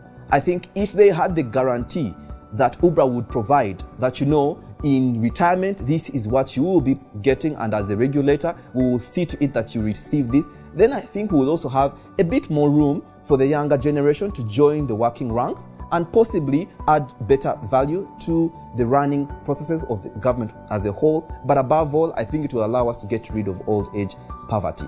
And I think for me, for the rest of the regulators and for those that then work with UBRA, I would almost speak on their behalf and say that, we are very proud of the child that was born 10 years ago and is now an adult and has achieved all these milestones, has enabled professionalism to get into a sector that was bereft of confidence, has built confidence across board in a sector which is very pivotal. And I'd almost say that we know that we can only get better with UBRA, and we know for a fact that UBRA, with the resources that it has, with the people that it carries with it, will lead us to the promised land. And the promised land, of course, is for us to see that we get rid of old age poverty. So that would be my message. And again, many congratulations, UBRA. My name is Emmanuel Mwaka. I work with ICLI on Life Assurance as the Chief Executive Officer. I also work with the asset management company in ICA as the Executive Director. I wear a few other hats within the insurance industry. I am currently the Treasurer of the Ugandan Insurers Association. I also chair the Life and Pensions Committee of the Ugandan Insurers Association. Emmanuel has been in the financial services sector for over 13 years. Emmanuel has seen and been a part of the process of the birth of UBRA to an extent, and has been there from the time UBRA was effectively birthed, and has seen UBRA, or has worked with UBRA in various capacities to see the UBRA that we are celebrating today. And on that note, I'd want to wish UBRA a very merry celebration. Many congratulations. I would almost say that I think the president of Uganda must have talked about the middle income status that we've gotten in, thanks to the efforts of UBRA as well in garnering the funds that we have, close to 20 trillion. I'd want to wish Ugandans well. UBRA is an entity to trust. UBRA is an entity that is looking out for you in whichever capacity that you're in, whether you're like me who puts on a suit, or you're out there in the garden or riding your boda, there is an entity called UBRA that looks out for you. And all they want to do for you is to make sure that when you hang up your boots, when I hang up this jacket in retirement, UBRA wants me to live a fulfilled life, a life bereft of poverty, a life of joy and happiness. And UBRA works with people and different entities to deliver that. So I'd want to congratulate UBRA again, and I know we will carry along all the retirees with us, those that are there right now and those that are in the process of getting into retirement. Again, let's trust UBRA. They're trustworthy. They've seen us grow, and they'll see us get to a higher level.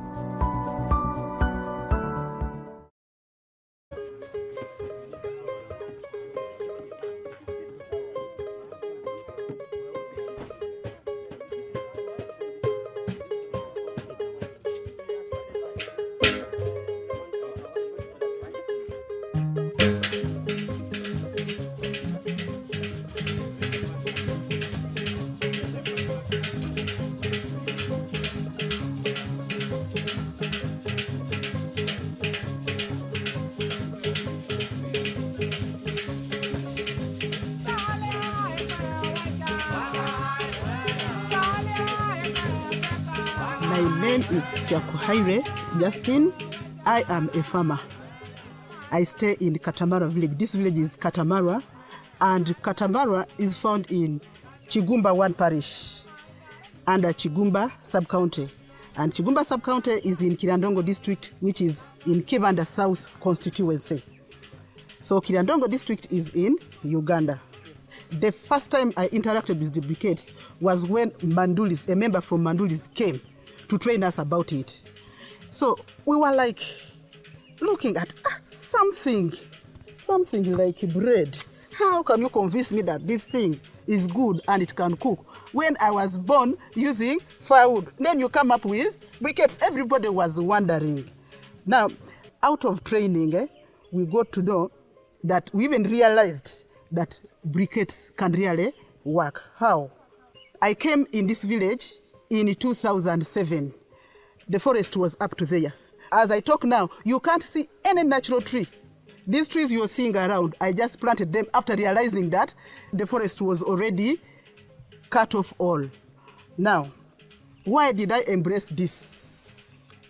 I embraced this because from my introduction, I told you I'm a farmer. I'll not stop farming. Briquettes are got from crop residues like maize cobs, which I have even already here, beans husks, rice husks, peanut husks, all that. All in all from crop residues. Meaning it is sustainable to use briquettes compared to firewood and charcoal. When you calculate right now, this is 2023 minus 2007. How many years are those?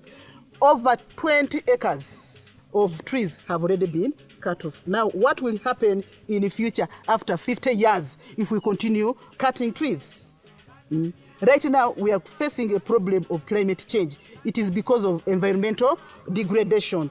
So to me, we as the community members, we have embraced the use of briquettes because we have realized that it is sustainable to use briquettes compared to firewood. Why? I just pick 3 pieces. I place in the energy saving stove. These 3 pieces are enough to prepare for me breakfast. And this one is less than a kilo. Lunch, I'll also pick 3. I use supper like that. All in a day, I can use 2 kilograms of briquettes. That is worth 2,000 shillings. But firewood, I told you, by the time I came, firewood was sold in bundles. But they kept on reducing the bundles up to the point of selling in pieces. Right now, 2 pieces of small pieces of firewood cost 3,000 shillings, of which those 2 pieces can't work for the whole day. Why can't I buy briquettes, 2 kilograms? I use 1,400 in a day than using the firewood. And when you look at a bag of charcoal this side, because there are no trees, charcoal is got from trees. A bag of charcoal is more than 60,000. And a bag of charcoal can't run for a full month. So if you calculated 1,400 times 30, it is cost effective to use briquettes compared to firewood and the charcoal.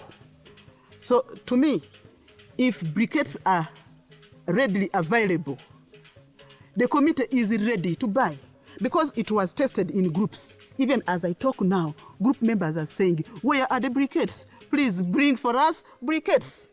We want to stock enough. Rains are coming. Our children will sleep hungry. So to me, by the time we first interacted, we thought it would not work out. But when we did it practically on the stove, truly, I want to tell you the truth, briquettes are better than using charcoal and firewood. In fact, as I tell you, the beginning of something is always hard. But as we kept on moving and sensitizing, you reach a station, because I've been dealing with groups, you reach a group with a member from Mandulis and a member from FAO. We do the sensitization and we do it practically. And people have tried it out. Even all group members have come to realize it is really working. And on business ground, it is also fine. They give it to you at a subsidized price. Thank you very much. My name is Justin. I have been using briquettes and I'm still using briquettes and I will continue using briquettes Packer last.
My name is Eddie Okila. My life is about documenting other people's lives. A few weeks and months ago, I walked into a village as a consultant of Mandaluy's Energy. And on our journey, we met this lady whose dreams stream back, way back to 1972 when she was young. Today, she has a school. Many of you people out there wanted to be part of her story. But how do you be part of a story you don't know? Perhaps we get to know Nyamungo Ellen together. Take with me and journey with me to the journey and to the road trips and to the bumpy roads of life that springs from 1972 to the 60-plus-year-old woman who now has a school, a girl whose dream was realized at 55. Ladies and gentlemen, all across the world, dreams don't die, dreams do live. And this is Nyamungo Ellen. Hello. Hello. How are you? Fine, thank you. We are happy to see you, Director. Thank you very much. How is your life in this village? My life is good. The last time we were here, you were very happy. Are you still happy? I'm still happy. What makes you happy every day? You are coming here makes me so happy. Okay. Because that thing has not happened in my life. People coming here every day, coming to see my school. Even the district people doesn't come as you used to come. Why do you think they don't come like that? Like they used to come? Mostly this district people doesn't mind of private schools.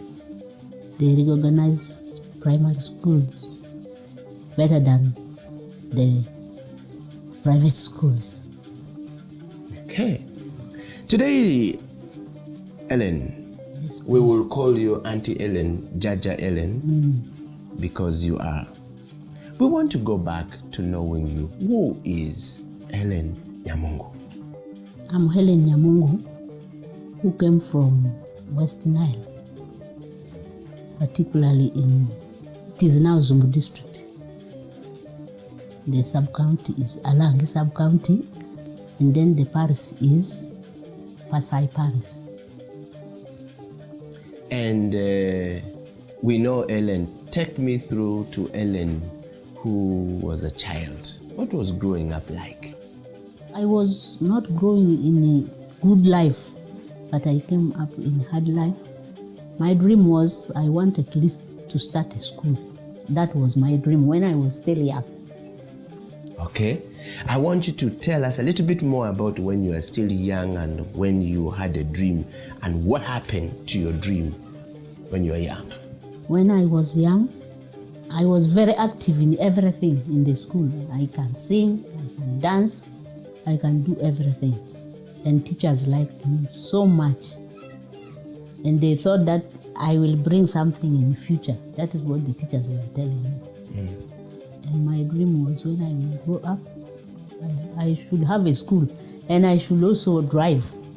But I think for driving it is now too late. But my dream for school is still there. Why do you say your dream for driving is dead when the dream for school is still alive? I'm now very old. But you have just done the school. It means it is possible. I don't know. If God wishes, maybe it can be possible. So you are in school and teachers like you so much, or they liked you so much. Yes. And when you were young, let's talk about the school life. You ended up somewhere from Zombo to Lira, from Lira to Oyam, from Oyam now in Noya district. One would wonder, what is Nyamungo Ellen looking for?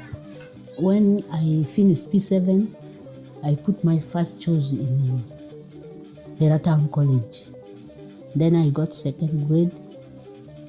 By then they were just grading the total, not the aggregate. I got 155 when I was in second grade. Then I went to Town College. They admitted me. I stayed there for 1 year. The second year, there was a war of this Tanzania. Which one of the war of Tanzania? You're talking about the 1972 Idi Amin war? Yes. Ah, okay. When they were chasing Idi Amin. Yes. How old were you? I was even big, but I cannot remember the year. Okay. Continue. Then from there, things were worse. There was a man who was a pilot, took me at their home, up to young. I stayed there, but the lifestyle was not good. The man was ever beating me, and then from there, I went back to my parents. I stayed there with my parents. The man did not follow me. This man you are talking about, you refer to, was your husband? He was my husband. Had he married you? He married me. Okay. So you are traditionally married and legally married to this day? Yes. Okay. I'm not legally married, but I was married by that man. Yes. Up to now. Okay. I was and he only was married. a pilot? He was a pilot. How did you meet your husband? I met him in Lira Town when I was in Lira College. I went back to my parents in Western Isle because the man was beating me so seriously. Then from there I stayed for almost 10 years with my parents. The man did not follow me, but I heard that the man was dead. I went there to see the burial place, and I got that he was dead. He was dead. He was truly. I have one daughter with him, yes. The girl is married in Kobokobai, certain Kakwama. Then from there, I came back here. I started business of pineapple. I pick it from Ruiru. I came and sell here in Noya. And the business was so good, I get a lot of money. There are seasons when they are not there. There are seasons when they are there. Yes. So I decided to come in this village to look for a garden for hiring. So you can grow your own pineapple now? Yes, I can grow. I came here, I started digging. I started with rice. I dug 2 acres. I got a very good sack. I got 20 sacks. By then they were buying at 100 a sack. I sold the rice. So I saw very many children here in this village who don't go to school. I said, I asked the parents, I was asking other parents, when I open a school here, can the children come to my school? Then the other parents were saying, yes, we can come. Then I went to the sub-county. I went there asking for the permission. They gave me the permission. They said the most important thing, you have to go to the DO's office. When the sub-county agreed, I came and made these local houses using grass. I rented the place. Here in this village? Here in Godmu. Yes. The house I rent is still there. That Mabati house. I was working with those Mabatis as my office. Then I made a structure using grass thatched house. The children came. 5 of them only. I was teaching them myself. Then when they go home, they say something reasonable. Then people started saying, this woman maybe she's doing a very good thing. Then the children started coming. The children came up to 70. The school was K1, K2, K3. And from there, the children started learning. They can count 1 up to 20. They can do each and everything. You greet them, how are you? They say, I'm fine. What is your name? They tell their name. How old are you? They tell their age. In what class are you? They tell their class. Then their people started. But wait, Nyamungu. Jaja, you were in senior 2 in 1972. The war came, you dropped out. Yes, I dropped out. You didn't finish. I didn't. Where did you learn all these things? Because in a senior 2 in this country, it does not look like a person who can do something reasonable. But our senior 2 was really powerful. Even our primary. These days, primary doesn't speak English. You go to this government primary, you cannot say anything. But during our year, things were so good. Tell me about it. We were taught in English throughout. from P1 up to P7. But these days, I don't know what the teachers are teaching. And yet the primary teachers are degree holders. Some are degree holders. Me, who is not a degree holder, I can teach a child better than a degree holder. I'm even proud. I cannot fear to say that one. Wow. Well, this story is a big story. We are talking to Ellen Nyamungu. You've all seen Ellen Nyamungu. We talked about her. The story of resilience, the story of how hard work pays, the story of how you can turn around your life when it has given you the lemonade and give it the sugar or the honey. Let's go back to Nyamungu. When I was planning to open a school, some other villagers were saying, I'm looking for a man. If not, I want to steal their children.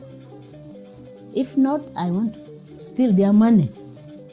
But God knows what I've come for. I said, each and everything of mine is known by God. Nobody else can know what I have come to do here.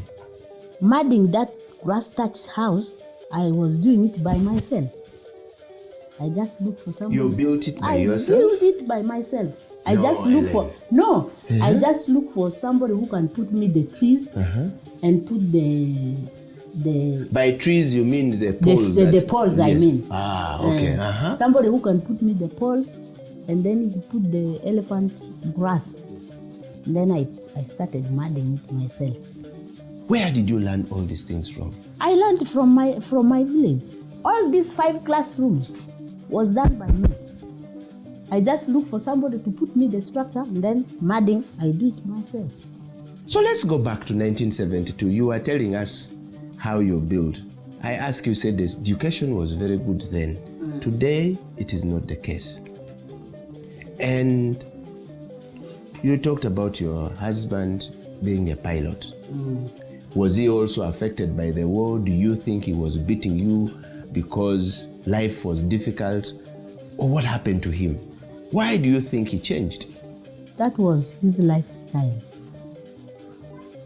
When I went to him, I got that he has left 3 women. So I was the 4th. If those ones can go, what of me? I also left. So, we are now talking about the school which is leaving. 10 years down the road, the school is here. Senior 2 dropout has built a school. Tell us about your dream, more about your dream and what happened and how you feel today. My dream, as I told you, was just I will have a school in future. That was my dream. I will bring the teachers who are educated, who are teachers from colleges. Why very much education? Why did you want to build a school so much? I want education so much. Why? For you here, you're educated. That is why you came here. You think somebody who is not educated can come here among you? Tell us, we don't know. Even last time I told Stefania, she asked me, Madam, why are you so much involved in education? I said, education has brought you from America up to here. If she were not to be educated, she would have not come here. That is very true. So. And I want my children to be educated, my grandchildren. When we talk about this, Ellen, we want to just go to that moment where you say you love education so much because education gives people enlightenment, and when people are enlightened, they are able to move. Your dream almost died in 1972. 10 years ago, you woke your dream up and you're living today. What reminded you so much about your dream when you are 50 years old to start it? I was talking that at least I should do something before I die. And selling of pineapple, what happened? I was looking for money to open a school when I was selling pineapple. And I did it. Did you ever grow pineapple when you came here? I haven't. You said you planted rice. Where I got the money. Would you say that the rice that you planted was better than the pineapple that started? The rice was not better than pineapple, but this land here is different from that land of Luel. When you plant pineapple, it cannot come here as well as the one of Luel. And for the pineapple, you should get the suckers. Then you plant the suckers. Let us go to the story of the school many years down the road. Parents doubting you, parents telling you, and people saying, no, she has come here to look for her husband. She has come here to steal from us or to grab our land. Today, do they still look at you the same way? Some are still looking at me in the same way. And some really appreciate with me. Where do you see your life, Nyamungo, from today? We wrote some questions down here. Who is Nyamungo Ellen? Why did you come to this area? I came to this area as a farmer. That is why I said I dug, I got 20 sacks of rice. And you sold? And I sold. Okay. And it brought me where to open a school. Okay. I think this is number 3. So number 3, what were you doing before you started this school? I was selling pineapple. You were selling pineapple? Do you think you've answered that question? Yes. Anything more you want to say? No, about that? Yes. Okay. Let us go to question number 4. What really inspired you to start all this? I know we've talked about it. Inspired. The word inspired means something that gave you the hope to start. Something that was driving you, that keeps driving you to do this thing. That thing which was driving me, I got very many children in this village who just at home, they also abandoned. The parents doesn't know where to take them. That is why that thing brought me to open a school. Okay. Your school is very near the government school. And it is a private school started by senior 2 drop out from school, which will always be your dent. Because technically they will expect you to go through the school and you go to teachers college, teachers training college, then you come, then they say Nyamungo qualifies to start the school.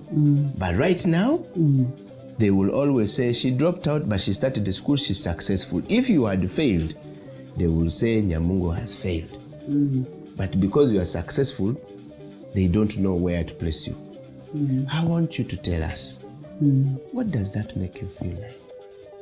When they will tell me that I did not go to college, yes, I should leave school, yes, or do what? But the school is still there. If they say I did not go to college, I always get the teachers from the college. For me, I'm just a director. Yes. I'm somebody who has brought something and bring those who are educated to work in it. As if somebody who opens a drug shop and that person brings a doctor or a nurse for the work. Where do you get all this knowledge and wisdom from, Ellen? Mostly from my parents. Then the school added more knowledge on me. Can you tell us a little bit more about your parents as we now come to the close of this interview? My father was a road overseer. I don't know whether you know. A road overseer, road inspector, yes. My father Back then they used to call them the road overseer. Yes. Now they are called the road inspectors. Yes. My father was a road overseer. He also fought in the Second World War. Your father fought in the Second World War? Yes. Did your father also fight in the Second World War, if you are watching this interview? If he did he raise a girl like Nyamungo, who is changing the world today? We've heard of the stories of those who fought in the World War, but we don't know how. Are you aware of what happened? Did your father ever tell you what happened? He did not tell me, but he told me that they went and fought for Second World War. But what happened there, he did not tell me. What about your mother? My mother was just a poor lady. She even doesn't go to school. She told me that their father was telling me that ladies should not go to school. But most of the brothers were educated. What does that make you feel like today? That your mother didn't go to school because the tradition then stated that ladies or women or girls should stay home and get married. I even went and asked my grandfather. Said there was no money. But my mother doesn't know anything. but we are the one teaching her English. She can say too late, spare part. When you come late, you say there's spare part of food there, you go and eat.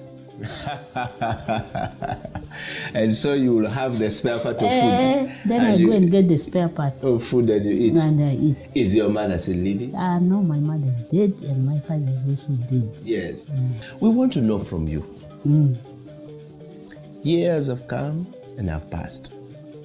How old are you and what is your experience? What kind of experience has life taught you that you can share with us now that you run this school? I'm 62 years old. I was born in 1961.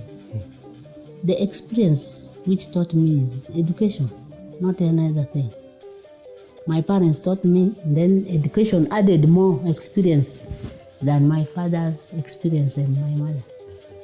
Life journey experience as Ellen, the things you have been through in life, how you have learned from them, and what are these experiences if you are applying them in this school today? There are very many things I've experienced in this world. I suffered a lot when I come to open this school. Very many things happened in my life. I was renting. Even the owners of the house can't come. You get out from my house. And yet I was paying. But now at least I have my own land. I'm now free. You bought the land? I bought it. How big is your land that you have a dream of building a serious school? My land is half acre. Starting from behind here up to the main road. Do you have plans to expand this? Yes, I have. Tell me about your plan to expand this. I want to expand the school. The school should reach up to senior 4. That's my plan. These P7s who will sit here, I just take them here in my school, not to go anywhere. That is my plan. Why would you want to keep them here? Do you have a plan? Do you see any danger? Or you want them to continue? I want them to continue here. Tell us a little bit more about why you want them to continue here. So that the government know who my school is. Because without getting first grade or second grade, the government doesn't know you. After getting first graders or 2, 3, they come immediately. Wow. Well, we are talking to Ellen Nyamungo. That's the first episode of Ellen Nyamungo, the lady who received power from Mandulis Energy up in Gotmu in Noya district. In this episode, we talk to Ellen about her experience, her life, and where she's come from. The story leading to the school. We will be continuing with Ellen on the story of how the school received the light. Ellen, the first time you met Mandulis, what happened? The first time I met Mandulis, they called for us for the meeting. We went, they said they are going to bring light. We cannot believe. Is these people telling the truth or they are deceiving us? We shall see. We waited and waited and waited. Then Mandulis came with poles, with everything, bringing each and everything for us. We are now happy. I want to thank Mandulis very much for what they have done. That is why my children, I teach them about Mandulis. They made a rhyme yesterday, I think you heard. Yeah. What do you want Mandulis to do for you besides the light? Or anybody who is out there, what do you want them to do for you, for this dream of yours? I want them to add for me more classrooms, if they can. But they should not also get tired with me that this madam is ever disturbing us. What about those well-wishers who will see your story? What would you want to tell them? I've made a pit latrine. Even building that pit latrine is fitting me. Up to now, I'm talking. The parents have brought their children, but without school fees. Some only brought the registration fee. But there are very many children, there are almost 140. So, if they don't pay school fees, doesn't your dream die? My dream can die if they don't pay. So what are you going to do? There's nothing I can do. There has to be some ways for you to go beyond them not paying school fees? What are your plans on how to sustain the Plans, school? I will just call them. Last year, they left a credit of 800, which was not paid up to now. And they have brought the children again. Some used to pay. There are some who pays. And there are some who just brought their children, then they leave. When I add the school fees to read, because they used to pay 80, the primary, and then the nursery 70. When I add the school fees at 100 this year, most of the parents took their children. So is there any plan you have to tell parents, to help parents, to educate them, to make sure that they see the value that this school brings to them? Because there has to be a means to the end of how you sustain your school. I give them advice, but they cannot. If they see the thing is now hard there, because when a child goes there, a child cannot understand. Then they will start to bring the child back here. That is what they do. And what do you tell them when they come back? When they bring me money, I welcome. And when they don't bring you money, what happens? When they don't bring, they take to primary school. But it has failed in that primary school and they are now coming back to you. That is why there is nobody who is educated here. Because the parents are not serious. They just go up, down, up, down. They are confused that there is no money. You see, the bad thing in this place, what I see, they are used to free things. They want free things so much. As Mandule was brought there, they thought that thing will be free forever. And when you will tell them to start to pay, they will just leave it. They will not pay. You will also witness. When you bring something for paying. People want things for free. People want. Why do you think the people in this community, or most of them, want things for free, having been settled here for some time? They say that it is because of the war. Okay. That is what they say. When the government is bringing something for them, the thing should be free. And we have a happy center. I think you know what a happy center is. It was brought just here in the sub-county. And I'm also a member there. They brought a school, a nursery school. They also want that nursery school to be free. That is the epicenter and the strategy development that we see the sign leading to this road. Yes, exactly. Okay. They want that thing also to be free. What would be your advice to anybody who is watching this video, whether parents here or outside? What would be your advice to them? If there is a well-wisher, let them come and help me where I am. If they have that heart. Because they have seen everything. I think they have seen everything. They have seen me. Everything is out. Okay. Well, thank you so much. This interview has come to an end. This is Ellen Nyamungu, the lady who runs the community school she started in Gotungu in Nuoya district. The second series of this will be powered by Manduli's energy on documenting on how we can get this school helped and how we can get people to come here and help this lady build the school to help the children who live in this community. My name is Eddie Okela. My job is documenting people's lives and thinking for people. Do you have a story? We will come.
I was so excited seeing many of you enduring pain.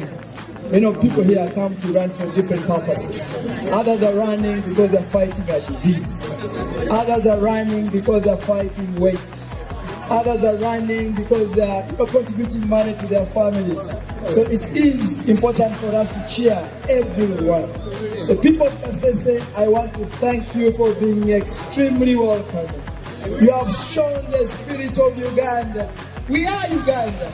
We are Uganda. Let me tell you, we have 33 nations represented today. Our first marathon was 2022. We had 800 runners from 4 countries. Last year, we had 2,200 runners from 17 countries. This year, we have 3,600 runners from 33 countries. Next year, we hope to have 7,000 runners from 50 countries. That's our commitment to Kasese.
You're most welcome to this, who is the head of security, legal, and public affairs at ATC. This morning, we had a training about communication. Communication is quite wide as a facet, but I would like Mark to